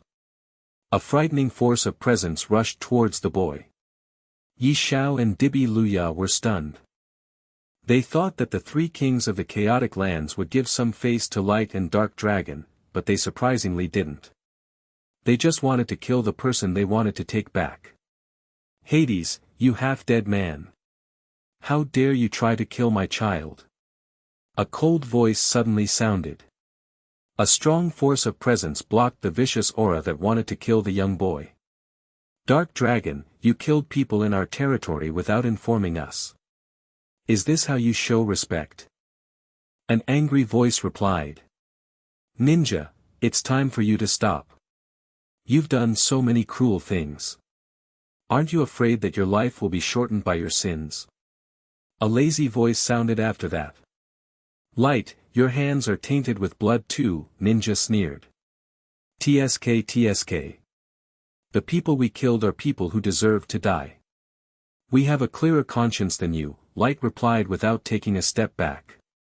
Pfft. Light, who are you trying to fool? Ninja scoffed at Light's blatant lie. Let's not waste time bickering. Light and I didn't come here to fight with you. We just want to bring our child back, Dark Dragon replied coldly. What about our people? Hades shouted angrily. What about them? I haven't even taken my revenge on you for making my child suffer. Dark Dragon replied with a cold smile. Since that is the case, let's settle this now. Hades was so angry that he started laughing maniacally. The moment his laughter ended, for invisible energy collided in the air above the atrium. Bang! A loud explosion occurred. The huge force flattened the auction stage, even the roof and the walls of the atrium had collapsed. The people in the atrium hugged their heads and scurried away when they saw 4 Imperial Stage domain experts fighting on top of them. If these 4 people didn't hold back their strength just now because they were worried about the people below, most of the people there would be dead by now. President Tu brought his men and left the atrium hurriedly. After he ran for a distance, he quickly realized that Jiang Hui wasn't beside him anymore. He may have ran in a different direction, or he is slower than us. President Tu was frightened by what had happened, so he quickly led his men back to their base. He was going to leave the next day and never come to the chaotic lands again. As for Jiang Hui, President Tu wished him good luck, and hoped that he was able to escape from those domain realm masters. The 4 unwelcome guests were in the destroyed atrium. They split into 2 groups and stood opposite each other. On one side, a person with a black cape was standing beside a person wearing a ghost mask. No one could see their faces. On the other side, there was a cold-looking elder in black clothes and white hair, as well as an amiable-looking elder in a red cloak. Even domain realm masters like Yi Xiao and Dibi Luya felt that they couldn't withstand the energy from these Imperial Stage domain experts. Yi Xiao and Dibi Luya were still lucky. Their opponents, on the other hand, got injured internally from the residual force and were vomiting out blood. Dibi Luya, bring little Xing away. Light spoke to Yi Xiao and Dibi Luya. Yes. Dibi Luya immediately accepted the order and grabbed the little boy beside Lu Aihua. Bring her along too. The little boy didn't forget his companion. He pointed to Lu Aihua. Troublesome. Yi Xiao pouted when he saw the little girl from Little 4 mercenary team. However, he still grabbed Lu Aihua and ran away with her. Damn it. Hades was furious when he saw Light and Dark Dragon taking their people right under their noses. He shouted, stop them. 8 figures immediately dashed out of the ruins. They rushed towards the escaping Yi Xiao and Dibi Luya. Howl! Dark Dragon shouted. Balls of black air started to spurt out of his mouth and fly towards those people. Damn it! Ninja moved his body and came beside Dark Dragon. He wanted to stop what Dark Dragon was doing. Dark Dragon quickly pulled his hands away and a black dragon appeared in place. He moved his wrist and the black dragon moved to attack Ninja. Bang! Dark Dragon and Ninja collided. They were both Imperial Stage Domain experts, but it was obvious that Dark Dragon was more powerful than him. While he was stopping the 8 Domain Realm Masters, he still also managed to block Ninja's attack. Yi Xiao and Dibi Luya managed to rush past the 8 Domain Realm Masters. Hades, who had started fighting with Light, shouted, "Frost Monarch, if you don't act now, all 3 of us will be embarrassed." Actually, if Dark and Light Dragon found them personally and talked to them, they might have agreed to give the little boy back to them. However now, Light and Dark Dragon destroyed 3 of their bases and even humiliated them in front of so many people. If they forgave them easily, the 3 of them would be laughed at by the people from the chaotic lands. Cough. Why do you have to do this? A cold voice floated over. Light and Dark Dragon's expressions changed. They dared to come because they felt that Frost Monarch wouldn't act. They might be wrong. Yi Xiao and Dibi Luya felt that their legs were stopped by something. Their expressions froze as they looked down on their legs. Their feet were covered with ice and the ice was slowly moving up their legs. The Frost Monarch had acted. Were they unable to save their young master even after Light and Dark Dragon came? Their faces turned pale. "Hey, don't you know that you might hurt me too if you do this?" A lazy voice sounded beside their ears. The 4 Imperial Stage Domain experts were shocked when they heard the voice. Yi Xiao looked at the direction where the voice came from and saw Jiang Hui sitting on a chair among the ruins smiling at them cheerfully. Yi Xiao saw Jiang Hui's feet were covered with ice too. He was sitting so the ice had already climbed up to his chest. He was going to become an ice statue soon, but Jiang Hui still had a smile on his face. He looked as though the ice on his body, which was about to take his life, was non-existent. A young person was on the edge of death but he didn't look frightened at all.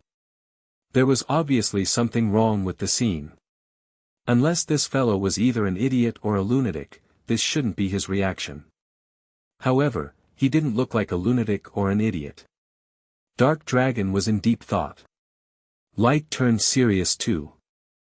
The expressions on Hades and Ninja couldn't be seen so no one knew what they were thinking. However, regardless of what was going through their minds, the ice was spreading up from Ling Lan's chest. Within a few seconds, it had reached Ling Lan's shoulder and was climbing up her neck. As the ice reached her jaws, Ling Lan raised one of her eyebrows and said lightly, "This is not good. If it continues moving up, I won't be able to talk." The ice that was moving up from her jaw suddenly got suppressed. No, they were moving back. They moved down Ling Lan's neck quickly like the tides in the sea. In a blink of an eye, there were no signs of ice left on Ling Lan's body. Not only that, the ice around Ling Lan was also starting to melt. Within the span of a few seconds, Yi Xiao and Dibi Luya were also freed from the ice. Light and Dark Dragon were surprised by this scene. Who is this young man? He was able to escape from an attack of an Imperial Stage Domain expert. People as powerful as Light and Dark Dragon were able to sense a person's age from his vigor of life. Thus, they knew that Ling Lan was still very young. Cough, I haven't been out for many years so I didn't know that there is such a powerful youngster. An old man with white hair walked towards them from afar. He had a crystallized ice walking stick in one hand. He walked towards them slowly, but he seemingly reached them within just a few steps. A few meters in a single step.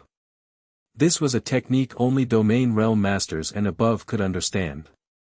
The old man raised his head, revealing a face full of wrinkles. He opened his eyes slightly and looked at everyone through his squinted eyes. Everyone suddenly felt a chill up their spines. Even Light and Dark Dragon couldn't help but shudder from the cold. Frost Monarch's understanding of the ice element seemed to have increased further over these years.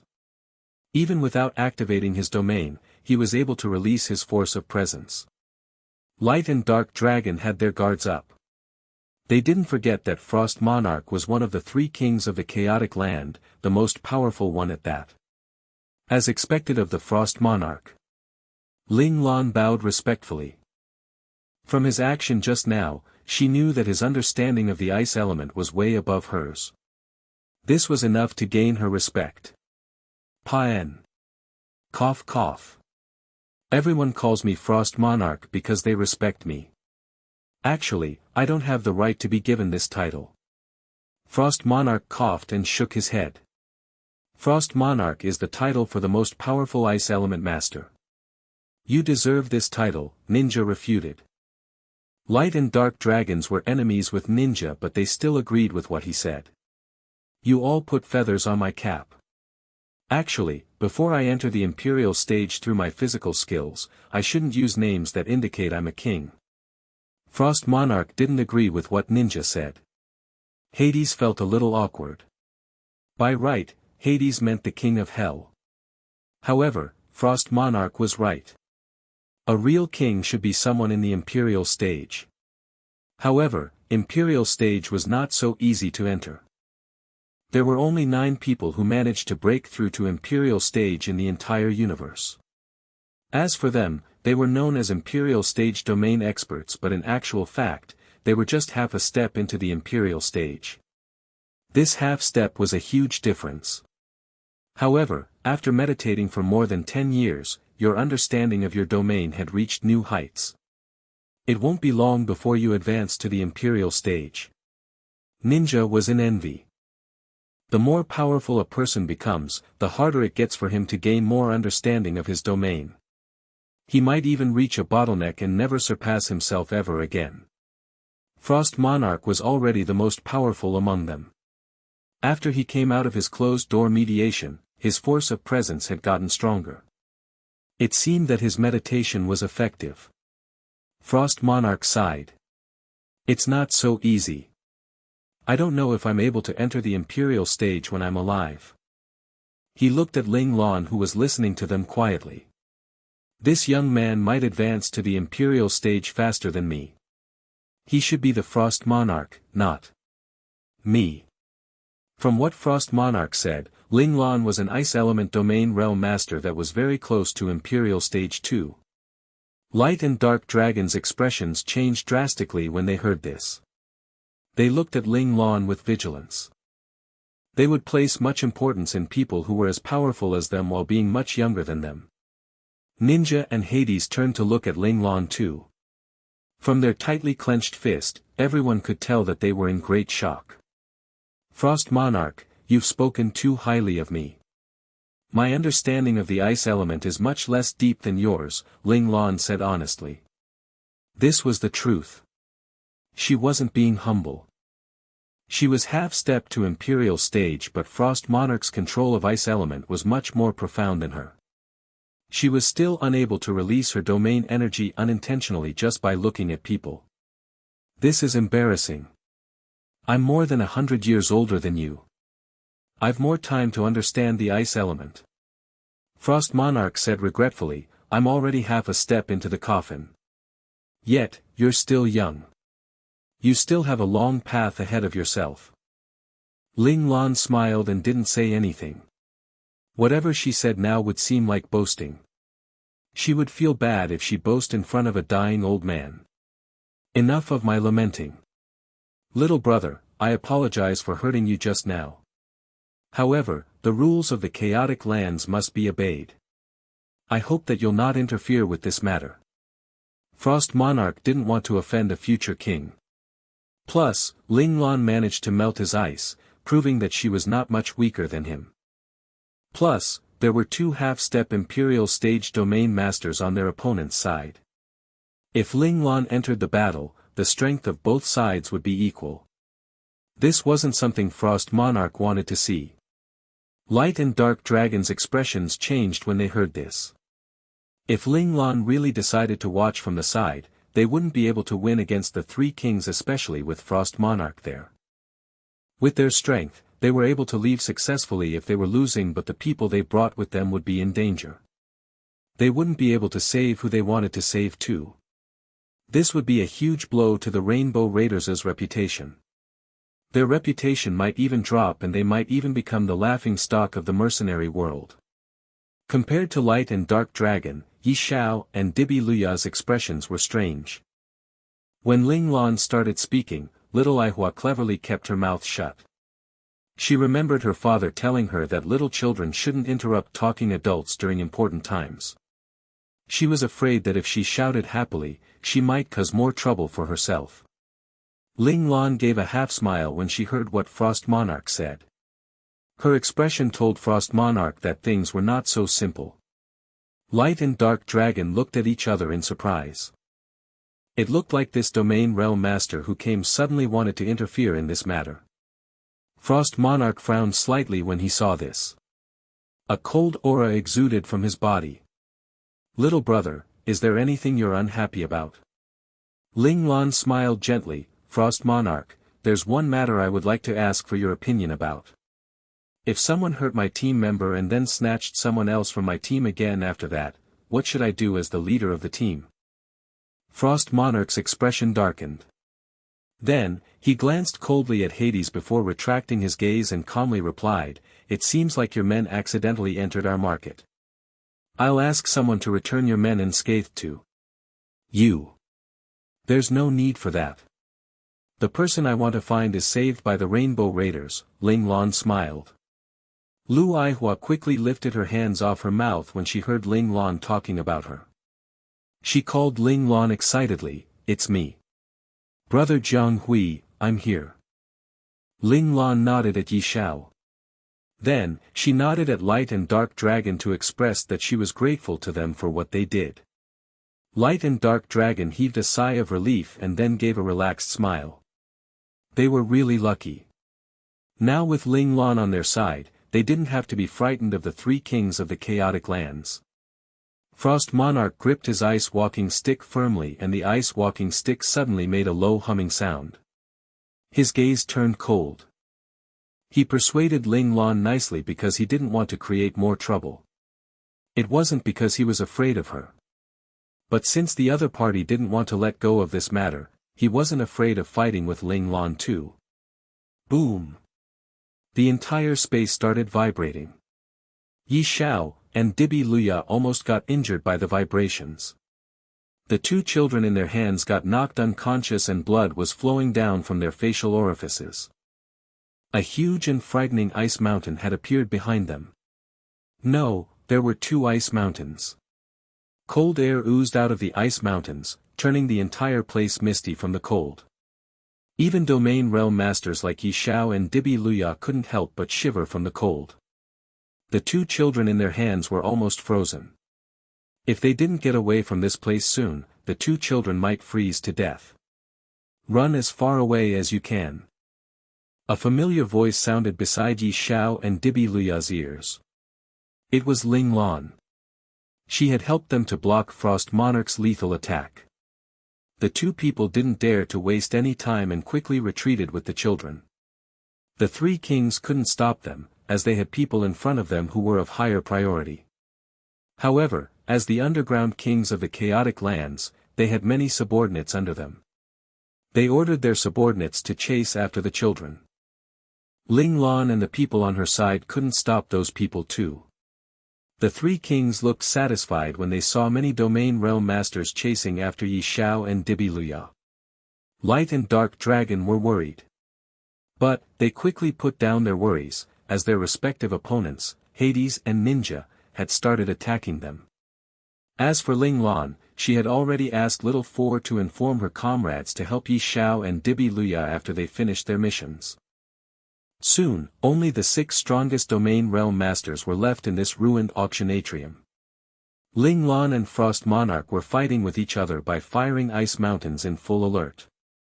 Both of them knew that each other was waiting for an opportunity to launch a lethal blow. Ling Lan's eyes were filled with excitement and fighting spirit. After advancing to the domain stage, this was the first time she met such a powerful opponent. Frost Monarch was half-step to Imperial stage. In terms of experience and understanding of their domain, he was better than her in both aspects. The collision of the ice mountains just now appeared as though they were of equal match, but in actual fact, Ling Lan was weaker. The old and weak-looking Frost Monarch didn't move a single step during their fight. On the other hand, Ling Lan had to take half a step back to prevent herself from getting hurt internally. This half-step proved the difference of their power. I have always thought that I've reached a bottleneck, and as long as I overcome this bottleneck, I can advance to Imperial stage. However, I think that I might have underestimated the difficulty of achieving the Imperial stage. Ling Lan thought to herself. Frost Monarch has a deeper understanding of ice element, and yet he is still unable to break through to the Imperial stage. It looks like I have a long way ahead of myself. Ling Lan observed Frost Monarch's ice element domain carefully. Since their domains were the same, the things Ling Lan could learn from him were greater. The way he used his domain gave her new inspiration for her own. At this moment, Frost Monarch looked up and multiple ice needles appeared in the cold air. The ice needles shot towards Ling Lan. In response, Ling Lan clapped her hands together and ice walls were formed around her. Ice shards started flying everywhere when the ice needles stabbed into the ice walls, which resulted in cracks appearing on the ice walls. Ling Lan frowned as she heard the sound of something breaking. Her ice walls couldn't withstand the pressure from the ice needles and had collapsed, revealing a huge hole pierced ice needles where Ling Lan was standing moments ago. Not far away, a wisp of cold air congregated into a human figure. Ling Lan appeared there. When Ling Lan noticed that her ice walls were unable to withstand Frost Monarch's volley of ice needles, she instantly changed her body into ice particles and dispersed into the air. Then, she congregated in another area. This was the first time she appeared so haggard in a fight that she had no choice but to escape like this. At that moment, the cold air around Ling Lan suddenly froze, forming two ice dragons. Then, the ice dragons seemed to be infused with life force as it opened their maws and attempted to bite her. Ling Lan frowned when she felt the cold air beside her freezing. In response, two ice spikes appeared behind her and pierced the ice dragons that were rushing towards her. Suddenly, Ling Lan's chest got pierced by an ice blade from her back. An old and wrinkled face slowly appeared on the blade of the ice blade. Frost Monarch's face slowly formed in front of Ling Lan. On the spot where he used to be standing, there was just a melted ice statue. However, Ling Lan also turned into an ice statue the moment she got stabbed. When Frost Monarch realized what he pierced wasn't Ling Lan, his expression turned from one of satisfaction to one of seriousness, and an ice shield was quickly formed behind him. Bang! A sharp ice blade stabbed into the shield. Ling Lan's body appeared again. This time, however, she was behind Frost Monarch. Then, countless afterimages was seen flying between the two. In a blink of an eye, the two of them had exchanged many blows. Cough! Frost Monarch's face turned slightly pale. The massive and continuous drain of his domain energy was a little too much for him to handle.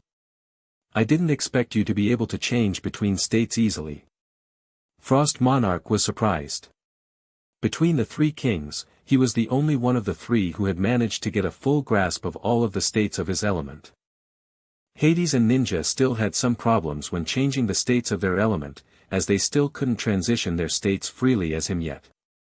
The fact that they couldn't transition between their states freely wouldn't be noticeable to most people, but for powerful people like him, it was an obvious loophole. Many Imperial stage domain experts who came to the chaotic lands proudly were killed by him because he made use of this loophole. Thinking that this battle would just be a repeat of his previous battles against Imperial stage domain expert, he used the same tactic he used against many of his past opponents at Ling Lan. However, this time, he met a difficult opponent. Frost Monarch started to become serious now. He finally took Ling Lan as a real opponent now. I'm just curious. How did you discover my force of presence? Frost Monarch revealed his query. He had merged his force of presence with the cold air around him perfectly, leaving almost no traces behind. This was his domain technique. He was able to merge with his ice element seamlessly, which had allowed him to kill innumerable people in the past. No matter how perfect a disguise is, it's still a disguise. There will still be a difference. Ling Lan couldn't tell him that this was her innate talent that discovered him. She was able to see the danger with her profound insight, so she reacted accordingly. It had to be said that Ling Lan's profound insight allowed her to escape many dangers. It was her ultimate trump card during crucial moments. Unfortunately, profound insight was a naughty innate talent. Ling Lan had tried to understand her innate talent many times so that she could use it better, but profound insight never gave her a chance to understand it. Ling Lan didn't make herself clear, but Frost Monarch knew that his technique must have loopholes in it. This battle with you allowed me to gain a deeper understanding of the ice element. If you continue to exist, I might be able to enter the Imperial stage sooner than I expected. Unfortunately, in the chaotic lands, we never allow anyone who threatens our position to exist. Frost Monarch had a look of pity. Simultaneously, killing intent could be seen in his eyes. The more outstanding Ling Lan was, the more he wanted to kill her. Frost Monarch knew that if he didn't kill this young man today, he would become stronger than him in the future.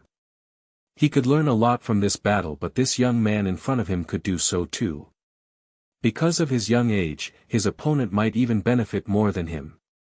If Ling Lan was given more time, she would be able to catch up with Frost Monarch. Frost Monarch even suspected that his opponent had a higher chance of entering the Imperial stage than him. Such a threat must be removed as early as possible. Frost Monarch became merciless in his attacks once he decided to kill Ling Lan. Ling Lan felt the ice element around her getting out of control. Earlier in the fight, she already had this feeling. However, she managed to just resolve it. But, this feeling came back even stronger. Ling Lan tried to control the ice elements, but the ice elements were rejecting her. She had lost control of the ice elements. Frost Monarch's wrinkled face turned hideous. An ice dragon quickly materialized around Ling Lan and moved to constrict her. Multiple ice needles also appeared in the air and shot towards Ling Lan, who couldn't move anymore. Ling Lan turned serious, as her ability to change into ice particles was sealed by her opponent. It was now impossible for her to escape by just changing into ice particles. This was the most dangerous situation she was in since the assassination at the Scout Academy. Ling Lan felt that she was very close to the doors of hell. This feeling was even stronger than the assassination at the Scout Academy. This is his goal from the start. Ling Lan finally understood how frightening Frost Monarch was. Now, she needed to think of a way to survive. Malicious intent quickly flashed past her eyes. Her spiritual power, which she had been restraining all these while, exploded. Heptashield. Although the ice element around her was controlled by her opponent, she was still able to retaliate back. The techniques from the Divine Command sect, which she had been hiding all these while, was finally revealed to the world. The strong spiritual power exuding off her caused the ice dragon that was tying her up to disperse almost immediately. The ice needles that were flying towards her dropped to the ground after hitting the heptashield. Some of the needles even bounced back towards Frost Monarch. In response, the Frost Monarch blew lightly in front of him. The needles that bounced back got blown to the ground. Ling Lan used her Divine Command sect technique to counter Frost Monarch's technique. She thought that her opponent would continue attacking her, but he surprisingly didn't. He was just looking at her strangely. "I didn't know you are his disciple." Frost Monarch held his ice stick tightly. He seemed to be recalling some memories. "How is Mu Shuiqing?" Frost Monarch asked. Ling Lan raised her eyebrows. "You know my master. You're indeed his disciple." Frost Monarch appeared enlightened. "Well, he is the only person who can groom such an outstanding disciple like you. Are you close to my master?" Frost Monarch sounded as though he was close to Mu Shuiqing. However, the sense of danger in Ling Lan's heart just grew stronger. She turned even more vigilant. Of course. We studied in the same scout academy and even sat next to each other. Frost Monarch seemed to be immersed in his memories. Frost Monarch was from the Federation too. But, why would a powerful person like him come to the chaotic lands and become a king here? That year, that block of wood, nicknamed for Mu Shui Qing, told me that I'll stop at the imperial stage if I continue my method of practicing. I didn't expect him to be right. Frost Monarch appeared frustrated. They had the same amount of potential in the past but they chose different cultivation paths. In the end, Mu Shui Qing managed to enter God Realm and become one of the only two God Realm formidable warriors in the human universe. On the other hand, he got stuck as a titled Domain Realm formidable warrior for many years. Frost Monarch felt that he was a failure as he recalled his past. Bastard, since he said that I'll stop at the Imperial stage, then why can't I advance to Imperial stage even after so many years? Frost Monarch's expression turned wild. He looked at Ling Lan with bloodshot eyes. He gritted his teeth and said, Mu Shui Qing is a God Realm formidable warrior now. You managed to become half-step into Imperial stage at a young age because you know the secret of advancing to Imperial stage, right? Frost Monarch found an excuse for his failure. He lost to Mu Shui Qing not because Mu Shui Qing was stronger than him. It was because he knew a shortcut. Damn it, why didn't he tell me? Frost Monarch shouted angrily. He felt that he was fooled by Mu Shui Qing. Ling Lan took a step back cautiously when she saw Frost Monarch turning crazy. Luckily, the heptashield protected her seamlessly. Frost Monarch was really driven mad by his own thoughts. His mind was filled with murderous intent. Since you fooled me, don't blame me for being merciless. I'll destroy your disciple and end your legacy. Ha ha ha. Frost Monarch laughed crazily. His wrinkled face shook as he laughed. Amidst his crazy laughter, the sky suddenly turned dark. A wall of blue ice appeared above them and was getting thicker slowly. The thicker it got, the darker the color. The light that was able to shine through it got dimmer and dimmer too. Not only that, the same wall of ice appeared on the ground a few meters away. In an instant, Ling Lan and Frost Monarch were enclosed in an icebox. Only the ice element existed in this box. By right, an ice element domain realm master should love an enclosed space filled with ice elements. However, Ling Lan wasn't happy about this at all, as she was in grave danger. The ice element in this space couldn't be controlled by her. That meant that she was rejected by the ice element in this space. This is Frost Monarch's domain territory. This was the only explanation for this phenomenon. Not only was Ling Lan able to understand how it felt to be discriminated against by the ice element that had always adored her, but she also felt the drain on her spiritual power which was maintaining the heptashield, as the amount of spiritual power she used to maintain the heptashield for another second was double of what she used the second before. That meant that she would use more and more spiritual power as time passed by.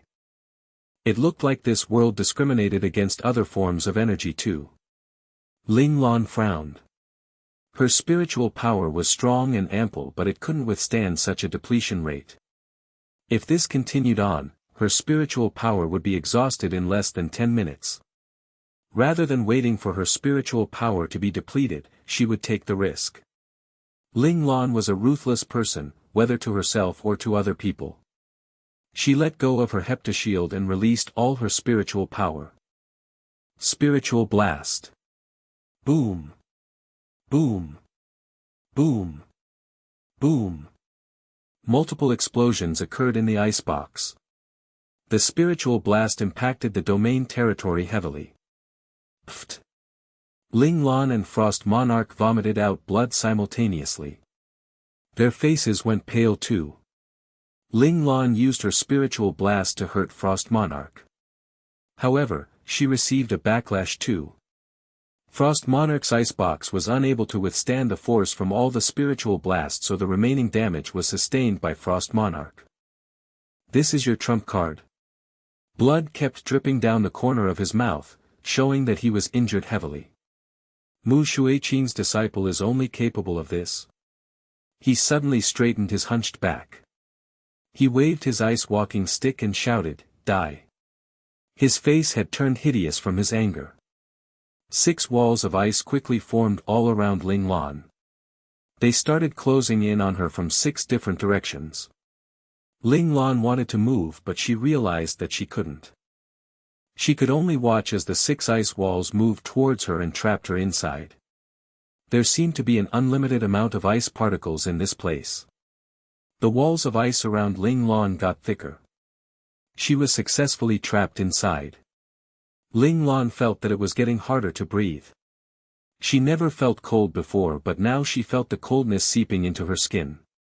It reached into her bones.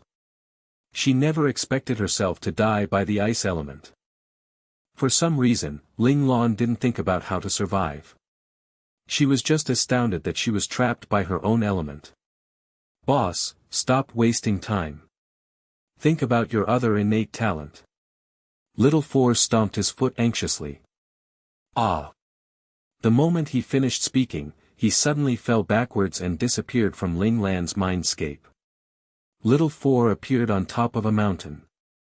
He lowered his head and twirled his fingers helplessly. "Sob, can I leave this place? I don't want to face that scary instructor."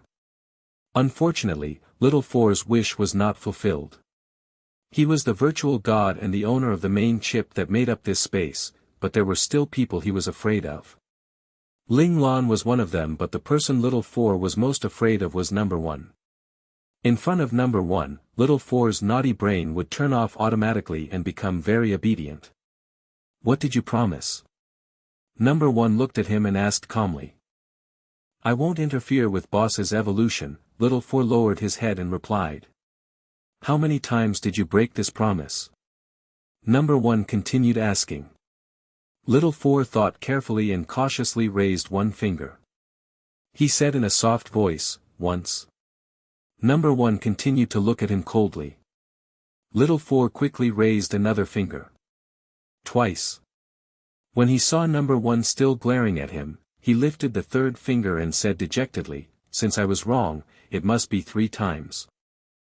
Number 1 lowered his gaze and answered indifferently, "Your memory is not bad after all." Little Four heaved a sigh of relief after Number 1 stopped glaring at him.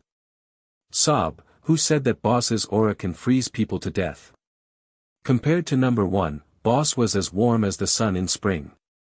For the sake of Ling Lan, don't interfere with her evolution next time. She needed to move forward on her own. Number 1 waved his hand after he finished speaking. Little Four flew out of Number 1's space and got locked up in a little black room. "You'll be confined for 3 hours. A cold voice sounded beside Little Four's ears. Little Four's reminder to Ling Lan caught Number 1's attention, so he decided to lock Little Four up for the time being. "Ah, let me out. Boss is in danger." Little Four, who was very obedient all these while, turned agitated. He started slapping the walls around him. "This is a test for her. None of us can help her." Number 1's voice was heard again. After that, no matter how much fuss Little Four kicked up, no one answered him. A second innate talent. In the real world, Little Four was prompted by Ling Lan and she began to think about this deeply. Her other innate talent was profound insight and could be used to alert her of dangers. It could also see flaws in a technique and could even help predetermine attacks. However now, her profound insight didn't react at all. Could it be that the Frost Monarch was close to becoming an Imperial stage domain expert, which made her profound insight useless on him? Or perhaps she had never actually used her profound insight to its full potential and that was why she couldn't discover anything with it. Ling Lan opened her eyes and thought of a way of getting out of this dire situation. A cool blue color suddenly entered her eyes, but it blocked her vision. "Can I not see anymore? Am I too late?" The icebox was filled with the Frost Monarch's ice element domain energy. The ice element that did not belong to Ling Lan instantly invaded her eyes and wounded them. Ling Lan could only feel a sharp pain in her eyes. Now, she was even seeing a blood-red liquid dripping down from the top of her vision. In all the redness, Ling Lan seemed to see a silhouette move about. She was overjoyed that she could finally see something, and she quickly directed all of her domain energy towards her eyes. Finally, the fogginess that had blocked her vision finally began to clear up. But, what she saw wasn't what she expected.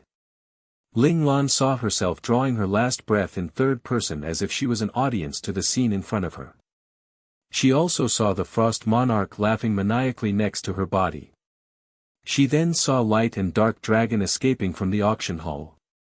She then saw her comrades rushing towards Frost Monarch and the other two king after seeing her dead. They were unsurprisingly all blown back in one attack, and in the end, all perished. No, there were a few who managed to get away with their lives, the beautiful Luo Lang and Luo Chao, along with the elegant Li Lanfeng. Their overwhelming beauty allowed them escape with their lives. However, they faced a fate much worse than death, as they were tragically used as slaves by those three people. Not able to withstand being shamed, Luo Chao committed suicide in the end. Luo Lang attempted to take the life of the person who shamed him, but failed and was killed instead. Li Lanfeng on the other hand endured the shame and embarrassment and survived. In the end, he successfully killed all of his enemies by plotting against them in the far future, helping avenge the death of his comrades.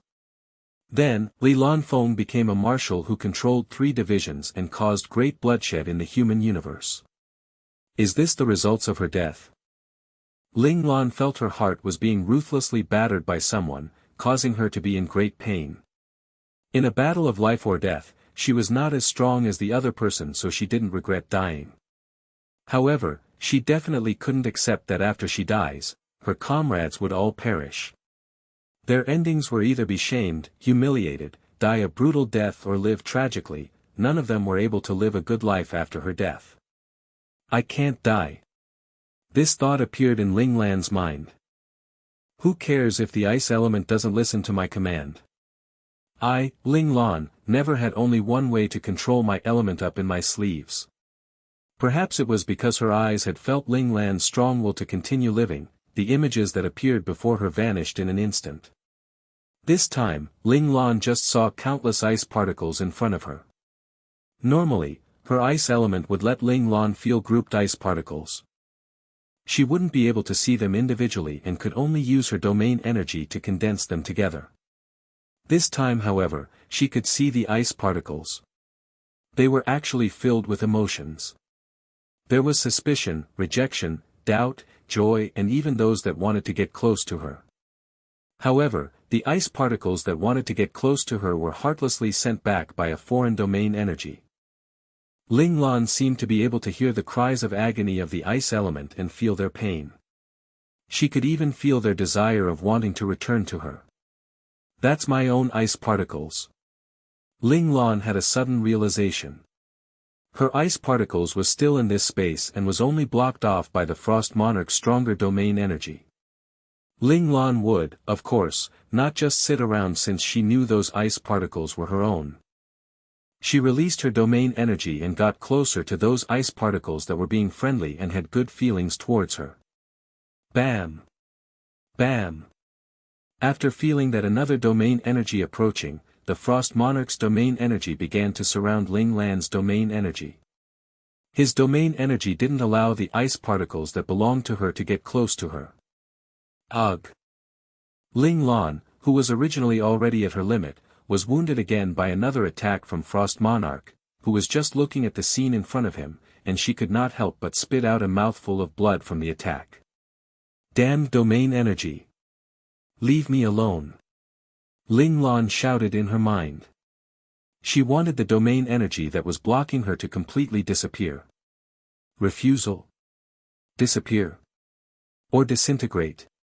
Suddenly, 3 choices appeared inside Ling Lan's mind. Ling Lan stared blankly for a moment, but immediately realized something. This was the domain of her evolving profound insight. Her choice would determine the direction her profound insight domain would evolve into. What should I choose? Ling Lan couldn't make a decision.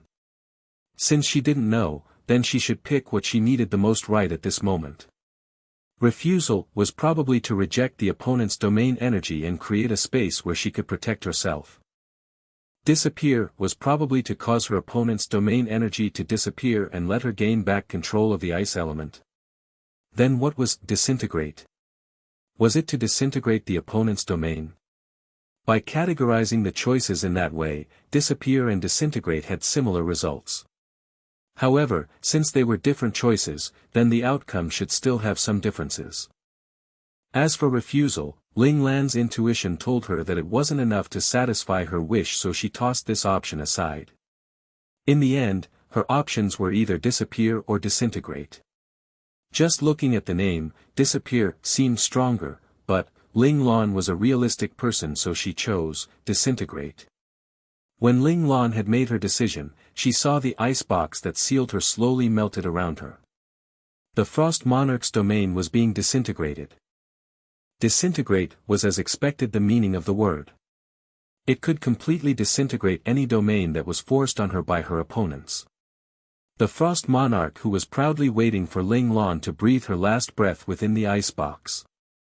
Suddenly, he felt that he was no longer in control of his domain. Then, he saw that large icebox around him was beginning to melt with the water flowing out uncontrollably. That's not possible. This was in his domain and only he had his energy within it. His opponent's domain energy was already suppressed by him, so it shouldn't be able to appear in it. However, even with his doubts, the ice coffin still continued to melt around him. Then, he looked at the standing Ling Lan, whose face was facing towards the floor. Ling Lan's eyes suddenly opened and killing intent flashed within her eyes. Frost Monarch's domain began to crumble. The ice walls in the sky, on the ground, front, back, left and right side all cracked up, fell to the ground and melted. Taking all of the energy that did not belong to me. The innate talent profound insight was as expected one of the best talents in the history of the human race. Ling Lan landed on the ground slowly with her black windbreaker slowly flowing in the wind. Frost Monarch, I've already seen your ultimate technique. Now, it's only fair you see mine as well, Ling Lan said calmly as she raised her hands and held them at her chest. Right as she finished speaking, Ling Lan's hands clasped together and countless ice pillars were erected from the ground around them. At the same time, a string-like sound began to ring in the space. There was also a sharp screeching noise as though there was someone pulling the string on an instrument forcefully.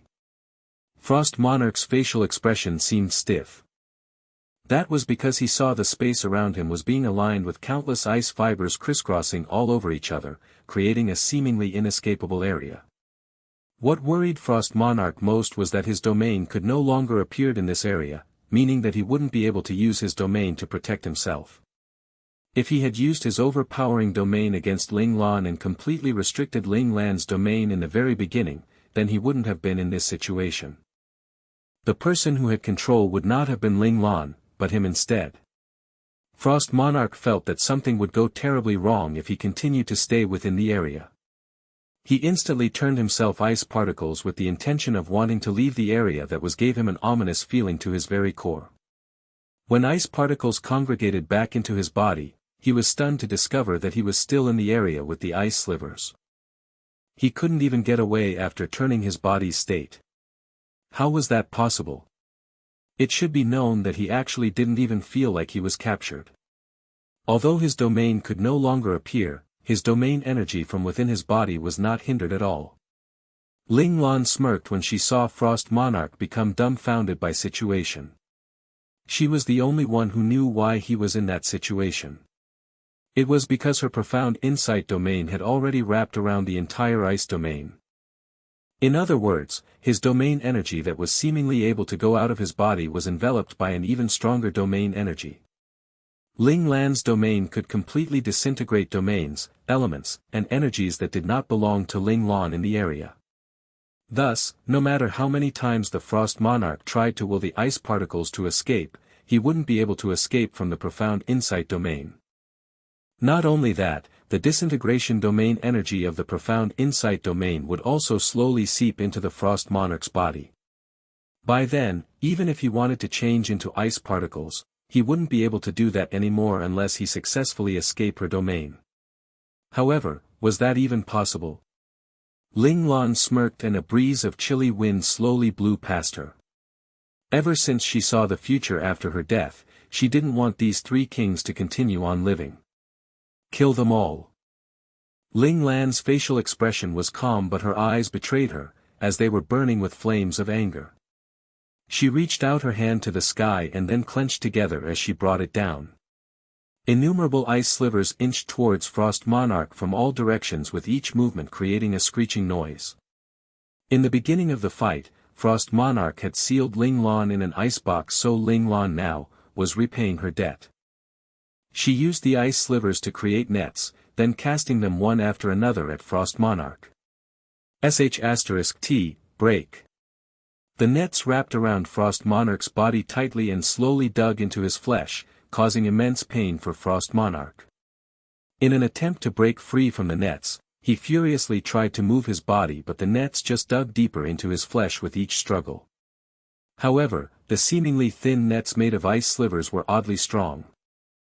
Although the Frost Monarch had broken off many of them, the speed at which he broke them was not as fast as the speed of the nets were covering his entire body. Ah! In the end, only a scream of agony was heard from Frost Monarch. Ugh! A puddle of blood appeared on the ground of the ice sliver area. The Frost Monarch, who stood at the top of the chaotic lands, had disappeared from this world just like that. Ling Lan slowly restrained her killing intent. She then looked at the puddle of blood and said calmly, "You understood the words of Master wrongly. Master said you never had the chance to become an Imperial, not that you can only become an Imperial." After saying that, she softly flicked her index finger and the ice slivers all around her turned back into ice particles. They glistened in the light before disappearing into the air. Ling Lan now finally had a chance to look towards Hades and Ninja who were fighting with Light and Dark Dragon. She discovered that the four of them had stopped their battle and were all looking at her with fear in their eyes. Ling Lan just sent a glare towards them. Light and Dark Dragon both had scared expression on their faces. Hades and Ninja on the other hand just looked at each other with terrified expression on their faces. Then, the two of them decisively went towards two opposite directions and ran off. A person who could take out the Frost Monarch was definitely not an opponent they could defeat. In addition, Light and Dark Dragon were there too, watching them closely. If they were to stay and fight, they would most definitely die there. Hades and Ninja weren't idiots. They didn't want to die there like Frost Monarch had. "You want to leave? Come down here." Seeing Hades was planning on running away, Ling Lan put out her right hand and reached out to grab him. An ice dragon was shot out her hand and bit into the leg of Hades. Hades was a decisive individual, as he decisively used his hand as a sword to cut off his own leg and quickly escaped, before disappearing from Ling Lan's vision. *T, they actually got away. Light and Dark Dragon were too slow. Ling Lan actually managed to grab onto Hades, but they two of them could only watch as Ninja escaped and didn't try to intercept him. Seeing that Hades was so ruthless to himself, Ling Lan frowned. It should be known that she had ordered her comrades to destroy many of the bases that belonged to Hades. If Hades was to escape, then he would become a huge problem in the future. Little 4. Ling Lan called out to Little 4 in her mindscape. Number 1, who had been watching Ling Lan's battle this whole time, heard Ling Lan's call and flicked his finger. He flicked Little 4, who was in the little black room, back into Ling Lan's mindscape. Seeing Little 4 hold his head with the eager expression of wanting to tell Ling Lan what he had done to him, Number 1's thousand-year icy cold expression actually warmed up a bit and there was just the slightest hint of a smile on his face. Didn't think that Ling Lan would actually manage to wield the most difficult evolution of profound insight, future sight. She also chose the corresponding domain to evolve. Now, her growth is something that even I cannot predict. Ling Lan, just how many surprises do you plan on giving me? Number 1 had a satisfied expression on his face as he closed his eyes once again. In actuality, if Ling Lan did not acquire the domain from her profound insight during her last moments, number 1 wouldn't actually let Ling Lan be killed by Frost Monarch. If she had actually reached the point where she would die, number 1 would take over her body and make a move himself. After all, Ling Lan was his most prized disciple. How could a teacher watch on coldly as his disciple dies in front of him? Thus, from the very beginning, Little Four's fear and worry was all for nothing. However, number 1 would never tell that to Little Four. Yi Xiao and Dibi Luya took Xiao Xing and Lu Aihua and ran like madmen. They knew that if the 8 domain realm masters were to catch up to them, they would definitely die a gruesome death. Xiao Xing and Lu Aihua also knew that they were in a very dangerous moment, so they both laid on the shoulders of the other 2, not daring to move or make a sound. They were afraid that they would affect Yi Xiao and Dibi Luya's escape if they disturbed them with their noises. However, no matter how fast they were running, how could they compare to the people who were chasing them without any excess baggage? Suddenly, a fireball and an earth spike simultaneously reached them from the air and ground respectively. Yi Xiao and Dibi Luya felt danger approaching, so they could only give up on moving forward and dash towards the side. Bam! Bam! The 2 attacks missed, but they were also now surrounded by 8 domain realm masters who had caught up to them. "Ha, keep running, go on." One of the more effeminate middle-aged men out of the group put out his hands in a feminine manner and smirked. It was indeed one of the first domain realm masters who had intercepted Yi Xiao and Dibi Luya at the beginning. Yi Xiao and Dibi Luya's expressions showed extreme anxiousness. They looked towards the direction they ran from and hoped that they would be able to see the silhouettes of Light and Dark Dragon. However, even after almost spraining their necks, they still couldn't see anything. "Stop looking. Those 2 bastards won't be able to defeat Hades and Ninja. Plus, with Frost Monarch making a move, there will be no chance for them to come and save you. Anyone that dares to come and mess around in our territory will be killed, no exceptions," a man in black smiled arrogantly as he said. "Give up. No one can save you." The other domain realm masters rubbed their hands in excitement and anticipation. They loved the feeling of tearing flesh apart with their bare hands. Yi Xiao, Dibi Luya, and Xiao Xing gave looks of despair, only Lu Aihua appeared puzzled as she looked at a certain direction. "Uncle Lu, Lu Aihua's innate talent is pretty powerful. She even managed to notice us." A lazy voice sounded from the side. Everyone looked towards the direction of the sound in surprise. 6 people had appeared without their realization.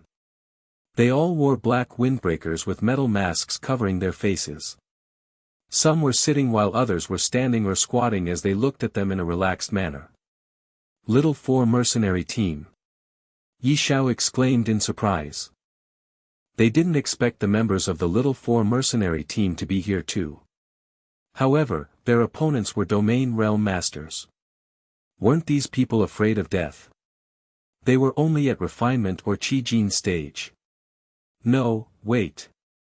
Yi Xiao and Dibi Luya remembered Jiang Hui's display of his strength back in the auction hall. Then, they looked at how calm the members of the Little Four mercenary team were, and they seemed to have understood something. These people who just showed up were the members of the Little Four mercenary team who had just completed their mission. But, where is the pet? Well, the pet had to protect the old and weak, so it stayed behind at the main base. Well, the truth was, Little White was hungry, so it went back to the base to eat. Lu Furong cupped his hands and bowed towards Yi Xiao after he recognized them. "Thank you for saving my daughter." Ling Lan wasn't here, so everyone recognized Lu Furong as the leader of this rescue mission. His daughter got implicated in this matter, so he became their spokesman. This was when Yi Xiao knew that the little girl he was carrying was the daughter of this middle-aged man.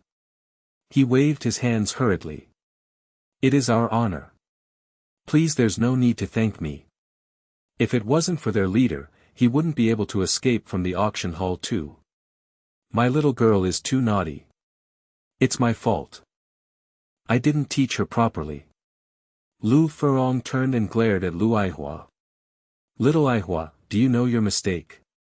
Lu Aihua looked at her father. She was finally able to relax now. The tears that she had been withholding fell down and she finally cried loudly. Sob. I know my mistake, Daddy.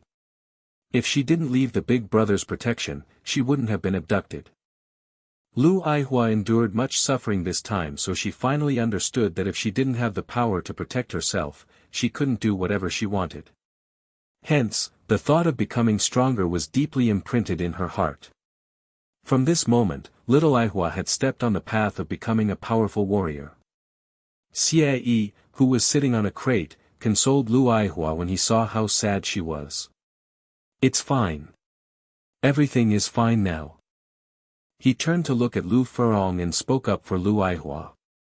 You can't blame her too much. If those people didn't have evil intentions, this wouldn't have happened in the first place. That's not true, Lu Furong shook his head. The chaotic lands is a place full of crimes and havoc. How can we let down our guards here? A mistake is a mistake. There's no excuse for it. Just like how they let down their guards when they came here. They made a mistake too. They couldn't push the blame.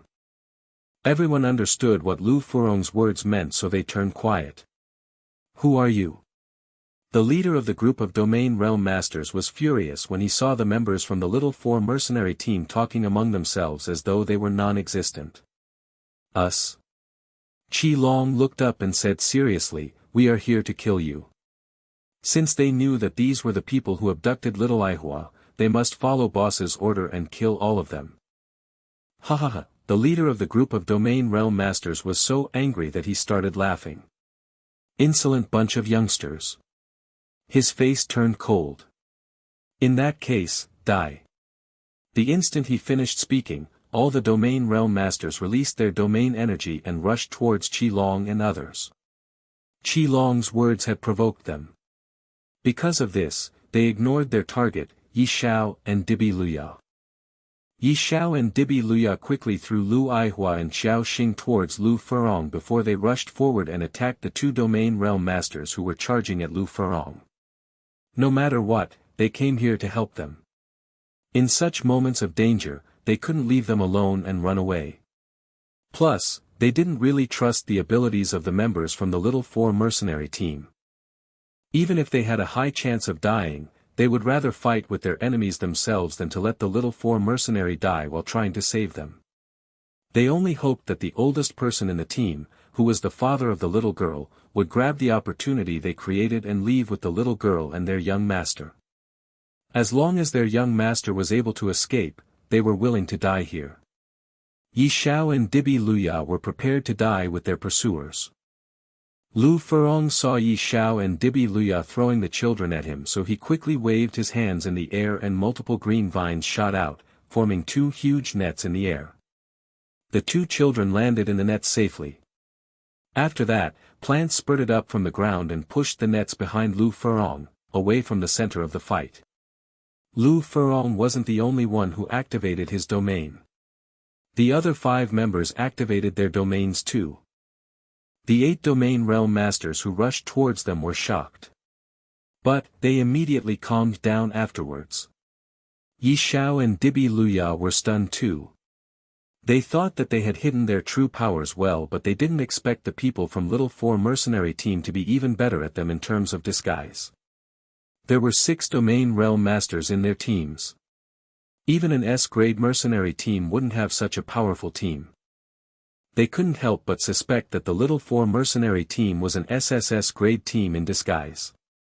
However, they remembered the information they got from President Tu and knew that the Little Four mercenary team was really a newly formed mercenary team. Yi Xiao and Dibi Luya felt dizzy. If they weren't fighting, they would have grabbed a member and questioned him about their real identity. All in all, the presence of the Little Four mercenary team didn't make sense at all. It had to be said that under the harsh training from Ling Lan, the Domain Realm Masters in Little Four mercenary team were more powerful than the average Domain Realm Masters. Besides Zhao Jun, who was new to the Domain stage, the other 5 people finished off their opponents in no time. Lu Furong controlled his plants and sucked out all the life force from his opponents. His opponents became green men with plants growing all around their bodies. He thought that he was the fastest to finish off his opponents, but when he retracted his domain, he realized that Li Lan Feng, Luo Lang, Qi Long, and Xia Yi had already ended their battle and were watching Zhao Jun's first match using his domain. They were pointing at him and discussing something. Lu Aihua and Xiao Xing sat obediently on the sidelines. Lu Aihua was completely relaxed now. When she noticed that her father had finished his fight, she waved at him happily. Xiao Xing, on the other hand, appeared tense. However, he was much calmer than before. He would look at Qi Long and others occasionally with admiration and puzzlement. Lu Furong came beside Lu Aihua and patted her head lovingly. Then, he looked at everyone and asked, "How is Zhao Jun doing?" "Not bad, but he made some low-level mistakes," Xia Yi smiled and replied. "You sound as though you never made mistakes during your first fight." Luo Lang rolled his eyes at Xia Yi. This was a scene that all of them had participated in before. However, their first opponents were at the pseudo-domain stage and boss was beside them, so they didn't need to be as stressed as Zhao Jun. They were able to get the hang of their domains without worry and even managed to find their first domain technique. If he can't find his domain technique, Zhao Jun will have a really stalled-out fight. Qi Long saw how much pressure Zhao Jun was under, so he was worried for him. However, he spent quite a while at the Qi Jin stage, so it shouldn't take him too long to find his technique. Li Lan Feng was confident in Zhao Jun. The four people were watching at the side, but their domains were all activated. If it ever came to a time when Zhao Jun couldn't handle his opponent, they would step in and help him. Lu Furong felt sad when he saw how hard Zhao Jun was fighting while enduring so many hits to his body and face. He remembered the time when he first used his domain energy in a fight. Although his regiment commander was right beside him, it was safe to say that fight was one of the most dangerous fights he took part in. He was almost killed by his opponent and was tortured until he was half dead, but his regiment commander still didn't do anything to help him. He just stood at the side and watched him heartlessly. Yi Shao finally killed his opponent after reaching his limits, so his domain collapsed the instant he finished his battle. He sat on the ground and panted heavily. If his opponent's domain was just a little more powerful, he would have lost this match. He looked at his side and Dibi Luya was still fighting. Yi Shao's element was metal, so his offensive power was greater than his opponent whose element was water. Hence, he finished his fight quicker than Dibi Luya. Dibi Luya, however, was quite unlucky. He met an Earth Element Domain Realm Master whose defenses were strong and unrelenting, resulting in a battle of attrition. The person who would win would be the one who was able to last longer. Yi Shao wanted to check up on the conditions of the members from the Little Four mercenary team. But, he just saw 5 of them standing at the side and chatting among themselves casually. They didn't seem tired at all. Yi Shao was astounded. He exhausted all his energy just to barely defeat his opponent. Dibi Luya was probably in the same situation as him. He didn't believe that they somehow managed to face the 2 most powerful Domain Realm Masters among this bunch of Domain Realm Master. The only explanation was, these people in front of him chatting were much more powerful than Dibi Luya and him. These were a bunch of titled Domain Realm formidable warriors. As their leader, Jiang Hui. If he dared to stay back to fight Frost Monarch, it meant that he was near the Imperial stage, right? Imperial stage domain expert. There were only 9 people who had managed to advance to the Imperial stage in the human world. Of course, there might be some powerful people who hid their identities. Was Jiang Hui going to join them soon? Yi Shao started to respect the young Jiang Hui. At this moment, Ling Lan had asked Little Four to find where Hades and Ninja were hiding. She then told Light and Dark Dragon where Ninja was and took off to look for Hades herself.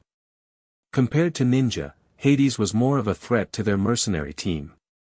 Hence, Ling Lan chose him as her target. The moment Hades returned to his base, the base was already in a mess. He grabbed one of his subordinates and asked fiercely, "What happened here?"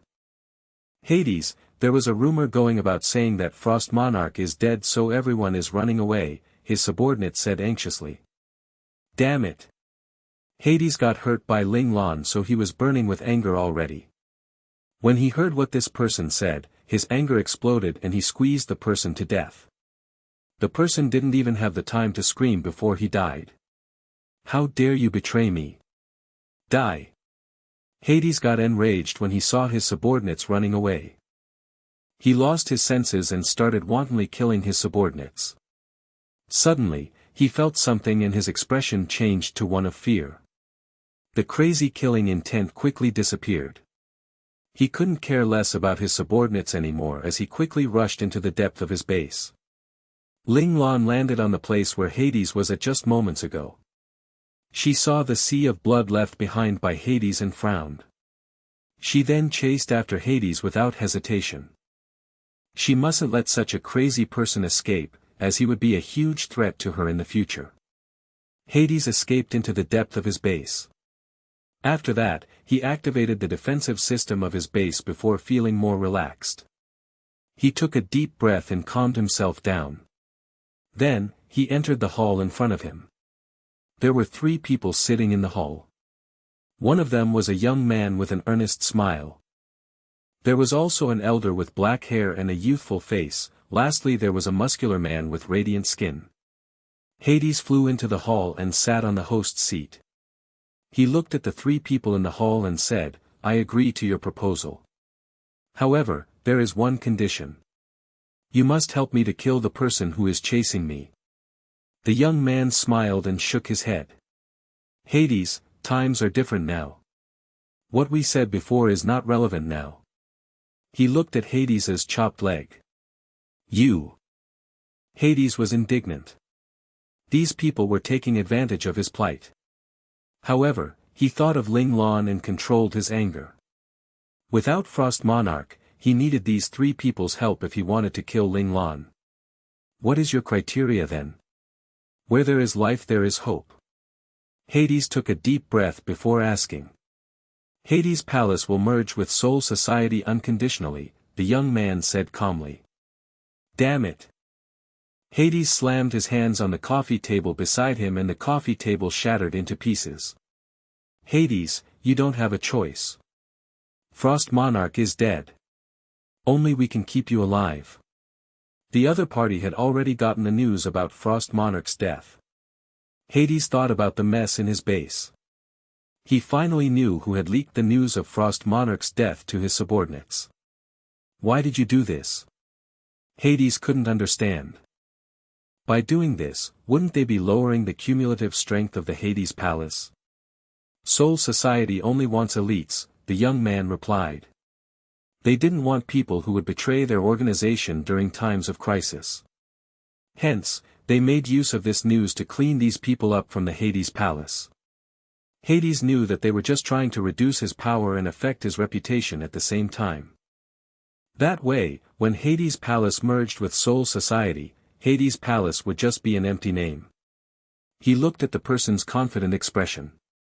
They knew that he would, no he must agree to their request. Just as Hades was deliberating on his options, he heard an explosion and the entire hall started shaking. Hades knew that the person chasing him was here. He made a decision quickly. I agree to your request. However, you must help me kill this person first. If not, I won't give you the Hades Palace. As long as he was alive, he would be able to create a new future in Soul Society.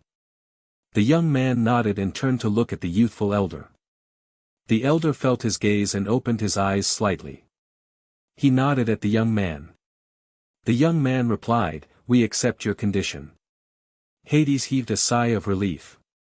Since, the elder looked outside the door and said calmly, since you're here, why don't you come in? Hades' expression turned stiff. He didn't expect his opponent to find this place so quickly. The defensive system of his base was known as the most powerful and high-tech defensive system in the chaotic lands.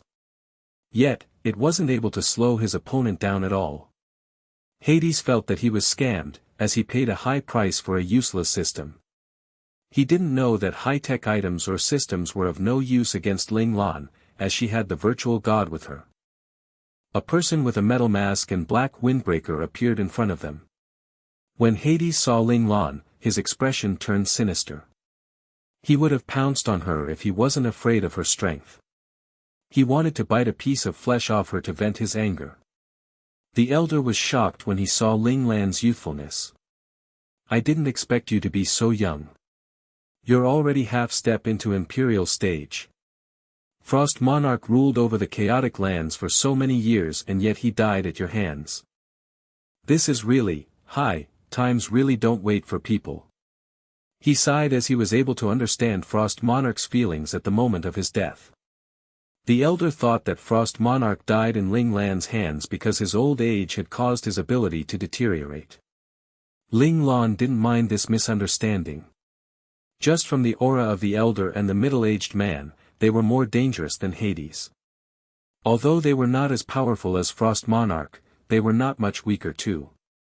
If there was only one of them, Ling Lan wasn't afraid. However, there were two. Ling Lan was in a kind of a predicament. Hence, she was happy that her opponent was underestimating her strength. "If only I am able to operate a mecha." Ling Lan sighed in her mind. Even if the person had advanced to Imperial stage, she would be able to handle more than one of them with her Imperial-level mecha piloting.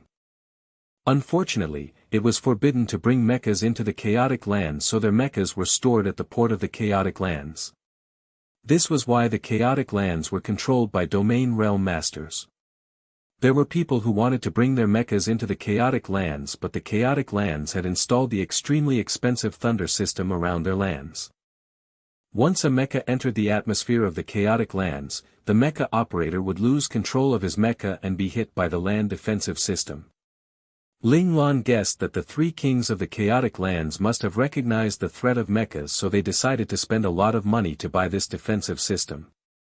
This thought flashed past Ling Lan's mind. Ling Lan then heard the elder speaking in an amiable tone, "Better to make friends than enemies. Little kid, let me become a mediator. Can you let go of Hades?" Ling Lan looked at Hades, whose face was filled with anger. She smiled and said, "Even if I want to, Hades might not be willing." The hatred of crippling him couldn't be gone with just a single sorry. Plus, Ling Lan never had the thought of letting Hades go. The elder glanced at Hades and Hades just trembled under his gaze while his face went cold and numb. "Hades will be willing to do as I say." The elder retracted his gaze and said indifferently, "Everything depends on you now." Ling Lan smiled gently the scene in front of her. She remained silent for a moment before saying, "Sure." The young man's expression suddenly changed when he heard Ling Lan's reply. The elder and the middle-aged man instantly attacked Ling Lan the moment she agreed. Two domain energies flew towards Ling Lan. Bang! A loud explosion was heard. A huge ice mountain was manifested in front of Ling Lan. It blocked the two frightening gusts of domain energies. The coldness from the ice mountain caused the air in the hall to become misty, blocking everyone's vision. At this moment, the young man shouted in agony, "Hades, you despicable fellow." Then, he slammed onto the ground. The elder and the middle-aged man were flabbergasted.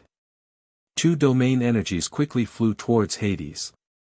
At the same time, Ling Lan attacked Hades with her domain energy too.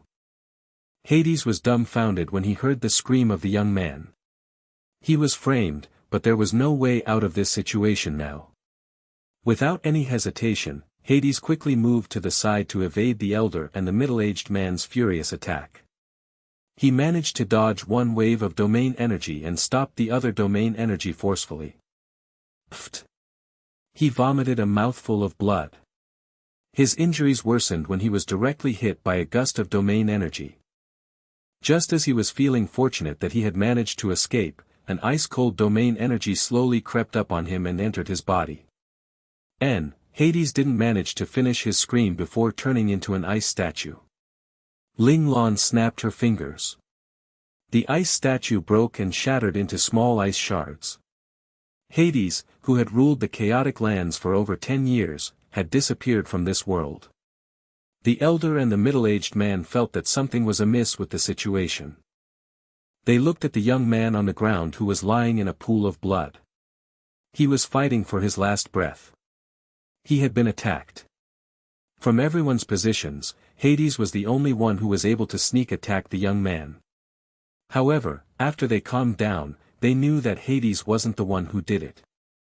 They couldn't sense any of Hades's domain energy in the air, but that shouldn't be possible if he had attacked the young man unless Hades was more powerful than them. But, if he was really powerful, he wouldn't be hurt by Ling Lan. If it wasn't Hades, who was it? They didn't suspect Ling Lan. Although Ling Lan was half-step into Imperial stage, she still had to resist against both their attacks. Plus, they were standing between Ling Lan and the young man. She couldn't have evaded them and sneaked an attack onto the young man. Were there someone else here? The elder and the middle-aged man were on their guard. They wanted to find the hidden enemy. I don't know what agreement you made with Hades, but since Hades is dead, the agreement is irrelevant now. There's no point fighting with each other as it will only give the outsider an opportunity to take advantage of us. Ling Lan looked at the young man as she continued, this outsider is able to attack the young man without either of us noticing him, so he must be as strong as us. From the looks of it, he came for you all. The elder nodded seriously. Ling Lan said indifferently, I've finished my task, so I'll not interfere with your matter. Goodbye. Ling Lan disappeared. The elder and the middle-aged man didn't let down their guard just yet. They waited for a few minutes and confirmed that Ling Lan was gone. They also didn't feel anyone's presence around them. The elder signaled at the middle-aged man and asked him to look at the young man. The middle-aged man flipped the young man over. There was a knife stabbed in his heart. From the spot where the young man was lying, the knife came from Hades' direction. No wonder he yelled Hades when he fell. The middle-aged man inspected the young man's wound. He was elated. He quickly took out an intensive recovery agent and fed it to the young man. Then, he used his domain energy to stop the blood from flowing out. After that, he used 2 fingers to grab the knife and pull it out. How is it? The elder asked in concern. Chingy's heart is quite unique. It's nearer to his right chest, so he managed to survive this attack, the middle-aged man said happily. That's good. It's a pity that Hades' palace is in shambles, the elder sighed. No worries. We just need to use more effort to make a new Hades. The middle-aged man replied, if we're not afraid that the other countries will notice our actions, we won't need to make use of Hades' palace's name. The various countries have been putting in more effort to annihilate the Soul Society, so the headquarters had no choice but to start anew. The elder sighed again. This was why they came to the chaotic lands. They needed to survive. The middle-aged man smiled bitterly. Soul Society killed many important people from various countries, so it was understandable that they were in such a situation. If the various countries weren't already occupied with their enemy countries, their situation might have been even more dire than their current situation. Cough. The young man finally woke up. He coughed out a mouthful of blood and opened his eyes. When he saw the middle-aged man, he immediately shouted agitatedly, Hades, he. It's not him. The middle-aged man told the young man the truth. Huh. The young man was stunned. Before he went unconscious, he thought that it was Hades. Did he curse the wrong person? Who is it then? The young man was indignant when he remembered that he almost died. Is it that man in the black windbreaker? No. He didn't have the chance to attack you. The middle-aged man denied the young man's guess. The young man was stunned once again. He asked curiously, who on earth is it? The middle-aged man gave a forced smile. We don't know either. It might be a powerful person who used some special method to hide his presence. Either that or he is an Imperial realm formidable warrior. The middle-aged man shook his head as he denied his own thoughts. He couldn't understand why an Imperial realm formidable warrior would attack the young man who was just at the peak stage of Qi Jin. The young man was flabbergasted when he heard that even the elder and the middle-aged man didn't know who their opponent was. Then, is it dangerous here? Let's go back. The people below will take over Hades' power. The elder felt that this place was unsafe too, so he wanted to quickly return to their base. It could be said that the recovery agent in this world was very powerful. The young man, who was on the brink of death just a moment ago, managed to recover much of his injury after resting for 2 hours. Of course, this was because he didn't injure his vital organs. The three of them ate dinner and discussed their future plans. The elder and the middle-aged man were the ones talking while the young man just listened to them. We didn't sense the person who injured Qingyi. We need to be aware of him. The middle-aged man took a sip of hard liquor. This person injured the young man without alerting them. I checked all the data of domain realm masters when I came back. I feel that some people are suspicious. Qingyi, send some people to investigate them.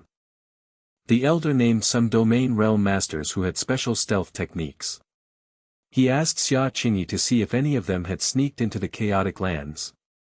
I understand, third elder, Deacon Lin. Xia Qingyi nodded. Although he was the leader on the surface, these two people were the ones in power. Oh right, do you know who that man in the black windbreaker is? Third elder suddenly asked about Ling Lan. The leader of Little Four mercenary team, Xia Qingyi answered. The investigating ability of Soul Society was powerful. He was able to find Ling Lan's identity within 2 hours. Little Four. He should have become one of the kings of the mercenary world with his ability, but he couldn't seem to remember any king coming from such a childish-sounding mercenary team. He might be in disguise, Xia Qingyi added. Find out where this person is and kill him if there is a chance, third elder said coldly. He wouldn't allow such a powerful threat to leave the chaotic lands. That person would be a massive threat to their soul society in the future. Yes. Xia Qingyi replied with a smile. Third elder nodded at him and continued gorging his food. Suddenly, he looked up and stared at the smile on Xia Qingyi's face intently. He was familiar with this smile.